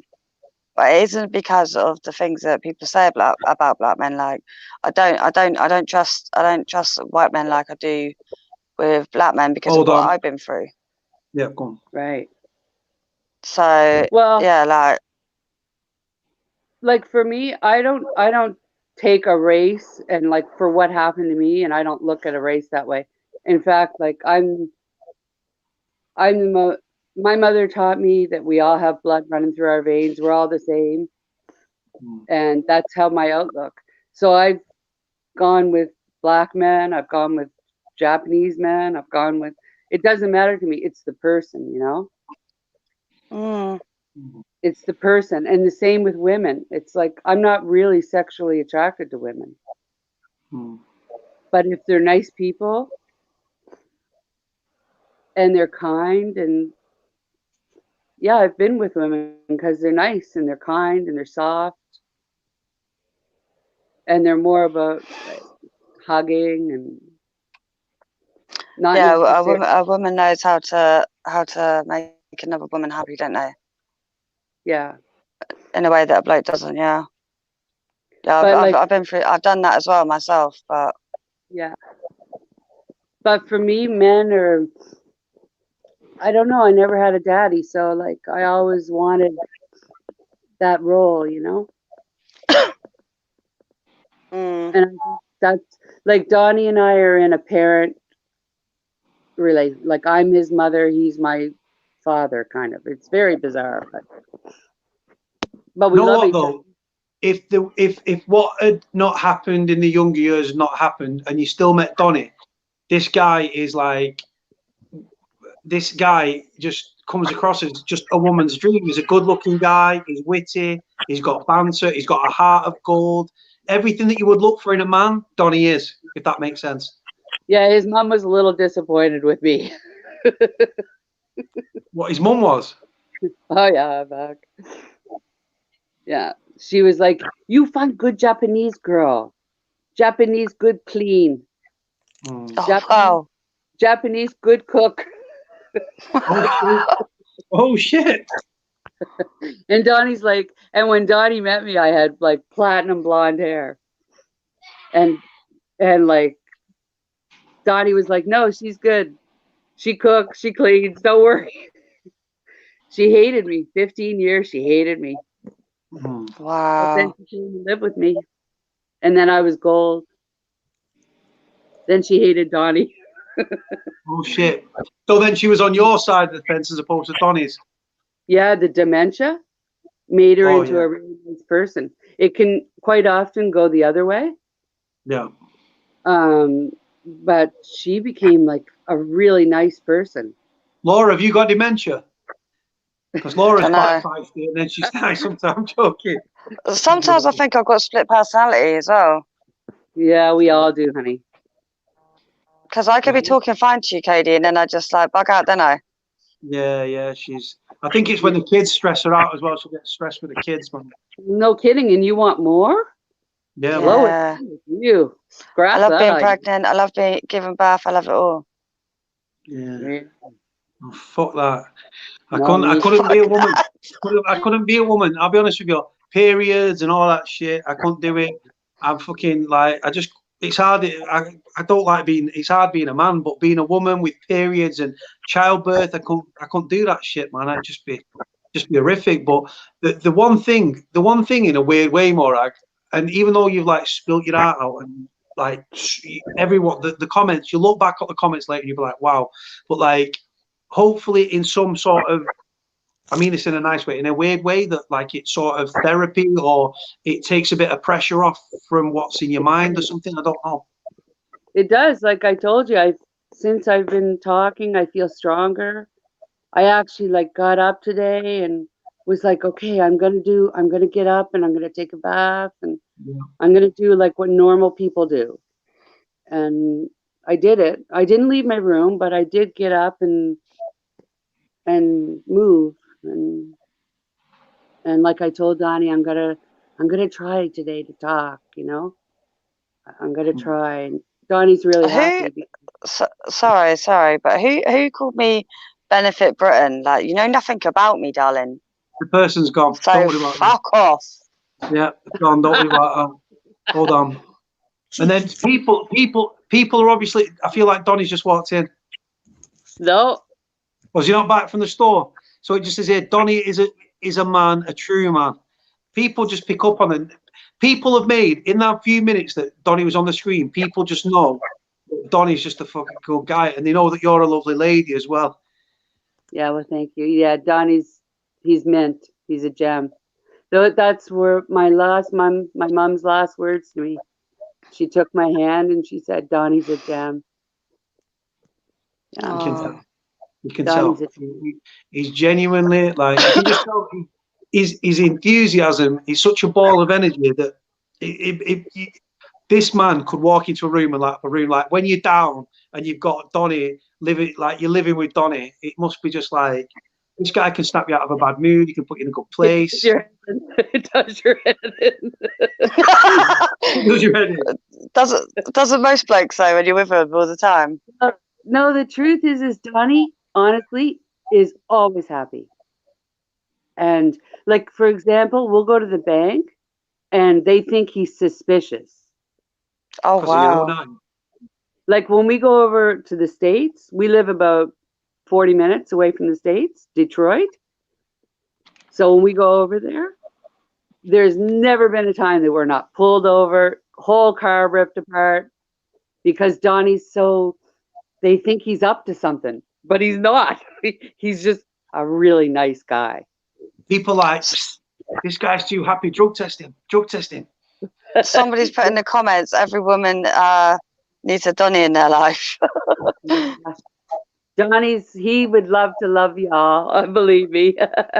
He's out there like tonight, mowing the grass and he's whistling and singing Frank Sinatra. And like my neighbor this year, I went out, I went outside the house and I was on the grass and he's all freaked out because of COVID, And I'm like, turn the TV off, stop watching the news, just he's paranoid. Anyway, he goes, Morag, I have to ask you, he said, are you okay? He said, I thought Donnie might have killed you and dug you in the basement. What the fuck? What the fuck? I swear on my mother. I was like, what? He goes, you know, because sometimes you don't know who's living by you. And Donnie's always so nice. And those are the ones that you got to watch out for. They're the serial killers. They're serial killers. Yeah. Cody, can you pass Morag my number? Do you know what? Lovely. Absolutely. Morag, if you're cool, I will send you Laura's number and vice versa. Yes, Yeah, please. I've got WhatsApp as well. Yeah, Yes, that's how we contacted. So the other day, Laura, I was there and I get a WhatsApp from Morag and I seen the dial code and I thought it's international. And then she was like, I'm from Canada. I comment as Muffin Mouse. And I was like, right. And I thought, so I replied and I thought, you know what? I need to ring this lady. So I just wanted to, because it fascinates me. You phoned me after, Cody. Yeah, man. Yeah. And I was like, the fact that she's international and she's like in Canada, and you think like your channels reach Canada, and it's like, how can that be? How can somebody on the other side of the world, never mind the other side of the country, be watching? And I was just 2.5 hours and I was blown away. And I normally do most of the talking, as you know, but I actually sat there and I listened to Morag speak, and I was like, I thought, that fucking hell, what a woman. And do you know what? She's got some of the funniest stories you'll ever hear, but she's also lived, just been through the worst fucking things that one incident could turn a person to drink or drugs or suicide attempt, self-harm and suicide. And she's been through so many fucking things, but then she's partied with the best of them. She knows good Mexicans, she knows bad Mexicans, she's international. She ran with a Salford firm. Yeah. She's partied all over the world. She's got just unbelievable story, like a Scottish mother with a British father that's in the Royal Navy, and then just the journey that it became. And so, because and they've got, I'm just fascinated. As soon as I found out she was Canadian, I thought, oh my god, they've got killer whales there. She's on the other side of the world. And then when I spoke to killer whales there. Oh my god. Don't get me wrong, I don't paint myself black and white and thrash around in the tub or anything like that, but I love killer whales, man. But like when I spoke to Donny, man, I was like, oh my god, this guy could be like such a positive fucking hell. Like this guy could walk into a room and speak to people with depression, and they'd all be like, he's got that. It's like contagious. His energy, it's contagious. It is very much so. Oh my my thing's fucking up again. What's fucking that? Pisses me off. Your Dottie. No, my phone. What's up? So Lou's still there, I think. I don't think she's dropped off. She's there in the background. Right, yeah. I'm looking at the comments on here. There's a guy called Stephen French. He said he wants to get on. It's right. Stephen French is a gangster from Liverpool. He's actually a friend of mine, and he's not right. I've got French's number, and it's not Frenchy. It's just right. The guy that's Akinwale Arabiki. Hold on, Lou's just knocked herself off. Oh no, she hasn't. Laura's knocked herself off. Right, hold on. I think Laura will jump back on. She will be back on in a moment. What are you drinking, Morag? Ginger ale. Ah, like not root beer, ginger ale. Yeah, ginger ale. But yeah, Laura, what happened with your phone, man? Don't know. I'll smash it up in a minute. It's pissing me off. Well, there you go. There's the switch, Morag, we're talking about. Yeah. Dead nice to be in a feisty one. But no, Lou, the people that are commenting, Akinwale Arabiki goes by the name of Purple Aki. Stephen and Aki are fake accounts. There you go, 1000%. They're not real. Isn't one of them supposed to be gay? Akinwale Arabiki. You're from England and you don't know about Purple Aki? No, I keep myself to myself, man. She doesn't like people. I'm a bit like you, like staying in my own home. Yeah, I hear you. You gotta check out the videos. You gotta check out the song. That's funny. The song's funny. Laura's smashing. I don't know what's Laura on. She's going on a mission. I'm letting the dogs out. Oh, she's on the move. Morag. She's got 3 psychopathic dogs. One's called Herpes. No, it's not. It's Hercules. Herpes. Hold on. Herpes. Say And hello. then what's the other one called? Oreo. And then look there. No. Oh, it's what happened? Morag. Go on. Morag, Out. they're dead Wait. aggressive. Morag, they're dead aggressive. No, they're not. They're not. Just one of them is. Anyone comes in the house, he doesn't like it. Oreo. Oreo. So Mama. Not how you. about even Morag knows about purple Aki? Yeah, No. man. Yeah, you I'll gotta keep myself to the song's myself. the best. You know the song I'm talking about, Cody? Which the one in the garden with the guitar. That's good, though. I've seen it. It's wicked, man. Well, Hold on. purple, Send it to me. wearing the nappies. Yeah, I will do. Hold on. That's Morag good. seems like a clued up lady. She's been through the system. Nicola Blythe in Scotland wants to jump on, but the thing is, because we're talking and we're like mid-flow, I don't really. If we bring someone else in, they're just going to end up sitting there not talking. So I don't really want to bring her in, but we'll sort something out another time. Come. Morag, I seen Donny was before. He was looking at the screen and he was looking at the TV and looking at the screen. Yeah, you see what I got set up? You see it or no? What? Yeah. I can see it. Yeah. Yeah, I got that. Then the computer down there, and my phone and my tablet on here. I have all this shit and I don't know how to use it. It's cool, man. So you're in your room right now. You downstairs or you're in your bedroom? No, I'm in my bedroom. Cool, man. Do you know what though, Morag? Do you understand this? Right. So Laura's very homely, right? So when you go home or you stay in your room and you close the door, it's like it's like when you close your bedroom door or your front door, when you're in your own space and stuff, you feel safe like in a cocoon. But when you go outside, you feel very vulnerable and anxiety and agitated and stuff. And everything's going fast. Yeah, I can't wait to get home. I'm not gonna lie. I go in the grocery store and I'm like, oh my God, I can't cope. There's too much stuff. There's too much in here. I gotta go. I gotta get out of here. You do a lot of stuff online? Yeah, is that how you get? Yeah, I do it like nearly everything online. Yeah, it's terrible. Yeah, but no. I must say, like, I have Mexican friends that come over on the weekend, on Sundays, and they really help me. They get me out to the garden anyway. See, I don't even like people coming into my house. No, huh? No, like, I'm really, really funny who comes in. No, I'm all about if you come here in my room, I'll talk all fucking night. I hate it. I hate it. I'm just I don't know saying, why. it must be hard having kids and not wanting to go out, eh? No, because I feel like if I'm in my own house, like nobody can hurt me. Like if I go out, like I've got a pass with the kid's dad, like, and that's always on my mind. Like, is he watching me? Like, does he know where I am?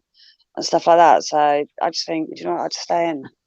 But Laura, how much of how you are now stems from fucking that dickhead?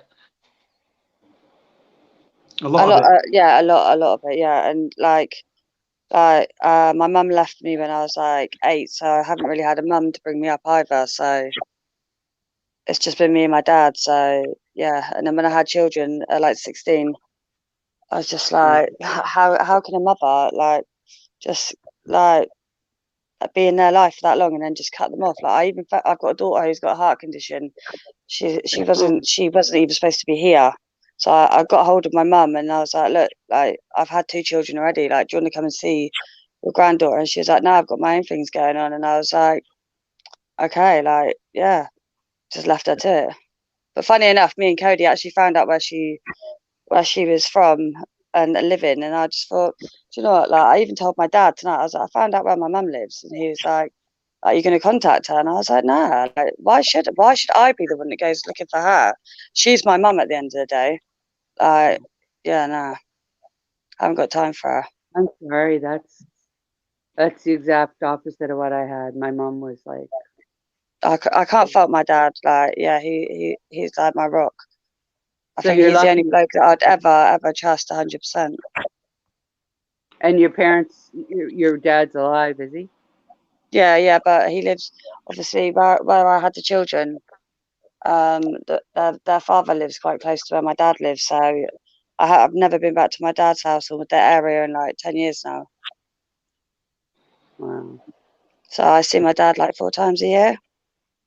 Wow. So that's- it's just me and the kids. Like, I haven't even told my dad what's going on.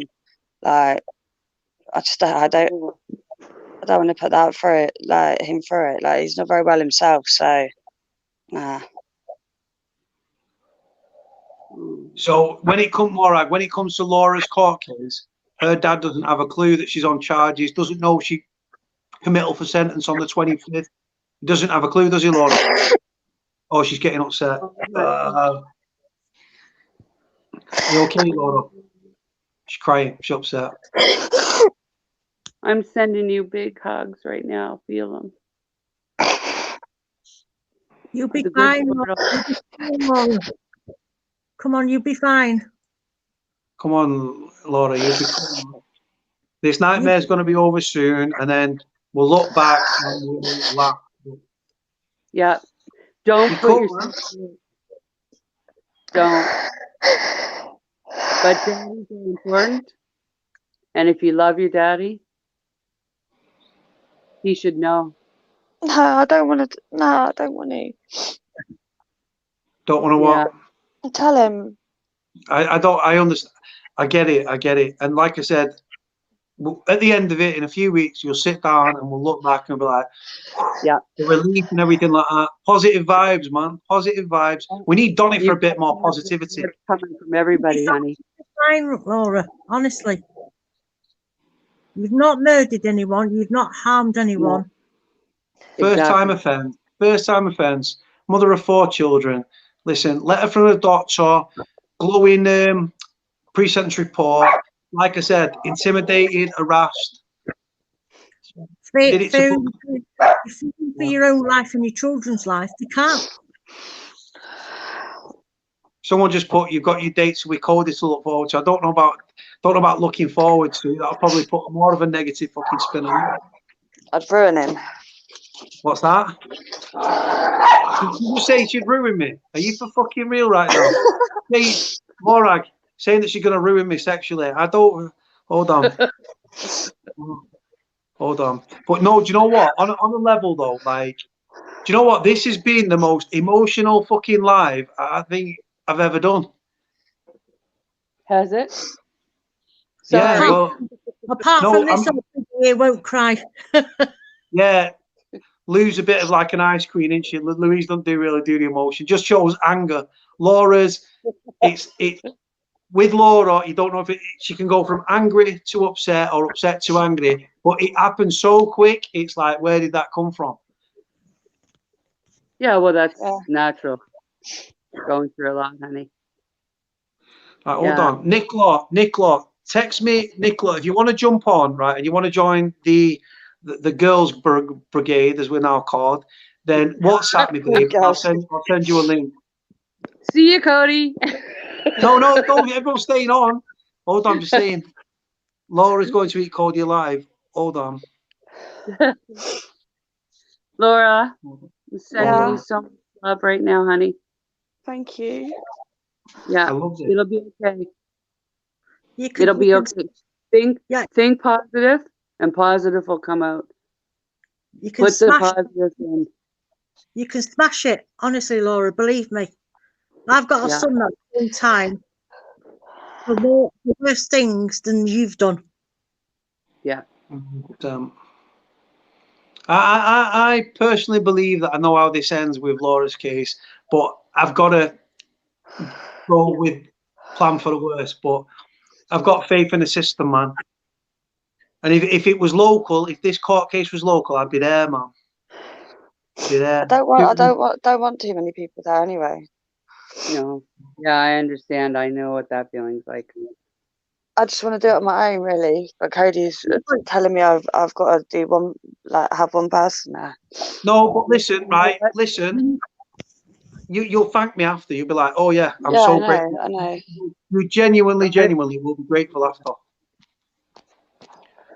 The thing is, though, Laura, you look at, right, you raised 4 wicked kids on your own, right, without any help. You've not had the mother there, right, and you've done that on your own. But this is a big thing, and facing things on your own, it's always better to have a crew there with you. Look at Morag. Morag's there. I'll link you guys up with a phone number.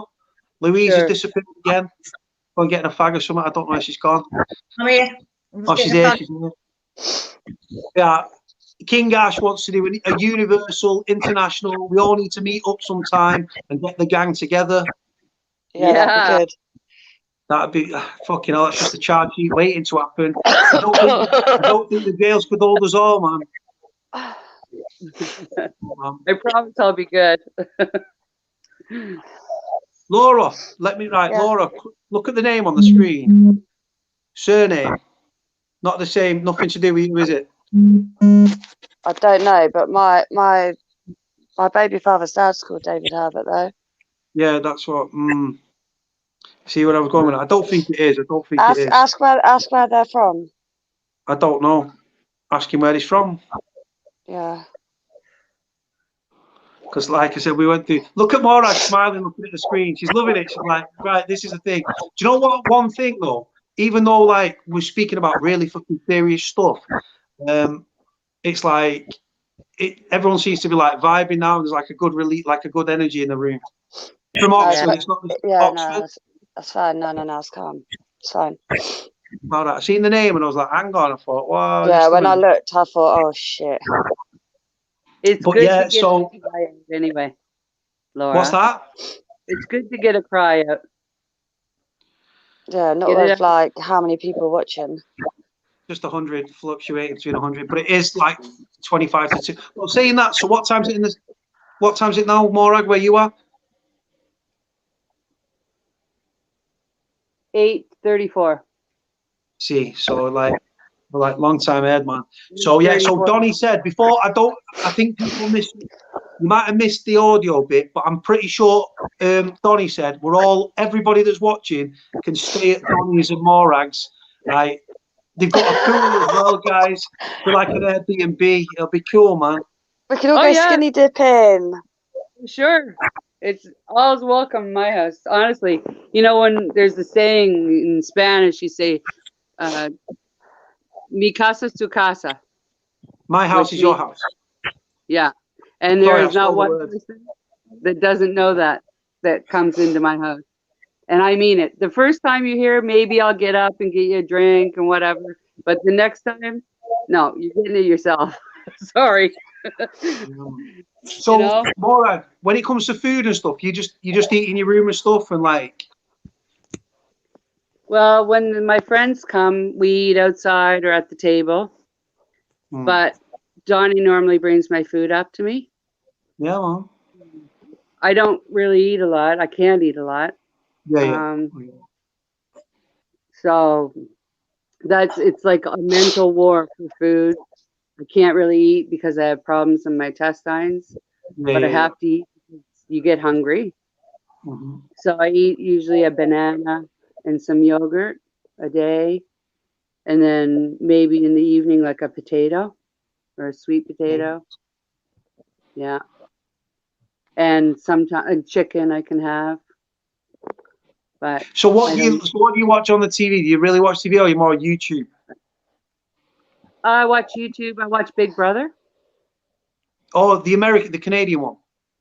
Both. Do you watch the UK one? Like, oh yeah, but that's no more, right? Yeah, it's finished. Yeah, it's a bit shit. UK programs. Go on. But they say they're bringing it back, so hopefully. But right now, the American. Do you listen to a lot of music? Love music. I have like walls and walls. Yeah, love music. I don't watch TV at all. Yeah, music's my thing. Yeah, I like music too. I wanted to say something, Cody, to you. How I really delved into your program and listening, and I enjoyed so much. Was from Mr. Atwood himself, and I'll tell you, he's got a lot of people on there, Cody. but I have never gone to anyone's channel that he's shouted out. But I went to yours because Thank you. there was something about your story, and I could see through it. I saw you. I saw you. I saw the beautiful, polite man, gentle man that you are, and that's why I came, and that's why I watched, and that's why I sat for a long time watching and not saying a thing, you know. Mhm. And I really mean that when I say you've got gifts that you don't even know if, man. You could take this places and help a lot of people, and I mean that from the I bottom of don't my see. heart. I don't see that. I really don't see it. Well, I'm grateful. I've never compliments are something that I can't. I just don't feel comfortable taking, because when you've had it drilled into you all your life that you're a piece of shit and you'll never amount to anything, and you're a fucking idiot and you're a waster and all the usual shit that people say, and being bullied and abused and shit, and you know how it goes.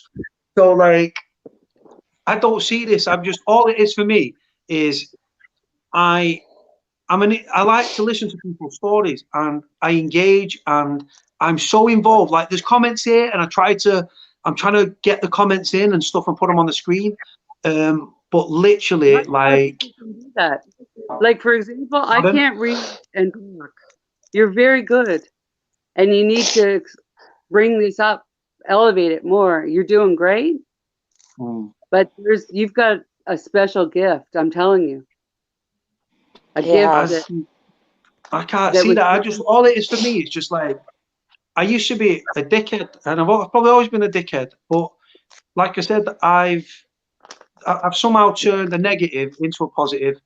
There's like I said again, going back to your story, Morag, is you've been through things that other people, it would have broken them mentally, psychologically, physically, fucking, and they would. The fact is, they wouldn't have lasted, and they wouldn't have survived what you've survived. And the same sort of thing. It's like, I've got this weird thing now where I'm like, I want to help people. I didn't used to. There's a saying that I love, right? Some people come into your life as a lesson. Some people come into your life as a blessing. Now, some people are there to teach you a lesson. Bad people learn you something about yourself, or they come into your life as a blessing. Example, Donny in your life is an absolute blessing. And if you can be positive and you can give somebody positive, when someone's looking negative, try to turn that negative thought into a positive thought, because there's a guy that was on Sean Atwood and he was on James English, right? A guy called Darren G, right? I'm not best friends with Darren or anything like that, but Darren ended up homeless, and I took him in for a few weeks. We got some money together. He moved over to a certain area, and he taught me about energies. He said, if you're a ball of energy and someone's a negative energy and they come into contact, that negative energy can take over your positive energy, and you can become like a black sort of dark energy. And ever since he said that, I thought, this guy, I dialed into what he was saying, and I thought, positive vibes, positive vibes, positive. And I used to be like, there's a saying in the UK, like, glass half full or glass half empty. A glass half empty is like a positive way, where a glass half full is a positive, where a glass half empty is a negative mindset. And I'm just blessed. That the thing is with this structured thing, did I know that Lou was going to come on tonight, Louise? No. Did I know Laura was going to come on? No. Did I know that you was going to come on? No. And of all the people that have come on, you showing your face, because even though we only spoke the other day, I completely got you. I get your energy. I get what you're about. And I know how much of a big thing it was. That's why I said, if you need to, press the cam thing at the bottom and it will knock the screen off. And I wasn't expecting you for a second to go into what you went into. And even though it's only a snippet, it gives people a taste of what you've been through. And you're an inspiration, man. What's that? Andy was like, when I was watching Andy, it blew my mind. I was like, man, he's got so much courage, and he's just like so brutally honest. And that's how I am. I'm brutally honest. You want to know? I'll tell you. But like, I hope you can handle it, you know? And when you said, you know, Morag, come, and I was like, oh, I don't know. Can I talk in front of people? I was nervous. I was scared. But there's something about you, Cody. Gift. You have a gift, and I think Cody should be my Donny. Cody should be my Donny. Have you seen this night now? Yeah. Do you know what? The thing is, though, right? See, with Laura's situation, right? Laura's never gone into it, and I'm not asking her to, but Laura was put off guys because of how she was treated by I don't know if it was necessarily one guy, but by a certain individual. She was treated like shit, and that affected her. She literally went to a whole nother race because of how she was treated by a particular person. Now she doesn't tar everybody with the same brush, because if she did, she wouldn't talk, she wouldn't come on live and all these sorts of things. But a negative influence, a negative situation can actually put you off. Example, like Morag alluded to, she's been with women as well. Now, how much of that stems from the way that men treated her? Probably had a big part to play in that. Like, it does. Yeah, I get it. I completely get it. Hold on. But I'm not gonna lie, I thought about it, but I thought, no, I like the cocky too much. Can't do that. Yeah, this is the thing. But like everyone, the one thing, like there's people that have lived their life and they've got no fucking life experience at all, and they walk around and they either think they've lived a mad life or they've experienced this. And people that have come on this channel that give me their time, like I say, all the people that have appeared, from Q to Crazy Dawn up in Pontefract, to Louise that's going through it right now with the prison system, to Morag, whose life story is it's like some of the most horrendous things you won't wish on your worst enemy, to some of the funniest, best. This girl's raved all over the world, for fuck's sake, right? And like Laura to Q to Andy to Kieran to David, who came on the other day. This guy, David, right? This guy's on license from prison, right? He spoke about the system. He thought because if he spoke out with his face out there, he would be recalled back to prison. Incredible. So this is what I mean, man. I mean, that's what I'm saying. You've got a gift.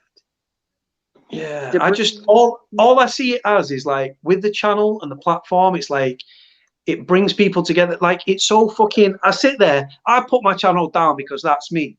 But I sit there some days and I'm thinking, hang on, because there's a guy called Dan Robinson. Dan Robinson spent time in a state correctional facility he lives in Pittsburgh, Pennsylvania. There was a woman that was from North Carolina, but she was from Pittsburgh, but she lived in Salvo, North Carolina. I've got subscribers in fucking New Zealand, apparently one in Jamaica. You're in Canada. You're in Canada. Louise is in Altrincham. You've got Laura's down in Slough, not Windsor. In Scotland. Yeah, Scotland. That's what I'm saying. And I've got people in Ireland. Cody, that David Herbert, read his comment. Hold on, one sec. Are you a Cancer sign? No, I'm not a Cancer sign. So my star sign I'm a Sagittarius. I don't really know much about I'm very impulsive. December the 15th. Yeah, that's me. Right. I don't celebrate. Pardon? I'm Aquarius. So you're 1st of February. Oh yeah, eh? And Louis? I'm a Capricorn. What does that? I don't know what the traits are for these people. December and January Capricorn is. Yeah, born at the end of. I should have been born on Christmas Day, but I was born on the 30th. I've got 2 children born in December. I've got the 2nd of December and I've got the 27th of December. 2 days after Christmas. And then I've got Chelsea on the 16th of January. Wow, my sister's Aquarius. One of my sisters is Aquarius, Danielle. Taylor is, my mind's just gone blank, 29th of April. I don't know what Taylor is, 29th of April, I'm not sure. I'm a bloody virgin. Virgo. I'm Virgo, the virgin. Oh, is that what it is? Is that what it's like? I don't know what. Do you know what? I'm actually into star signs, but It's been that long since I've been with a fucking woman that I haven't got a clue about compatibility and all this shit. I think actually Aquarius and Sagittarius are like a good like compatibility. How fucking convenient. It is. I'm gonna fucking send it to you. Fucking watch. Cody, just remember, I get everything that I want in the end. In the end, hold on. Yeah, what's this? What's this? Laura should have the girls on more often, bro. Laura seems sound, top girl. Hold on, what's this? I can't say I know what you're all going through because I don't, but I'm going through I'm going throughout a bad time myself with losing my mum 4 weeks ago to coronavirus. So yeah, I'm going through a bad time. Blessings and love. This is from Wolfie. Oh, is he new? Pardon? Is Wolfie new? Yeah, I've never come across Wolfie before. No, I haven't either. Hold on. Hit the like button, people. Show some love. Hold on. Preston, stay tuned. Sorry, guys, I'm flicking through comments left, right, and centre. But no, the thing is, look at Morag. Morag sat there smiling from ear to ear and stuff. And it's like, do you know what? People that have been through the worst of things, right, that still stay positive and everything and give positivity to other people, it's just powerful, man. It's like, everyone's gone through shit. And do you know what? Life is cruel and fucking hard enough as it is. We live in a world where people are slapping labels on each other. You've got to have the best phones, the best clothes, the best this, the best that. The pressure that, and then magazines, you've got to be a fucking size 0 and all this bullshit. Yeah. And things are giving people fucking like complexes about themselves. And rather than thinking, oh, look at what she's wearing, she shouldn't be wearing that, man. Just say something fucking positive for fuck's sake. You know what I mean? Miserable fucking people that feel bad about themselves often put other people down to make themselves feel fucking better about themselves, and it says more about them than it does anybody else. But fucking assholes, man. Exactly. Feel left out. Laura doesn't smoke. Lou smokes. Morag doesn't smoke. No, Morag does smoke. I smoke on all. Yeah, I smoke. Laura smokes. I smoke. Yeah, I smoke. How do I not know that? I've never seen you smoking. Oh no, you do smoke. Yeah, you smoke rollies. I completely forgot. Hold on one sec. Pardon? Is pot legal now? No. No. If it was, Laura won't be on. Well, she would be on charges, but it's fucking HMP bullshit, isn't it? But no. So with Laura's case, and I hope Laura doesn't mind me saying, Morag. So 2 ounces of cannabis is what Laura allegedly, good word, tried to get into a prison. Yeah, I can see how that could be a problem, but 2 ounces. But you'll be all right, Laura. Stay positive every day. Put positive in. Positive in. Positive in. But it didn't look like 2 ounces. I'm not gonna lie, because it fitted in my bra fine. Yeah, but but you've got boobs, haven't you? So. Yeah. Like, oh yeah, that whoever did that to you should be fucking strung up, man. That's rude, and you don't treat ladies like that. No, man. Scumbags, man. The only people that treat. Do you know what? Like. Yeah, it's just the one thing. Even though, like back in the day, like, and I'm ashamed to say this now, honestly, I used to womanize. I used to be doing the doors. I was a bad lad, all that stuff, and just going through women. Pardon? You were a dirty pig. Yeah. I'll take it. And as I've grown older, though, I'd rather. I don't. It doesn't interest me anymore. It's like I just can't. I'd rather you just want one woman to settle down with, right? Rather than we live in a society now where males shag countless women and they're seen as, oh, you're a stud. But if a woman does it, she's a slag. Oh, yeah. Yeah. I mean, Louise, is Lou there? Is she frozen? Everybody goes through it, Cody. I'm frozen. Everybody goes through that, man. I can't believe how bright fucking Morag's lighter is. Like right? She's not in the fucking UK. Yeah. Lighten it up for you. Yeah, no, Cody, you're young yet, man. You're young. Like. 36. I'm 37 in December. Yeah, that's young. I don't know. I don't know. Bit battered, not gonna lie. Let me tell you, 36. Go on. this is the time. Get her going. Start traveling. Have children. Do stuff that give you a buzz without the criminal route, and it's easy to do, man. It's easy to do. Once you like, say you go over to Africa, do that, you'll be buzzing. I want to do that. Really want to fucking do that. Come to Canada, you'll be buzzing. Hawaii, you'll be buzzing. Yeah. Believe Laura me. likes Africa. Laura would like Africa. She's like, yeah, man. Nah. I love Africa. So Not for the reason why Cody said. What's that? I wouldn't go to Africa for that. All right, I'm joking with you. Chill. But no, like with the. So where else have you been in the world, Morag? Like you've been all over. You've actually one of those Canadians that's actually left the country. Yeah, Spain, Ibiza. Oh my God, the Caribbean, you name it, I've been there. St. Martin, St. Kitts, Mexico probably 40 times. One crazy thing is I did travel. I went to Mexico. I had a little Mexican boyfriend, you know? Yeah. And he lived with us here. And I told you, Cody, how come I like to type on a big screen, not the phone? Yeah. I had a really bad accident. 4 years back, I was using a grinder, and I had a bikini top on, and the grinder, I was cutting a piece of wood, and it hit a knot, and it kicked back.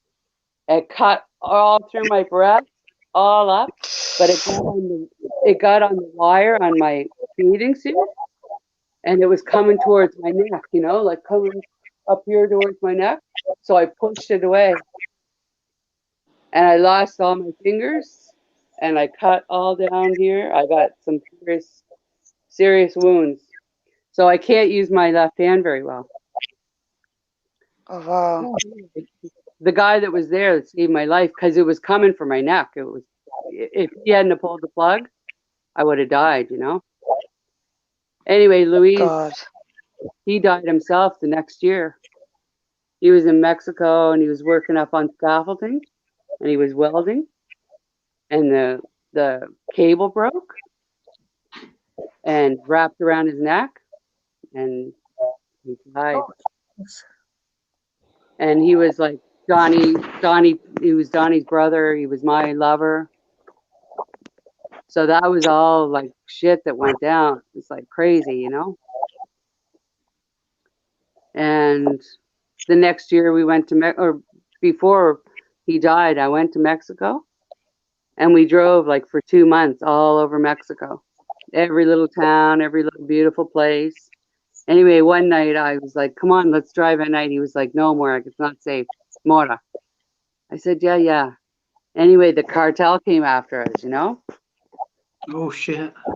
Oh, yeah, and we're in like a little shit box and packed full of stuff. And I'm bringing flowers from the side of the road because it's so cheap. And they drove up on us either side and behind us, in front of us, and boxed us in. And Louise was like, shit. And he was like, oh my God, it's going to happen, you know? But they just went off. They left.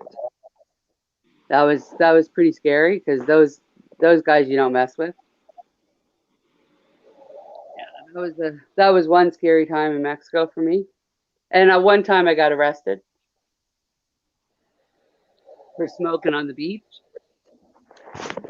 And that wasn't bad. I just had to pay a few bucks and got out of it.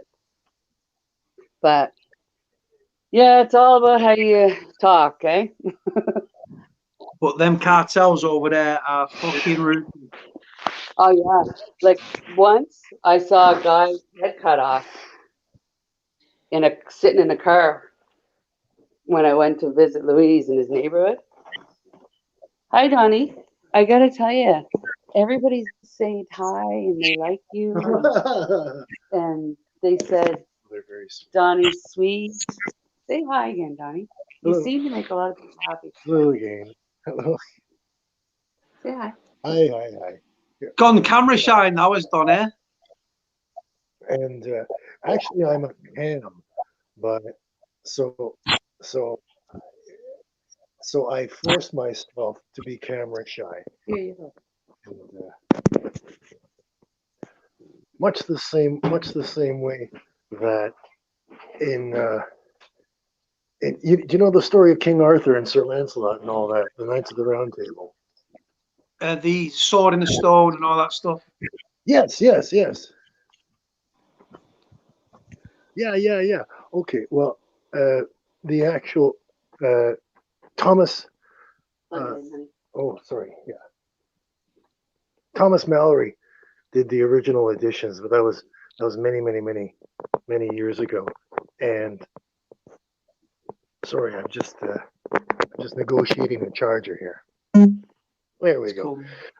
But T.H. White did his version, and I think it was, oh, I don't know if it was in the 1930s or the 1960, but yeah, in his first published the first book, The Sword and the Stone, and a lot of people know it because it's very funny. There's a bunch of anachronisms and stuff like that, but in that volume, or in the second volume, Ill-Made Knight, which is a story of Sir Lancelot, he describes Lancelot not in the traditional romantic sense, not in the way that Lancelot was very large and very handsome and very brave and very honorable. He describes Lancelot as being very ugly and somewhat cruel. And because Lancelot was painfully aware of these shortcomings, he forced himself on a daily basis to be very kind and to be very honorable, because he knew that inside he had this terrible flaw, which of which he was properly ashamed. And so I feel the same way with with me being a ham, because I have an unreasonably fond I have an unreasonably keen fondness for the sound of my own voice. Tell them a funny story, Donny. Oh, you Donny, wanna look hear- at the screen, Donny. Just someone saying there, just love how positive Donny is. Yes, yes, positively boring, positively frightful. I'm telling you. And Morag would like me to tell you a funny story, Go on. and there are several. Okay, well, here I can give you a funny story, which is in its essence is quintessentially Canadian, Go on. because of the landscape and the time of year. Sorry, I'm trying to reposition the phone so that my head's not like rifle. Oh, there we go. See, now if I hold it at arm's length, then we could get. There's me lovely Morag. Okay, which it is it? All right. Okay, so when I was back many years, when I was still in school, there was a dear friend of mine was going out with a girl whose family. I went to school with a lot of rich kids. I was poor, but I went to school with a lot of rich kids, and so my best mate was going out with this girl who was from a very well-to-do family, and they had a place down south for the winter, and then they had a place up north in the lakes of Muskoka and the Halliburton area that they would go to in the summer. And the family was of such means that the parents could take the entire summer off just to go up to the cottage by the lake and spend the whole summer there. And but because it was only a summer place, it was not winterized, meaning that it wasn't insulated, and it wasn't fit for winter usage. But a couple of times we would go up in the summer anyway, in the winter anyway, because we would do snowmobiling on the lake, which is brilliant, and do cross country skiing through the woods, which is a lot of fun. So one time we went up there, and I guess it was in February. Doesn't matter, but uh, Oh, but it was, yes, very cold, lots of snow, and the the property was such that when you drive in, the road is on the same level as the front door to the cottage, but then the land slopes downwards from the road. It slopes downwards towards the lake, Mhm. so that so that here's the level of the road, and you go in to the first floor, and then down a level to where the kitchen and the recreation rooms are, and then down another level to the what would be the basement, but there was a sliding door opening out onto the back garden, which was grounds. And because the backyard sloped down towards the lake, they made it into three tiers. And so the weekend before we were there, some other folks were there, some other folks with children, and the children had built a large snowman.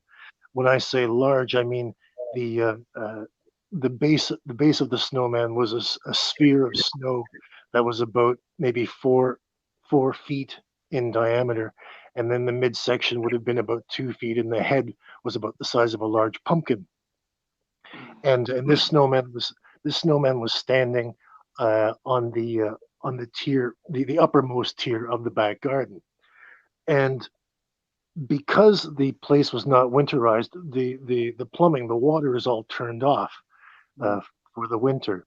So when you needed to use the bathroom, you had to use an outhouse, and the outhouse was down on the level of the lake, down at the bottom tier. And it's not a very long walk, maybe 40 paces, not very long at all, from the top tier to the bottom tier. So every morning you wake up, and then you trundle down there, and you steel your nerves and make yourself ready to sit upon the very frosty toilet seat of the outhouse. And my friend John, he was very fond. He was always very fond of spending a lot of time on the toilet in the morning. He would take a newspaper or a magazine, and a couple of cigarettes in with him, and he'd be in there for, I don't know, 45 minutes or an hour or so. This was just his normal routine. But and it's easy to do when you're living in the city in a house that's got three different bathrooms. But when you're way up north and there's only one bathroom, and there are several people waiting to use the bathroom, then it becomes a different affair entirely. So the first morning, I was in the outhouse first, and a couple of the other lads came out and wanted to use it, but they knew I was in there, so they thought, okay, we'll play a trick on Donnie. So they made some snowballs, good proper ones, the size of a grapefruit, and they threw them with much gusto, and they hit the plywood walls of the outhouse with a resounding boom kind of noise. And I jumped about maybe 6 or 7 inches. Ah, like I probably made a noise like like an 8-year-old girl. Ah! and and much to the general hilarity and mirth of the folks up above. And so I made some snarky comment about, yeah, you motherfuckers, geez, you think that's funny, hey boy, I'm gonna get you. And so the next morning I'm up early, and I wait, even though I need to use the bathroom, I wait until John, my buddy, goes out, and he trundles down with his magazine and his pack of smokes. He goes down to the outhouse, and we know he's going to be there for a while. So while he's in there, I wake up a couple of the other lads from inside and I say, hey, come on. Shh, okay, quiet. Come on, come with me. This is going to be funny. Watch this. And we go outside and they're like, what? And I said, okay, John's in the outhouse right now. So shh, don't say anything. But I'm going to get him back for yesterday. And they're like, how? And I said, okay, we're going to trick him. I'm going to give him a few minutes to make sure he's like midway through his enormous bowel movement, or estimating that he's midway through, and then I'm going to call him. I'm going to call him say there's some emergency, and he's going to come running up the hills right away back to the cottage, and which I did, after just about 5 or 10 minutes, John, oh my God, hurry up, come on, and he was a bright lad. He didn't fall for it at all. He was just like, oh, shut up, fuck off, leave me alone. And I thought, oh, drat, how am I going to do this? All right. So I said to the other two guys, I said, you two, I want you to scream like somebody's been stabbed. I want you to scream like crazy and holler for John. And so they commenced to screaming. While they commenced to screaming, I put my back and my legs into this snowman and ease it towards the lip of the hill. And it's very, very heavy, but I managed to move it. And so they're screaming bloody murder, and John is still not buying it. And I push the largest section of the snowman, the largest ball of the snowman. I push it enough so it starts rolling down the hill on these tiers right towards the outhouse. And then when they see what's going on, then my friends really start screaming, John, get out of there, John, oh my God. Finally, John gets so annoyed that he opens the door of the outhouse, and he's sitting there with his pants around his ankles, and his face is very red and angry. He opens the door of the outhouse. He sees this enormous snowball coming right towards him. And do you know the old time cartoons, the Roadrunner and the Coyote? Yeah. Wild Coyote and all that stuff, and the Acme. Yes, exactly. So much the same way that when the coyote saw the avalanche of rocks coming towards him, rather than try and run away, he would meekly open a small parasol, and beyond hope, beyond any reasonable hope that this parasol could protect him from the plummeting boulders. Much the same way, John stared. He sees the huge snowball coming towards him. His eyes bug out like crazy, and all he does is just shut the door of the outhouse again, like, oh no, please God, no. And boom, the snowball hits the outhouse. The outhouse, the sides get blown off, but the door gets blown in. Poor John goes ass over tea kettle backwards. And John's almost as big as Cody. He was like 6'2" and about 200 pounds. And and he gets his pants around his ankles. I'm assuming his pants around his ankles. He's absolutely yes. He's hungover, and he's midway through a really sloppy shit. Oh my God! I bet there was crap everywhere.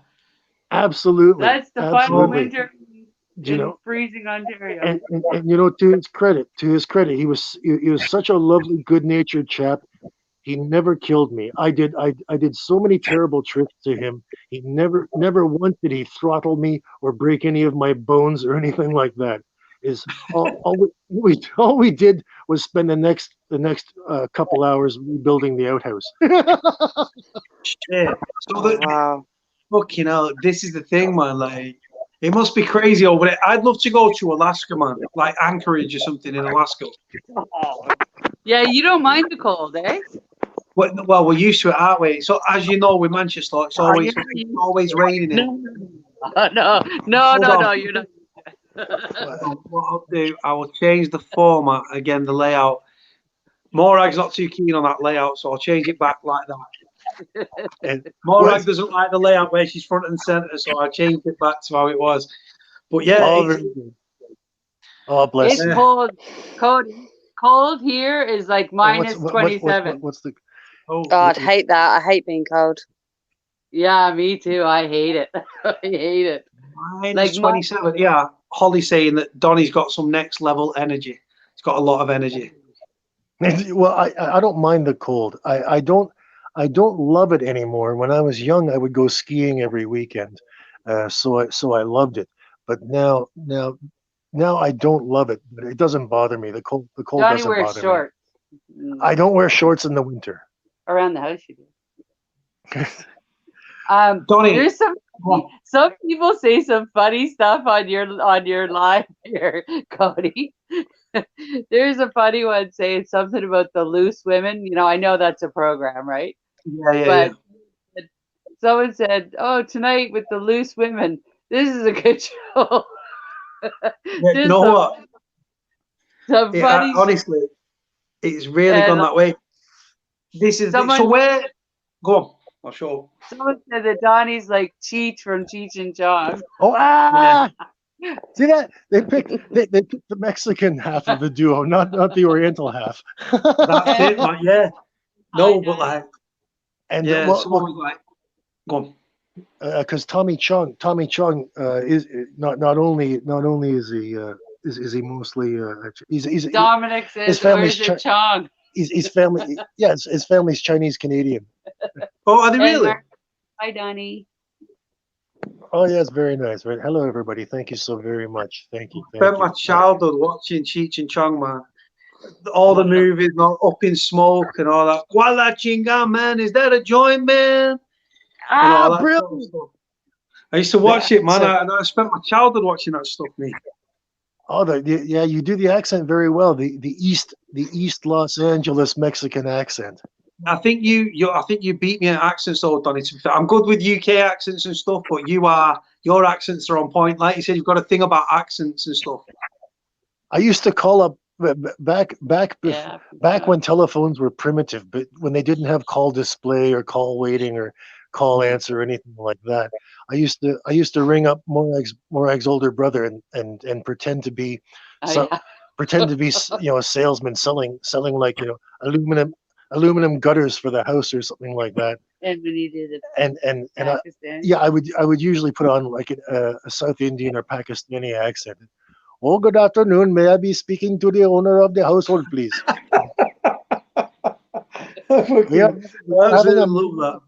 I know that you are a very wise man and very careful with your money, and I know you will want to be taking advantage of this.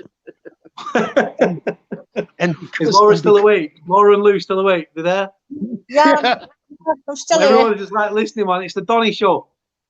And because, no, God, no. Oh, geez, you must raise your standards a little higher, mate. Donny, someone's asking if you can do a Manchester accent, like my accent. Fuck off. I can't do that. So you hold on one sec, and then someone's like, "Hey, hold Cody, look, Cody, how are you then, mate? You know, I've been thinking about, you know, how to do Manchester. I'm trying to channel Pilkington. I'm trying to channel Carl Pilkington, but I can't. Oh. Hold on. Because someone's saying here, get Donny to do a Liam Gallagher. Liam Gallagher's a UK rock star. He's a Manchester icon, and he's part of Oasis. Yeah. Yeah. Wait. No. Wait. Which Gallagher is Liam? Is Liam the Nutter? Yeah, Liam's a Nutter. Yeah. Yes. Oh, I'm sorry. Please don't take offense, any of you wonderful, lovely people. Not only do I not know their music, but I can't do the accent. It's terrible. And you know why? Because I never worked with anybody from Manchester. All the accents I do are people. Can everyone hear the audio thing? The audio seems to be messing up a little bit. Yeah, what's going on with that? Is it us? Okay. Okay. I'm not quite sure what's going on with it. It's not right. See you later. I don't know how to do this. Is it on the TV when it's looping? No. Hold on. I don't know how to do this.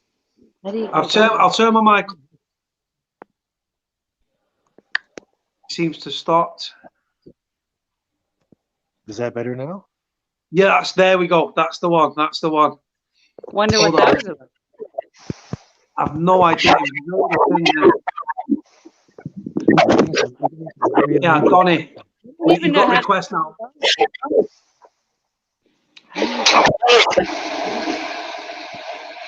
The audio's really gone bad. I don't know why.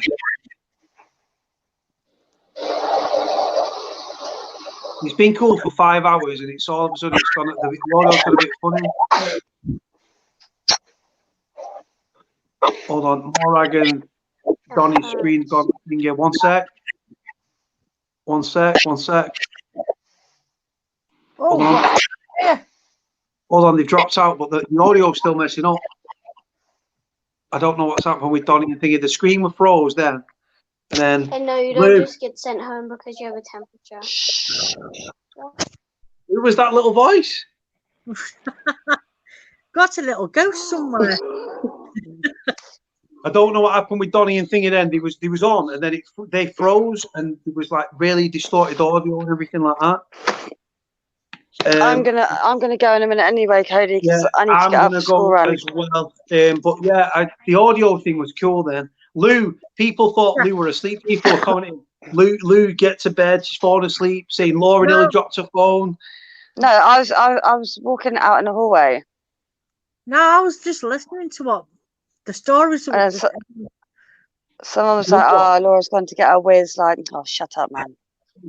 Whoever, I think there's admins in here. I'm going to make more people an administrator. You need to, because yeah, some of the comments. I think Yvonne's still up. It gone a bit fucking stupid, but the thing is, I don't like negative fucking comments.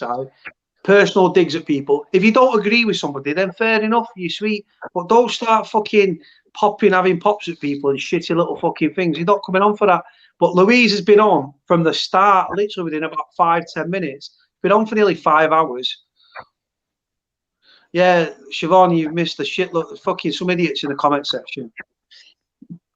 Akinwale Arabiki there, Purple. He's cool, man. He's a funny guy. We should like make him Abden. I can't even fucking talk. I don't know who the kid is. I'm only making trusted people. So Clint's been with me for a while. I used to think Clint was a troll. Louise has been with me for a long time. I'll make Louise an admin. You're already an admin. Siobhan's an admin. There's only a couple of them. We're restarting our phone. Yeah. What I was going to say, Donny and Morag, we're going to come off in a second because it's like 2:20 in the morning here. So we'll probably knock it on the head. But I tell you what, man, Morag, I didn't know she was going to speak like that. I wasn't expecting her to open up, but the love and the support and everything like that was wow. Yeah, she's amazing. Can you send me her number when you finish on the live? 1000%. Lou, I think it's ready for your 3 hours a night, sweetheart. You look shattered, bless you. Now I'm going to watch YouTube now. I'm going to watch Oh My Gosh. I don't know what that is. What is it? Oh my gosh. Oh my God. It's a guy in America that goes around haunted places and that. Oh, haunted places. Yeah, he goes around. Man. But before I go, so thank you to Louise for coming on and talking about supporting somebody whilst in prison. Laura, as always. I think Lou wanted to meet Laura. I think Lou was like, where's Laura tonight? So I sent the link to Laura. Laura jumped on. Morag entered the game. And I was number one. Morag with showing her face was a big thing. Coming on the channel was another big thing. And to open up in the way she did, man. Like I said, she's a very brave woman. Unbelievably so. And you know what? And once like, and the emotional ride and everything, and then she was cheering up, and I sort of hope that in some way that it like helped her by opening up in some way. Donny's just a character, man. What a lovely, lovely guy. He's just what a nice guy, man. And like Morag said, Donny actually saved her. And I think everybody needs that somebody. But thank you, everyone. Yeah, thank you Cody. to Morag. Thank you to Donny. Thank you to Laura. Thank you to Louise.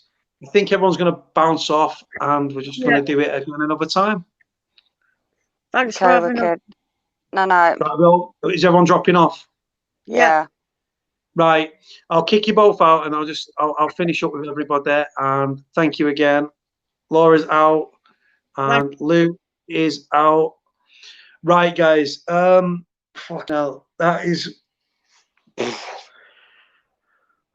that's powerful stuff, man. Like it really, really is. This is the thing. People have with Louise particularly. We'll start off with Louise. Louise is the mother of a serving prisoner, and look, Muffin Mouse, Donny and Morag sending some love to everybody. They've just been on. Louise talking about supporting a loved one, her son, namely, through a prison sentence. Then Laura, Louise asks where Laura is. We get Laura in. And then Morag entered the game, which I wasn't expecting. I really wasn't expecting. But what a lovely, strong, incredible, inspirational lady. And then Donny entered the game, and Donny is just you can just tell. If I lived in Canada, this guy would be my friend. Even if I didn't want him to be even if he didn't want me to be his friend, I'd still be drawn to the guy. His energy, his positivity. He's an intelligent guy. He's down to earth. He's witty. He's funny, as is Morag as well. It's crazy if you think about how Morag is as a person, and like she was like a rebel, and she went down that sort of route. And then Donny is like a law-abiding citizen. He's like different kettle, but they're drawn together and opposites attract and everything. And like Morag said, Donny saved her.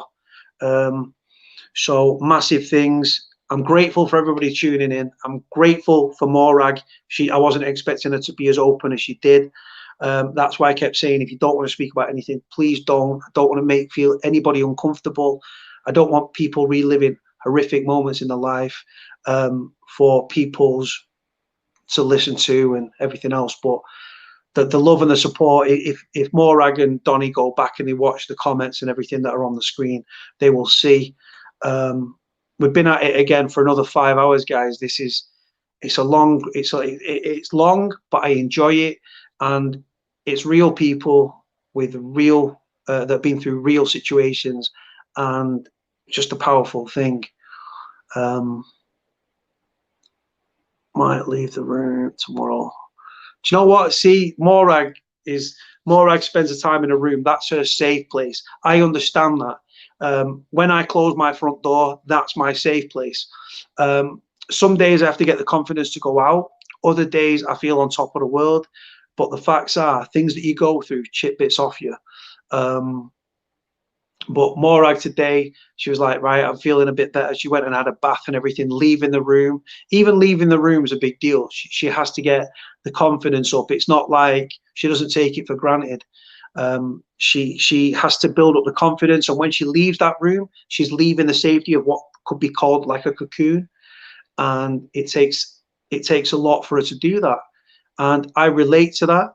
And just lovely people, man. If I had the money, I would be in Canada right now. I swear to God, these people are just amazing, and the patience and the support and the love that Donny shows Morag and vice versa. It's like the yin to each other's yang sort of thing. They ground each other, and like Morag said, he saved her. Like I say, life is hard enough without the shit. People are walking around and everybody's suffering psychologically, emotionally, financially. Everyone's got insecurities and everything else. And people that they might look from all intensive purposes from the outside, you might look and think, wow, they've got a smile on the face, or that person's pretty. But behind the smile, you don't know what that person's going through. So try to be positive. Try to give somebody a positive interaction. If you're going to speak to somebody outside, don't be negative. Don't be negative. Be positive, man. Mark Johnson saying there, it was nice proud of you, Morag. Muffin Mouse, it was really good listening to you. Cody, can you set up a GoFundMe for us too? GoFundMe. What do you mean? Right. Well, thank you for your story, Morag. Listen to you and Donny for hours. This is the thing. But right, guys, we're going to sign off because we've been on it for nearly 5 hours and 10 minutes. Sorry for the interference that we had at the end. I don't know what the problem was with the audio side of things. I'm still talking for the sake of talking. Going to shut up. Love to everybody. Be positive. Have positive interactions. Try to, like I say, just someone could be having a bad day, and just try to give a positive. Just be a positive thing, man. Positive things, man. Just think about it going forward. Positive energy, positive comments, and yeah, don't be negative, man. Being negative, people that are negative and put other people down are trying to boost themselves up. Don't try and make yourself feel better by putting someone down. It's a fucking scumbag move. Night, Cody. Yes, brother. Cheers, Cody. Take care, everyone. Hope you do, Morag. Peace out. Take care, everyone. Right, leave it there. Like, comment, subscribe. Love to Louise. Love to Laura. Love to Morag. Love to the lovely, lovely, happy man that is Donny. And we'll do it another time, guys. Cody is out.